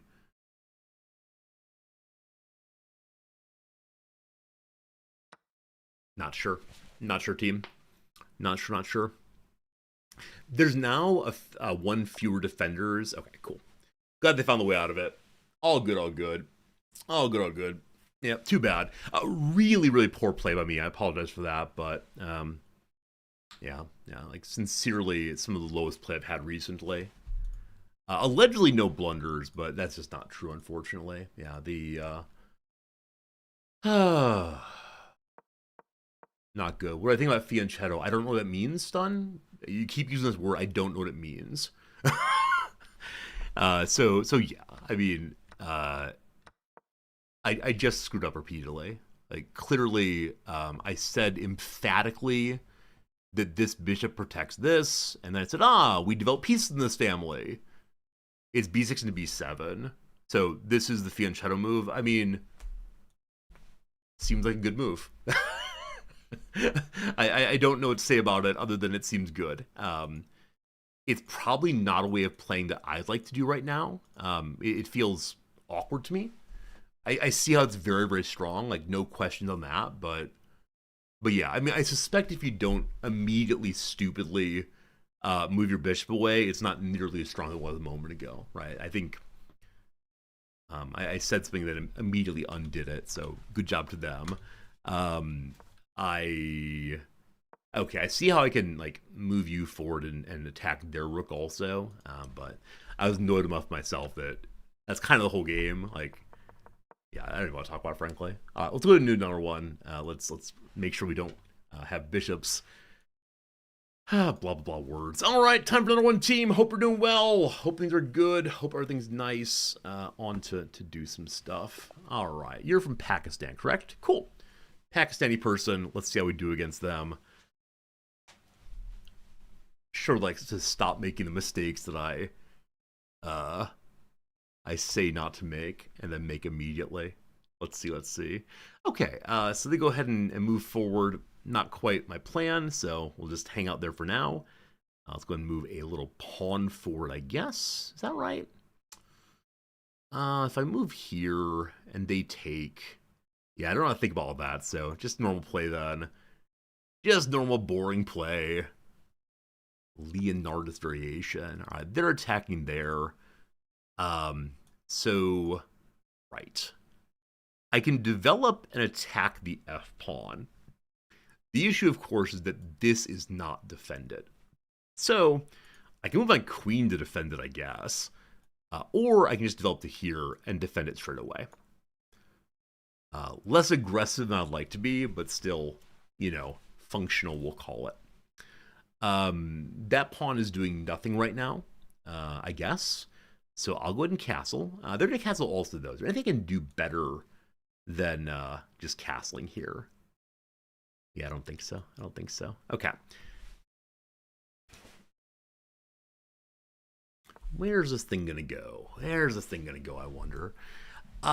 I can try to shift this bishop forward to make it so the queen has a hard time getting out. That said, we just get kicked, of course. Let's not do that for right now. I don't like that I'm blocking the pawn here. I probably should have pawned forward instead. I often struggle with what piece to move. This, though, I've been told is a weak move, so maybe I should have gone all the way in. I don't know. So if I were to move the bishop right now, I expect they would immediately take. And then I'd take, and it's not great. So I need some other way of dealing with that. I think just rook over for now will work. And now my bishop can go elsewhere potentially. Well, that's exciting. Right. So it's attacking here and here. Both are fine. It's attacking here. That's also fine. So I'm not concerned about you immediately, though I could go ahead and kick anyway. Yeah, that seems okay. What else can we do? Like I said, I can take this, not so great. I can move forward to allow my pawn to move forward, not great either. We'll go and kick.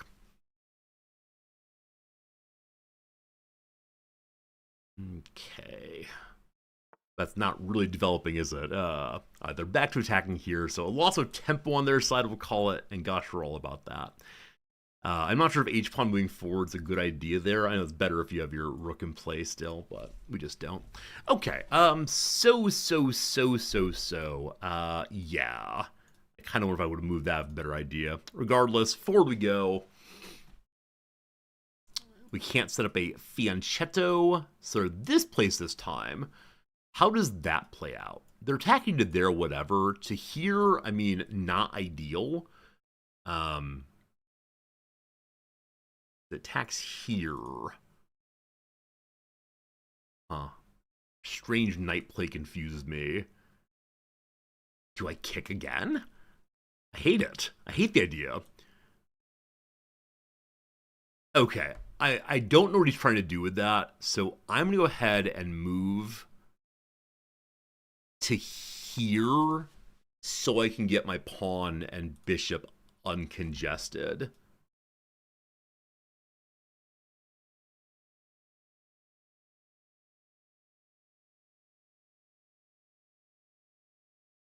Not sure. Okay. Right. So my pawn can move forward now.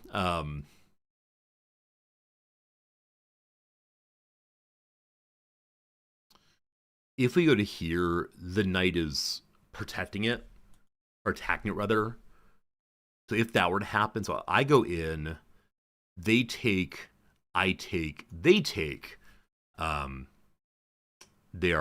up a pawn, and it doesn't really give me anything much to do immediately, and they're attacking here. So I referred to it as the weak move earlier. I'm going to make what I take as the weak move, unfortunately. Yeah, not ideal by any means. Once again, back they go. So, dude here has decided his life's mission is to bounce back and forth forever. Cool.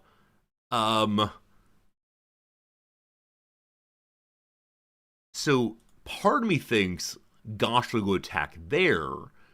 But if I do that, I mean, I can potentially upside. No, I wouldn't even upset his pawns, right? I go in and he'd go in, and then so what? I can jump to here. It doesn't do a darn thing. We jump to here. That.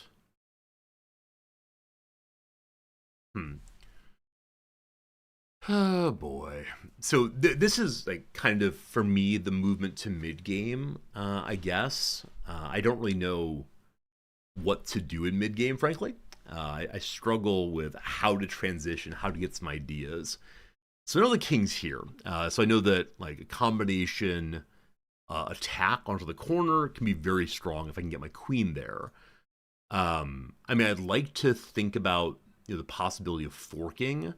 Unfortunately, I don't see anywhere to do that right now by any means. We can move forward one here.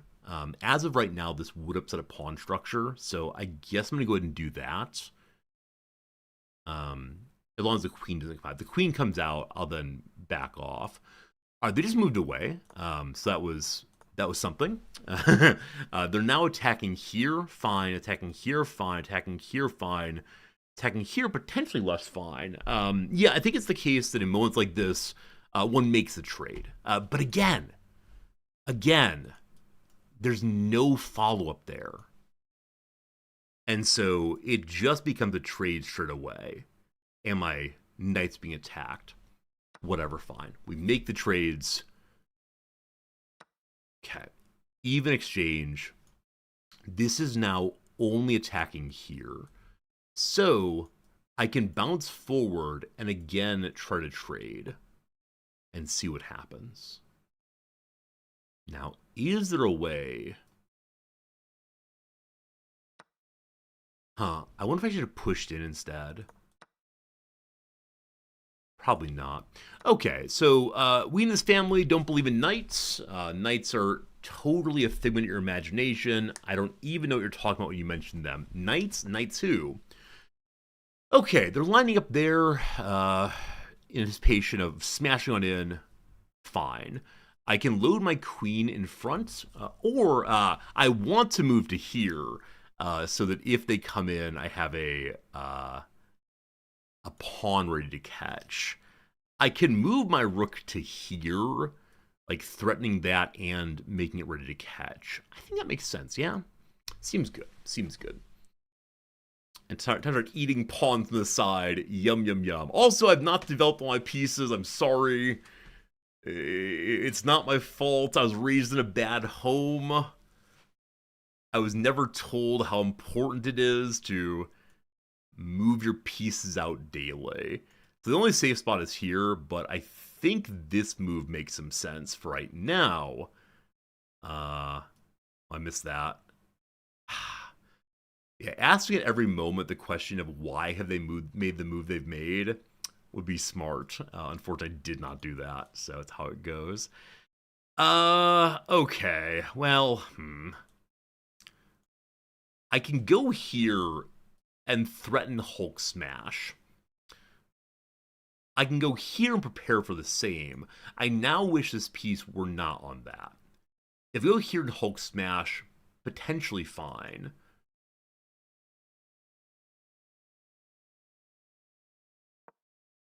Or we just do that.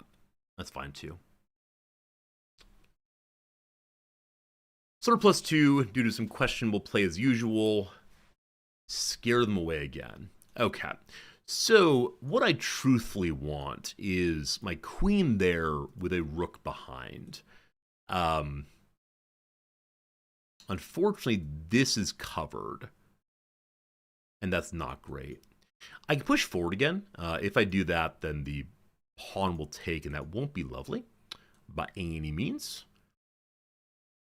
I can go here and threaten a rook, but not great. I expect that this structure is not one that's especially encouraged in chess school. I have some doubts about how that one's going to work. What do I do with myself? This is just bad. We're going to lose some tempo, I do believe. I'm going to develop a piece. Here, this is safe, correct? I have developed a piece. USA, USA. Okay.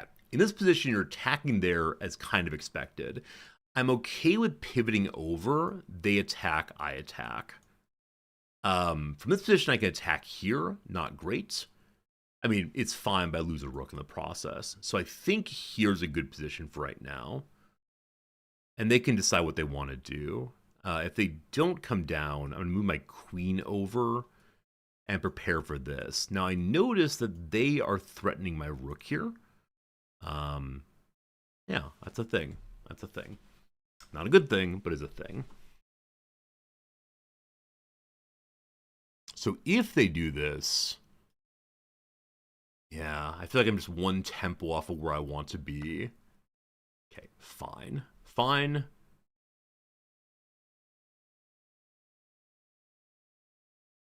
Fine. Okay. I'm guessing they attack here now. They do. They're not attacking too many things. Just move to there. Fine. Now, Green Buddy could fork in a dangerous way here. We want to be careful. They're +3, so they've gone up 1. Thanks to the pawn take there. As kind of expected. Okay. So, with those gone, I no longer have the rook I wanted to have previously. I can continue chasing the bishop.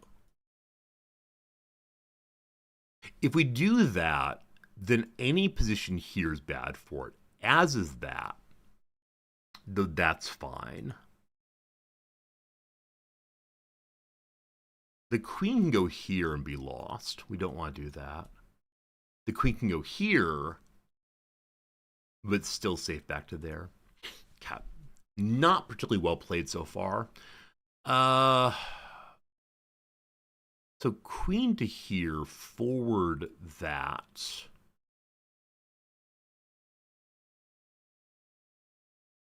Maybe. I don't know. I need to get rid of that green bishop. Okay, that's pointing at the F pawn. Fine. F is for fine. We can like go take that safely. But it's not super safe, of course.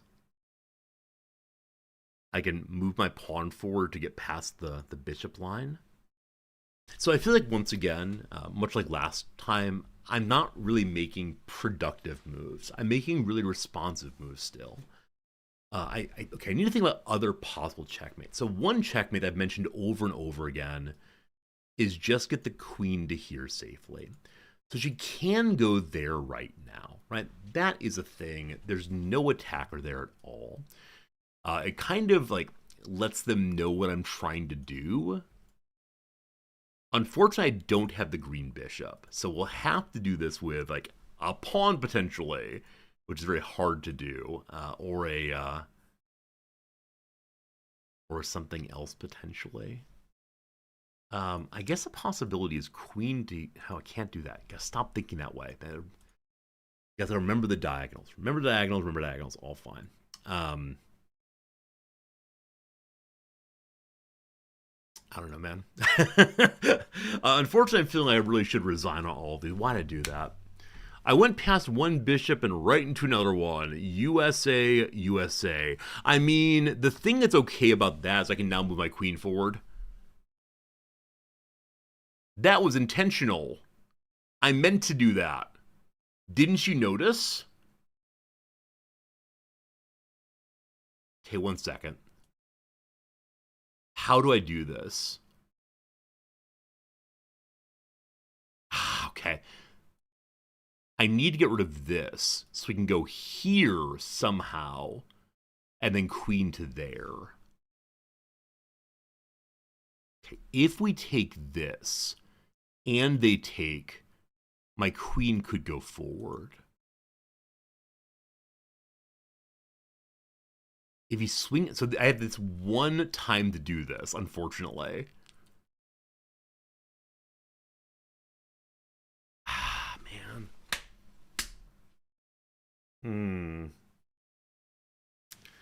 I'm not raging, I'm just sad, frankly. I'm sad that I don't know how to work through this. I'm going to be losing more and more pieces, I think.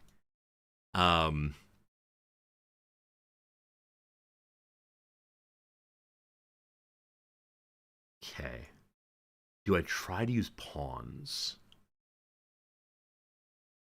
Do I try to use pawns to disrupt that? If I can get this piece... Nope, I need this one out of the way, frankly.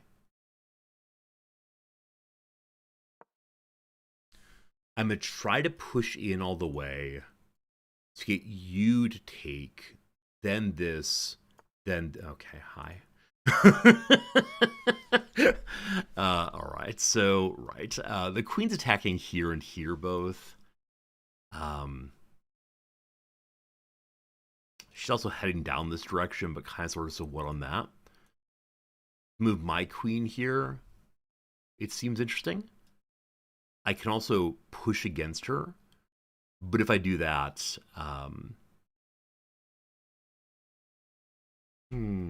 if I do that, then there's no one protecting here and here. I can just push this pawn forward to achieve the same effect of defending both. But I wonder if the queen is more useful for that purpose.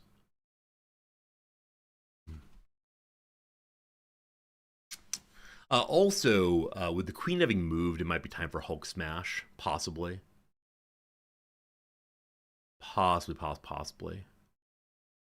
I mean, the rook being here scares me a little bit, but it's at least an idea. The king has room to run, so it's not going to get immediately backlined at any point.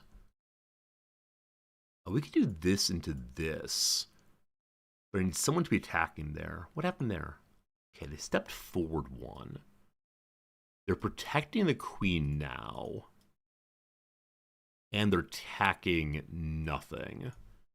If I step forward here, I can maybe have a revealed attack. So are they thinking if they attack there, then, Okay. I'm going to set up the revealed attack, I believe. And it's too slow, though. I think that's the thing. It's really slow going. But it potentially bullies you out. Is that more important than picking up some pawns? The answer is yeah, of course. But this might be too slow.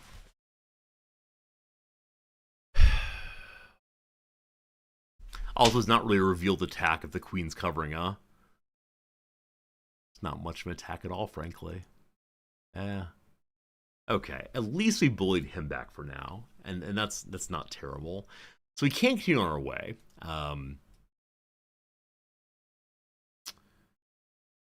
If I push the queen now, and you come back, I can take... Okay, how's this work? So if I push in, they'll probably take that way. I take, they take, I take, they take. Not good. Is there a way to stop that on the way and make it useful? So assuming I push in and they take. Or how about this move? How about that move? How's about this move, team? It's not as great as I wish it were. Well, that's not great. I mean, it's fine. It's fine. At least she's occupied now. She's attacking here, which is fine. All good, all good. So that's removed her from this pile.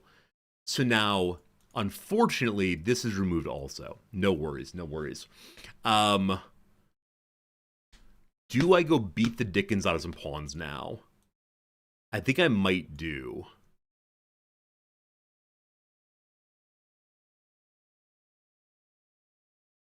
Okay. This is the way we'll climb back to parity.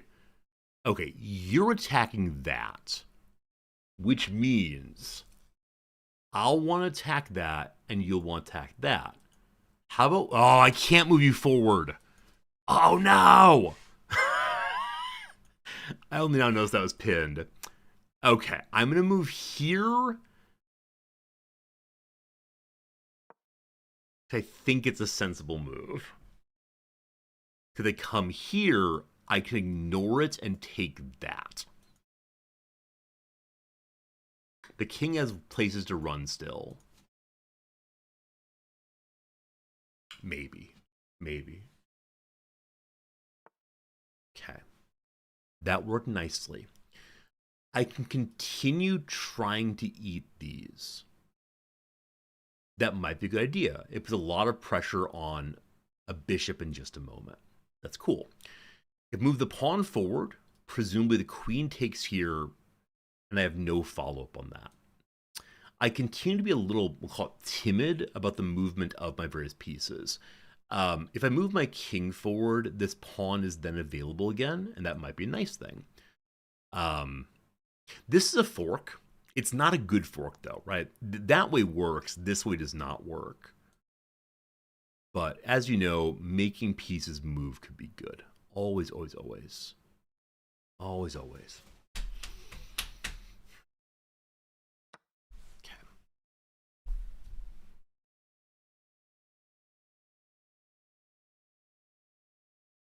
Presumably the bishop just moves back one step. Maybe not. Okay. So not the world's greatest fork. This is protected, this is protected, this is protected, etc. I can jam home to here, but no one's doing anything with it. Is there a way I can attack the queen? We can push forward here. If I do that, the queen probably just takes this way.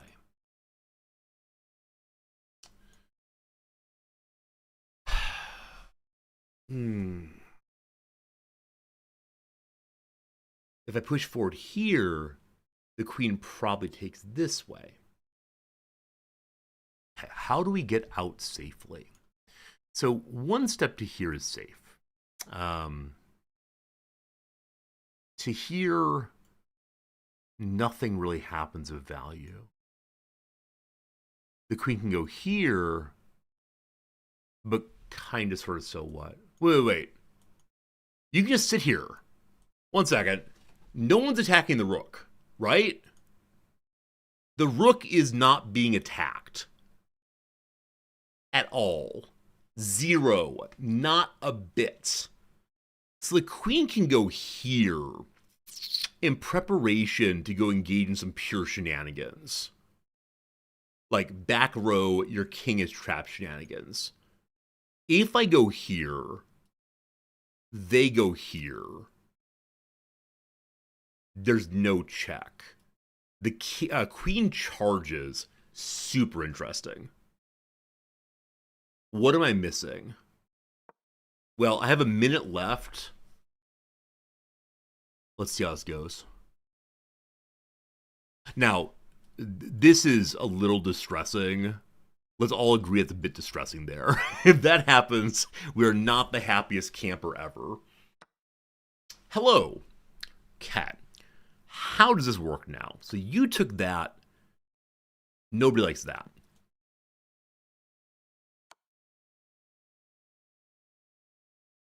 You have to come back now, don't you?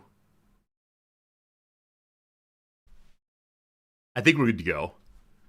That was not even what I thought I'd have to do. Come on! Come on, Nazir Khan! Come on! You want to go play?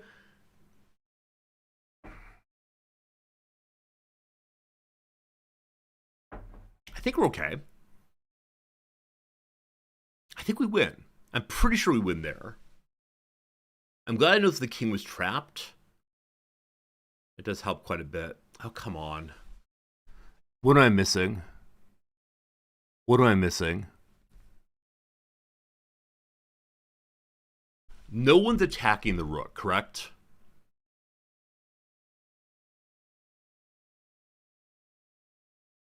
I believe you have to come back, and then that really is all, unfortunately.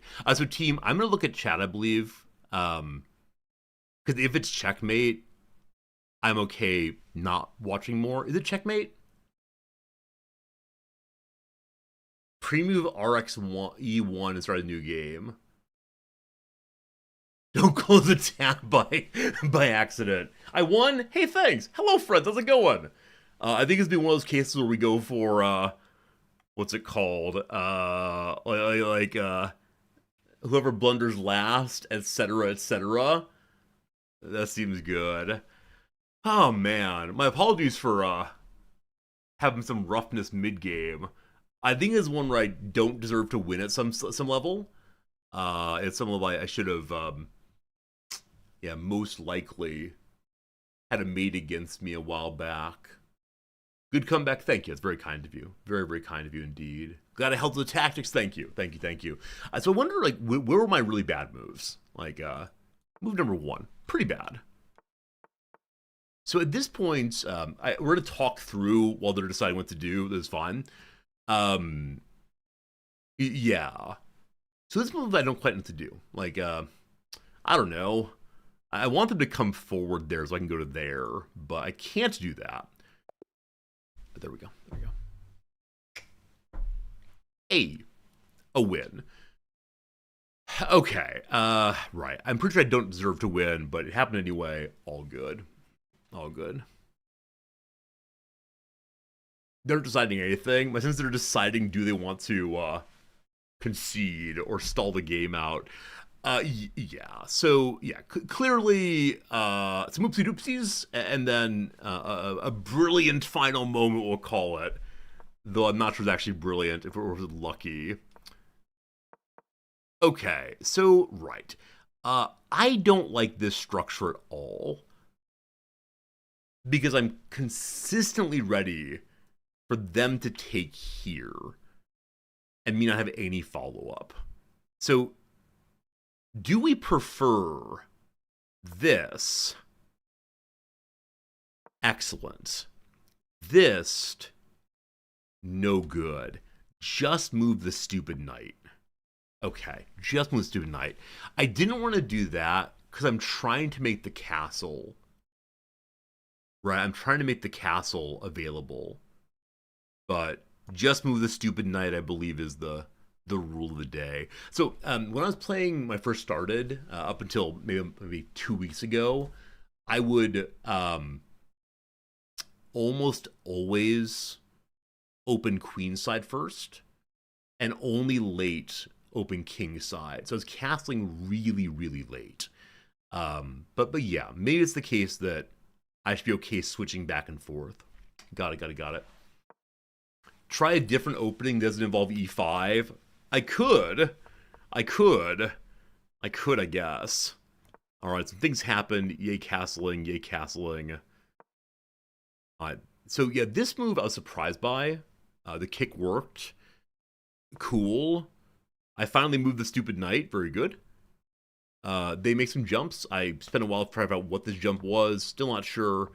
Okay. They want me to go ahead and take this. Why? So, let's see if I can figure it out myself. In ideal video game land, they move to here. Why?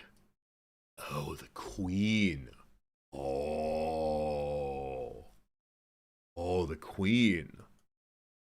I thought this would be taken immediately, and indeed it might be. So if that happens, I mean, right, it's even exchange. Why is that great, though? We're up by 1. They've taken the pawn. Okay.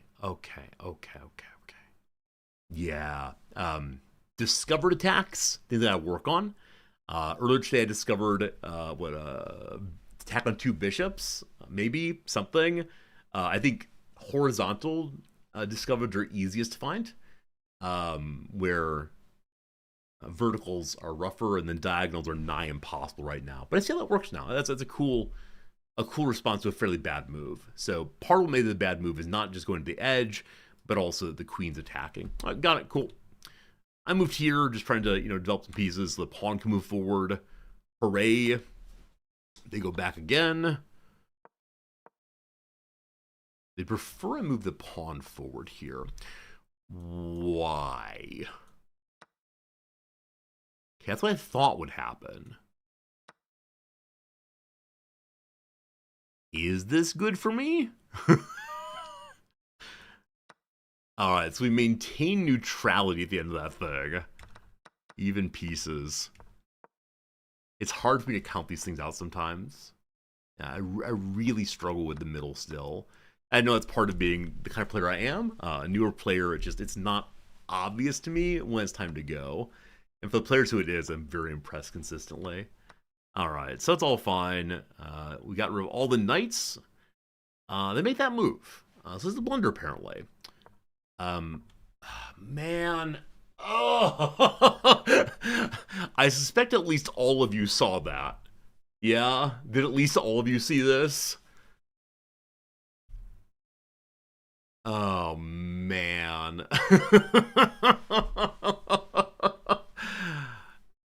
What did I do? Yeah, so I responded to this with, okay, look, if we're going to exchange rooks, we're going to do it here, which is definitely a nice thing. Like, this is a kind of sensible setup I learned a while back. I love that. Oh, I wanted this. Yeah. This, after I did this, I didn't feel good about having taken this. Let's all agree it's maybe a very poor set of moves. So not seeing that, unfortunate. However, yeah. Radically poor decision. I fell exactly into their trap there. This would have been fine, I guess. Just didn't even notice it. So this was, I think, like the first big blunder. Is that true? Yeah, that's my only real blunder, apparently. We then played out for a while. Pharaoh, why'd you pin that? Yeah. So they were on my rook potentially for quite a while. We didn't lose the rook, though. All fine. So I talked for a long while about slamming this and refused to do so. Why is it a good idea to do so? Huh. I'm surprised they move over here. I guess they're +2, so they want the trades. I'm unpinning this. It's a fine message, but that's weird. Why not?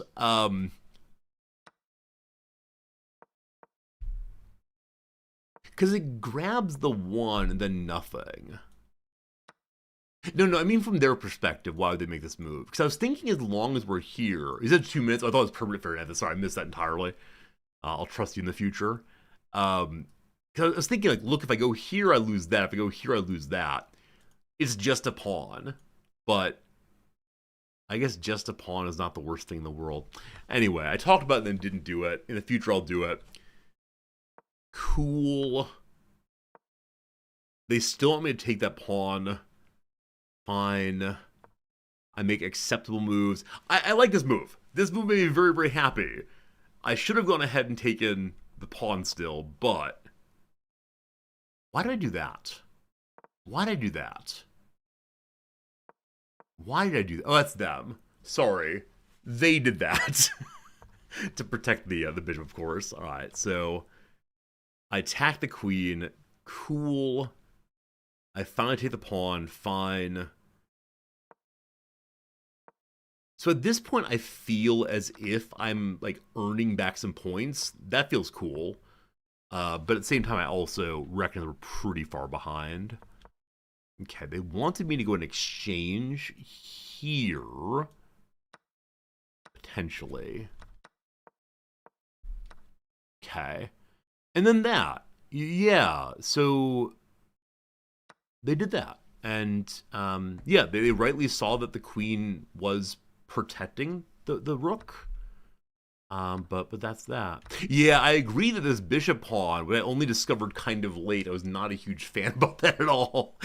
And so bullying off that would have been good. But yeah, I was really quite pleased here when I discovered that we found a solution. So I didn't expect them to do that. What I was expecting is what? Like, what's the correct move here for them? It's queen takes. Okay. If queen takes, it's not a check.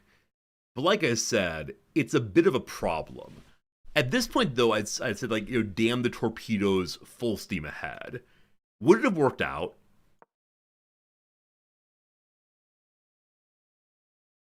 Mate in 3. The king has to. Now checks get me.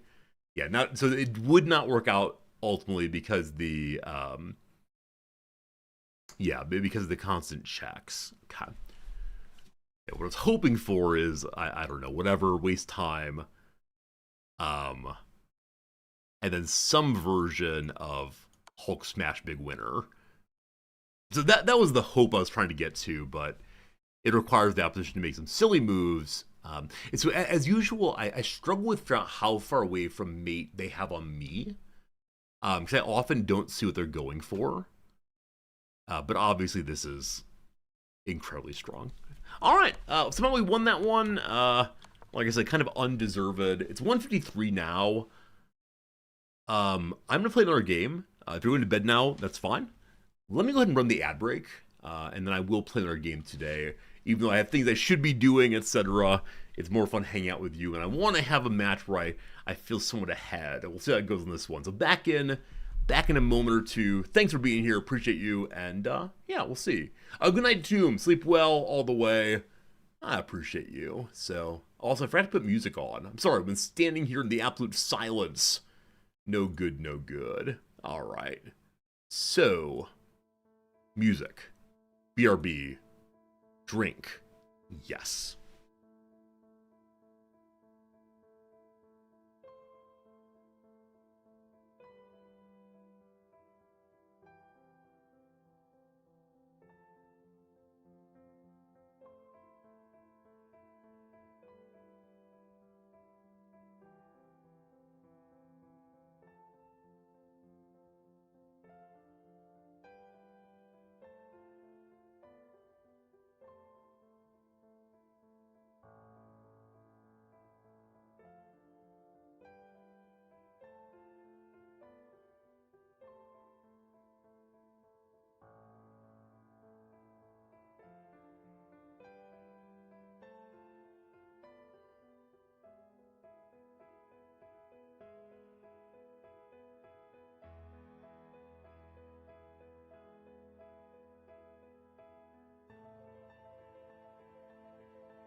Alright, one more match, one last go, and then we'll have to say goodnight, of course. I got a video to finish up for the old YouTube.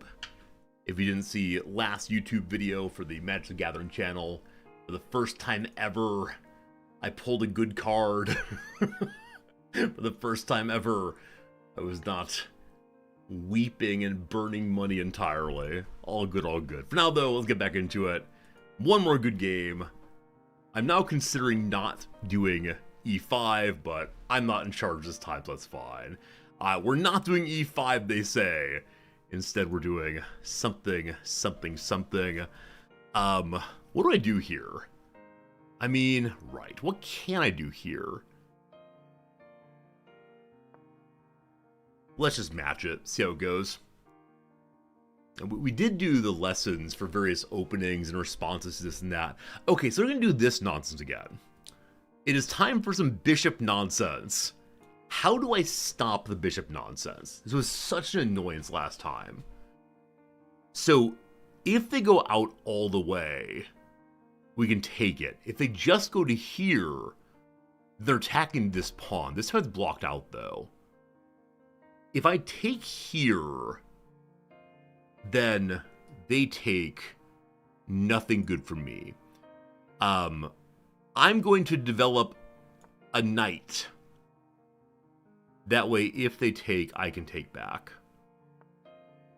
Okay, right. So this pure nonsense is happening again. The second game in a row, we have shenanigans out there. So if I go here now, I expect that they'd go there and we'd have problems. So if I go to, how do I do this? I mean, I could set up here and then move my queen in and then rush on in. So this to defend for the moment. And then queen forward, and then charge to stop it.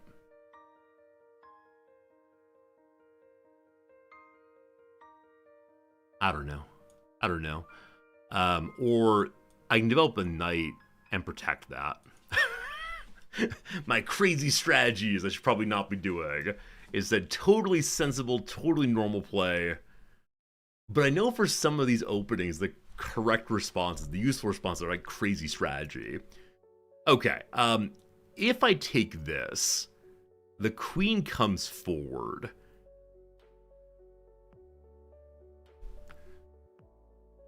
And this is the knight I would normally use to bully her. So if I go here now, and they take, then I take. And it's okay, I think. This is okay. I intend to take something in a moment. Maybe. Maybe. We'll see how it goes. Now, if they move the knight out, that could be kind of zany, couldn't it?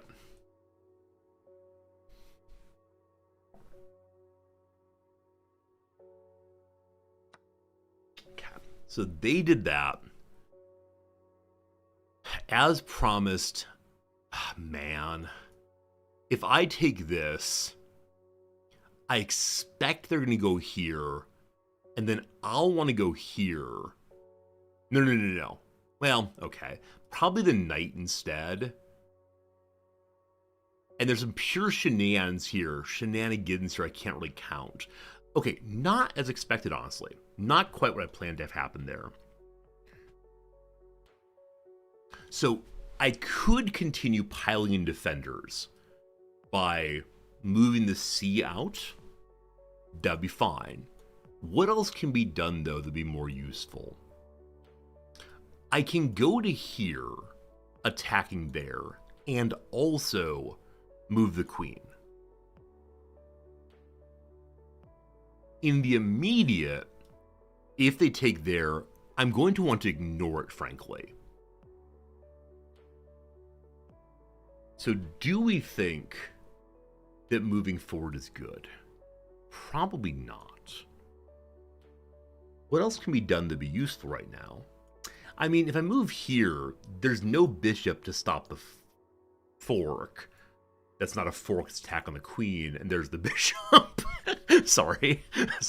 I thought I had something going, but I don't know how to count. If I go here, that's not good. Yeah, I don't know, team. I don't know. Oh, we can do one of these, I guess.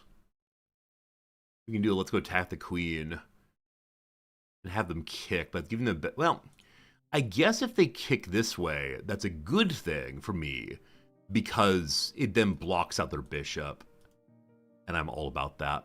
Okay, right.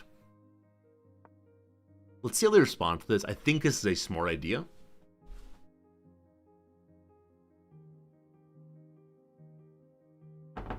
It also potentially has them launch this before they want to launch this. Because they don't want to start with the queen.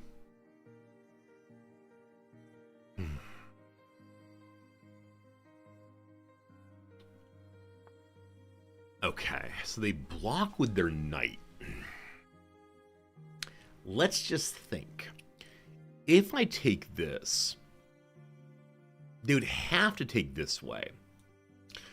I can instead take with the knight. That forces them to either take... How's this working? One second. So I take this. Presumably they just take. Fine. I just take. The queen comes down. Even exchange. Yeah? If I don't do that, presumably they take here now. How can I punish that? I can push my pawn one forward. The knight is currently pinned, so they wouldn't move that. Instead, they would do what?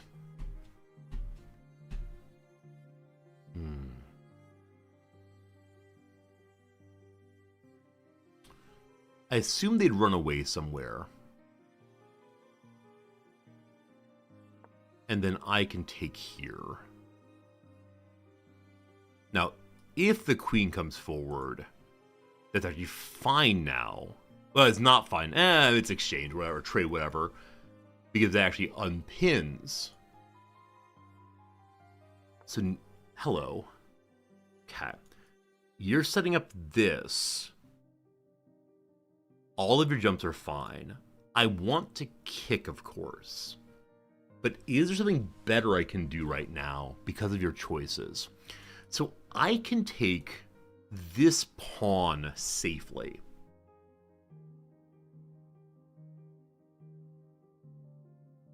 Take this safely also. But again, not so good. I can go check the king. If I check the king, presumably they kick. However, if they kick here, I can take with a pawn. And that might be really interesting. Yeah? No one's attacking here right now.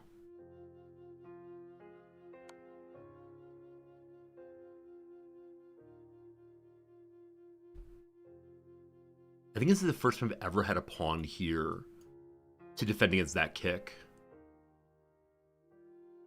I feel like in this one, I'm having opportunity to be a little bit more offensive. I don't know what causes that exactly. Oh, you know what? If I... well, actually, no. Yes. Let's see. If I take this, the knight can come back, and that's weird. So, they can also exchange queens. They didn't do what I thought they would do. If I go here, the knight comes back now. I assume. I can jump here and attack the king, and no one else is attacking here except for the queen.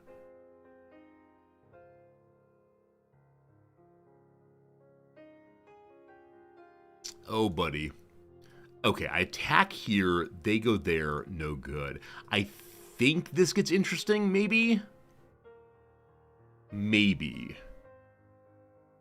Or maybe I should just queen traded. I'm not sure, not sure. It makes this pin less effective. I know that for sure. The king comes forward. Okay. So again, not quite as planned there. The king can't take this knight because the queen's here. Okay, what am I trying to do now? What am I trying to do? What am I trying to do?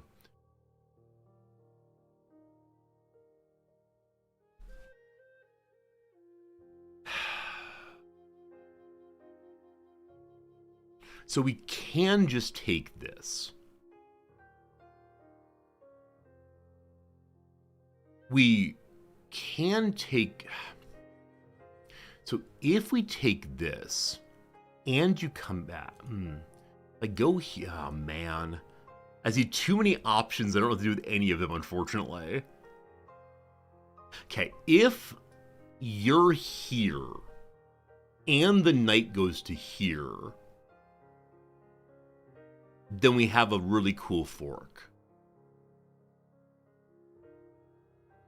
I can go in and recheck, but no one's covering that, and that's available.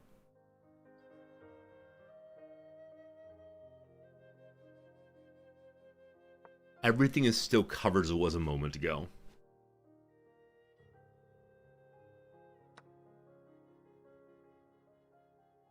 Oh, interesting. So it is a queen trade now, and they also took a knight. I don't know if I got too clever on that or what. I'm annoyed with myself, frankly. Yeah. I guess we could have jumped to here instead. No, just lose it. Yeah, I don't know. I don't know. I don't know. It is entirely possible that chess is just not the game for me. Gosh, I wish it were. But I think we recognize ultimately that just isn't, unfortunately. And I think maybe my lack of geometric reasoning is part of it, or my desire to be, overly clever, perhaps. I don't know exactly, team, but all I know is I'm a little annoyed with myself right now. So that's how it goes. All right. So they're +3 now after my quote-unquote splendid bit of play.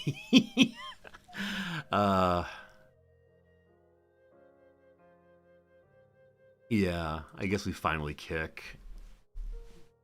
So probably that was the right move a very long time ago. Hey, cool.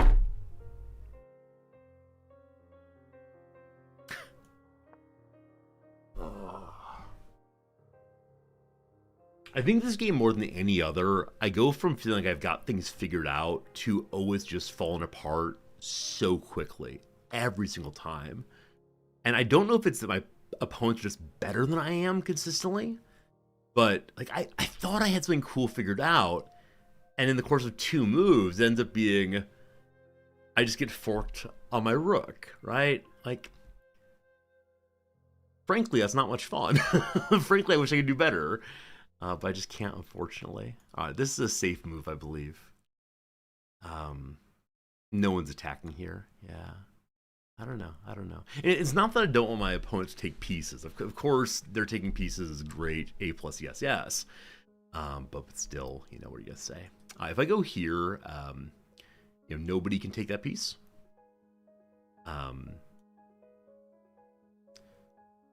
The king really can't move hardly at all. Maybe even not at all. The king can step back, but I can get a rook maybe. I don't know. I think I'll struggle right now with, like, what is the meaning of sacrifice?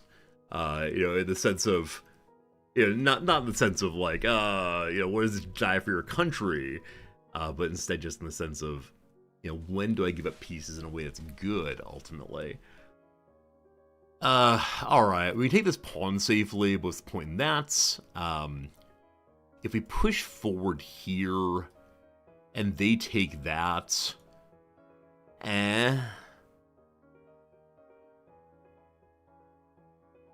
if I line up here, I mean, I'm actually not afraid of you right now, right? Because if the rook gets involved, it has no meaningful cover. If I do this, I'm attacking the rook and a pawn.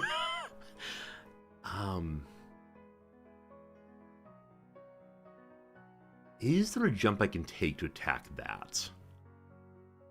Not in the short term, no. If I go here and they take, then I can take that, but no good. Yeah, this is the linchpin of this whole area here. Huh. Huh.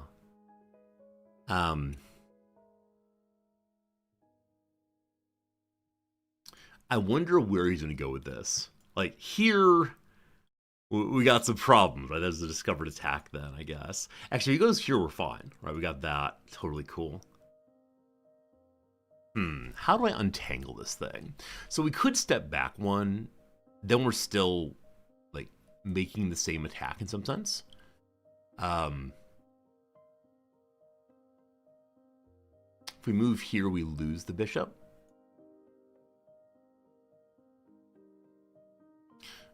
If I move here, I'm covering that. I just don't know where he's trying to go. Huh. I'm going to go here. And we'll go there. Oh, that makes this available. Whoops. I mean, if you want to trade a bishop for a rook, I guess I'm all about it. So that wasn't quite what I was thinking at the time, but it may actually work out okay. We'll see what happens. But the king has to go somewhere. Oh, you know what? Actually, the king has to go somewhere. I think I only now realized that was a fork on the king also. Occasionally we push buttons in the correct order. I was so focused on, you know, was that an attack against the pieces here? Okay, we're at a point now where the king is getting kind of stuck. That's good.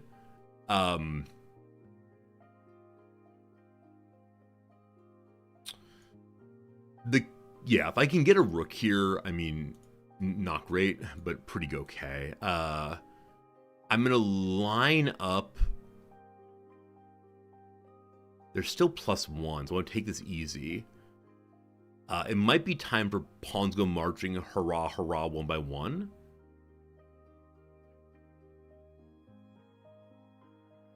What else can I do right now? Yeah, this little cluster's getting me still. I'm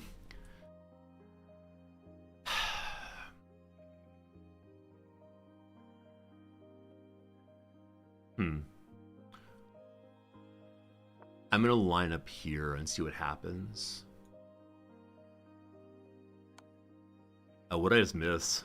Okay, nothing. I just missed the check. Fine. They're not attacking anything else, so I can just step forward one here. Fine.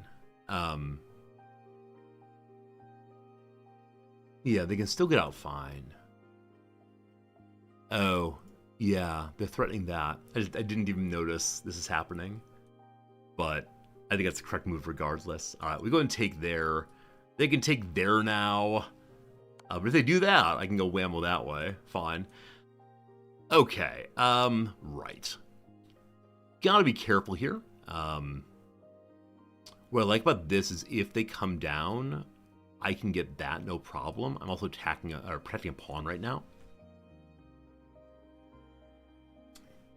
So if they come forward, we got possibilities. I should be advancing these probably. They're inviting me to take this.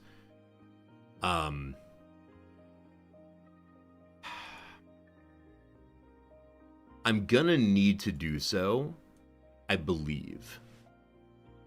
Because if I don't do so, then they're gonna attack through, and that'd be real bad. I could just make this exchange.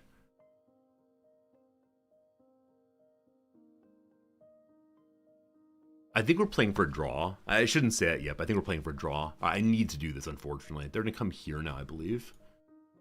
And then I'm going to attempt to battle. Battle King all the way, probably. We'll see what happens. There have been times I've been absolutely abused by knights over and over and over again. That's not been much fun. So I go here, definitely. If they go to here, that's fine. What else can I do? I mean, I can move my rook to here. Because on the one jump, right, they don't get anywhere that's problematic to me. And this is still well protected in a way we love. So, yeah. I'm going to attack that pawn in particular. This is actually not available to me now that I think about it a little more seriously, because the king could just take. There might be a way to work on that, though. Yeah, unfortunately not with the protector here. These squaring off are just not doing terribly well, so we'll have to see what happens. But this way, and then try to, usher the pawns forward. What I like about that is their pawn is really kind of just jammed in with the rest, where mine has some more running room. I don't exactly know how to think about it with the rook right now. Yeah, I'm not sure this placement's actually especially all that good, but what are you going to do, right? Okay, so they're protecting that. I'm fine with that. Their bishop's attacking here, so I'm actually kind of glad to be able to move forward right away. Now, if they were to go here, what could I do in response?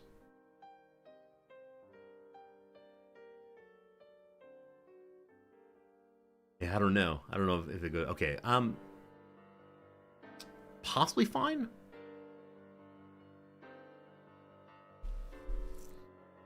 Okay, so, I mean, if they take this, then I take that as fine. If not, I can do this and see what happens. I know doubling pawns is bad in MK, but in this case it might be alright.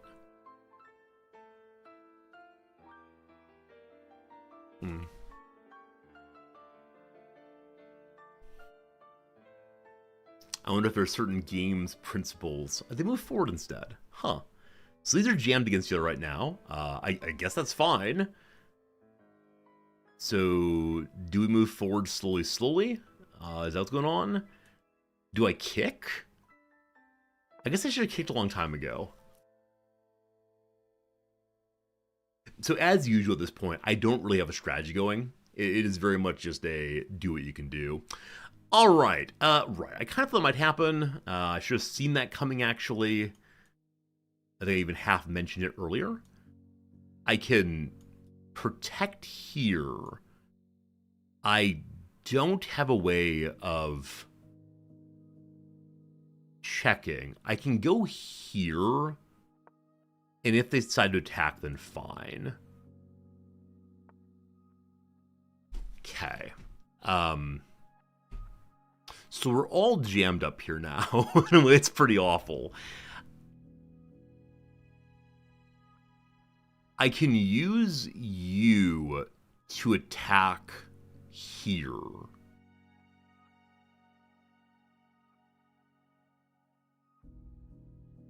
Yeah. And that then allows me to do I don't know what, honestly. I mean, here is not being attacked. Now, does this lead to a checkmate eventually? Probably not. Am I going to give my best shot? Absolutely.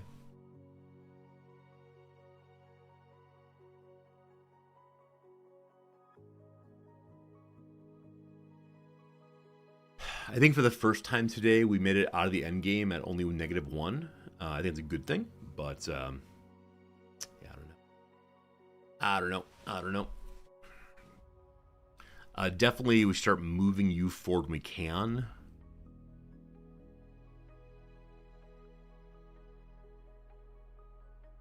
If I move here, that's bad. Yeah, I'm currently thinking of moving here. No, it's awful. This is really awful because the knight's there. We don't want that. If I go here, revealed, blah, blah, blah. Yeah? Yeah. Yeah, reveal, blah, blah, blah, good. I'm really glad I didn't attack there. That would have been a bit of a disaster. Oh, checking. No one likes checking. However, I almost moved the king. Why not? Why not take it with a bishop? Almost went too fast. They've taken a pawn now. Fine. I can take this pawn also.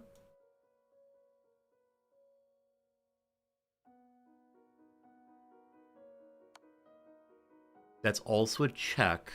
Fantastic. Okay. If we move to here, it's a protected check.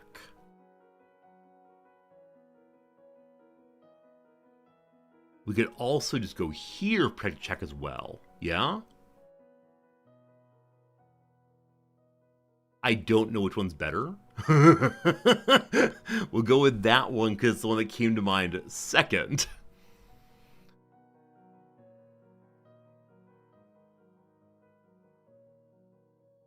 Okay, I need to find some way of doing something more than chasing the king.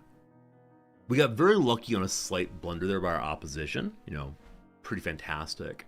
If I move forward one here, we get the rook. I believe.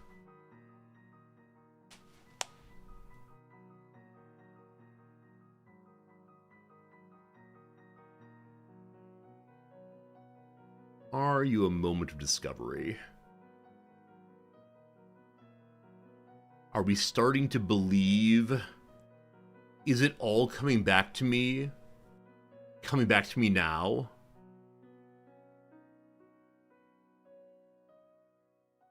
We stuck with it, and it seems like it worked out okay. I mean, I shouldn't say it yet. There have been plenty of times I've lost absolutely everything at a moment like this, so we got to be careful here. Got to be careful here. Yeah, unfortunately for them, they're not going to get their king 2 anywhere to protect anything right now. Yeah, so the king just needs to move, unfortunately. But, so my current intention is after taking that rook, try very hard to march you on forward, bullying the king the entire time. And yeah, I mean, that's pretty good. I don't know how we'll get you. There's probably some combination of moves. Oh, he's thinking it through. He's thinking it through. I always worry this is punishment for playing slowly, and it's fine. It's fine. It's fine. So why am I suddenly feeling much more open about play? I know we took a piece. What was the piece we took a moment ago? It was the knight. Yeah, until that knight was gone, I really, really, really struggled with getting much movement on the board. It just seemed like a lot of stuff was covered. I think when there are fewer pieces on the board, for me, the knight feels stronger and stronger. Because all the places I want to move that aren't occupied as usual feel much more closed off. So, I don't know. Might be time for chit-chats. I don't want any help about what to do, though I think I know what to do at this point. 2:30 p.m. my time. Got a lovely cheese and egg sandwich upstairs. Got some eggs. Usually I just have cheese sandwiches, but I'm feeling like some protein in my life might be good, so we'll get to that in a little bit. And yeah, we'll see. I sure would like it if at some point in the next few days I can find ways of strategizing that don't rely on my opponent blundering. And I recognize at this level, that's just kind of how it goes. Someone's gonna blunder late-ish game, and you hang on until the blunder happens. But man, I would love to know how to make strategy in such a way that I'm able to, yeah, okay, that I'm able to say, here's what I need to do. Hello, team. That's just Chessman. That's just Chessman. Yeah. Good seeing y'all.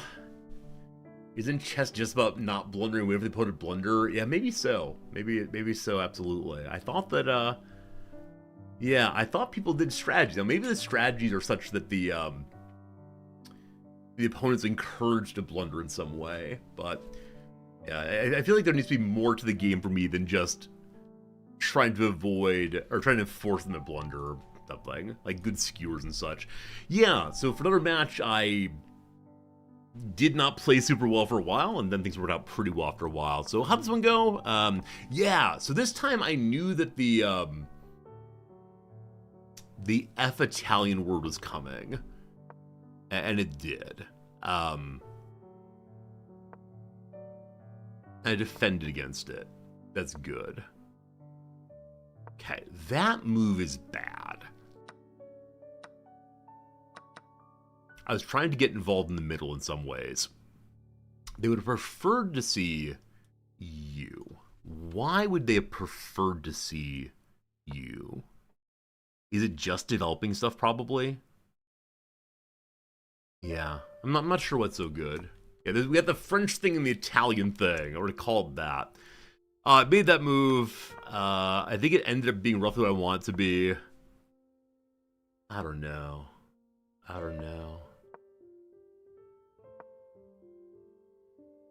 Okay. So it was wrong to block with the knight. This little thing got very awkward very quickly. They want me to my queen pretty badly. Didn't quite get to that, unfortunately. Alright. Happy with the check there. So I like this check so much compared to normal ones. Because it doesn't involve the knight or something. And yeah, like I said, this is the first time I've ever seen me having a pawn at d4 to make advantage of this. Now again, I'm not saying it's the first time the world's seen this or whatever. Or maybe it is the first time the world's seeing. I'm just saying it was cool to plan a move that worked there. That was nice. Okay. Resorti, why didn't you queen trade here? I don't know. I don't know. I don't know. There's a lot of mistakes this part. So this is the awkward part of the game. Yeah, and I just didn't take the bishop. So I think once again, I get this idea. I always get this idea of maybe I'm able to come up on the queen, right? Maybe I'm going to find a way to take the queen and keep my queen around. This is never, ever, ever true. It's still fine. Like, it leads to a similar exchange, though I've lost my knight also. There's no reason I need to lose my knight. I just need a trade. Friends, from now on, next game tomorrow, I swear, the first opportunity I have to force a queen take, I will take the queen. I promise. There you go. That will help us do it all the way. We didn't. You fool, you fool. That move was even worse. Okay. I like that their king is kind of awkwardly in the middle right now. Sort of a fan of that. I do not like this part here. I do not like that I didn't see the old fork coming. That didn't feel great. A little bit of crankiness, I believe, at that point, possibly. But we stayed with it.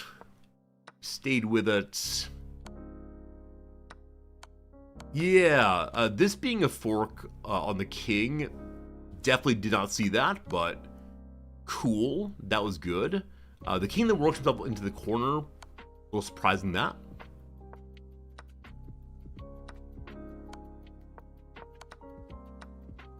Why was I able to take this? Huh. I guess they went for the sure thing exchange at that point. Okay, the pawn going forward, I wasn't sure why they did that. I knew I had to take it, so I did. We then have what I think is an interesting attack against the bishop. That's just not true, though. They defend that. Fine. Try to look at better move alternatives. Do you mean in the review here? It's like when it says not best, but like excellent. You know, do this instead. Or Yeah, so like move this forward instead. I see what it is. Like I definitely see the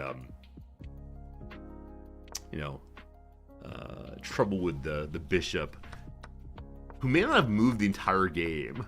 Wait, has the entire game rotated around that bishop? It has. So like move 2, that bishop comes out, and then literally nothing else, or move 3, nothing else for the remainder of the game. That bishop is locked on in. Oh man. That's kind of fun. Yeah. So maybe there's a lesson on diffusing fianchettos.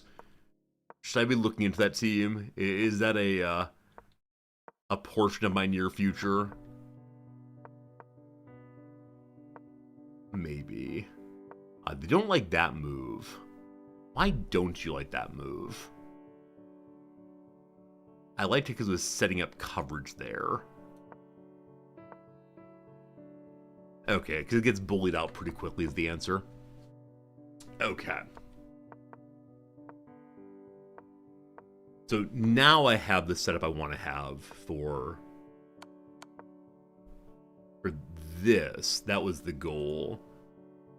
But right, the knight is covering though. So I decide then to go for the skewer. And yeah. So this is a moment where they want to save their bishop by going for a check, and then it's kind of move that I make regularly, which is they just don't see the bishop coverage, and it works out really well for them. And I don't want to say at that point like we're destined to win, but it was a pretty fine recovery, we'll call it. Yeah, there you go. So yeah, fair enough. Cool. How would that have played out if they hadn't resigned there? So they would have done this, yeah, or had something like that, I guess. Then we take this as expected. And at that point, we're mate in 11. I expect we would have found it eventually. Like, my intention would be to march you forward and keep the king out the best possible. The king gets moved there. I guess I can... Okay, they want me to move the king to the middle. I kind of want to do that instead. Why is that a bad move? Why is that a bad move?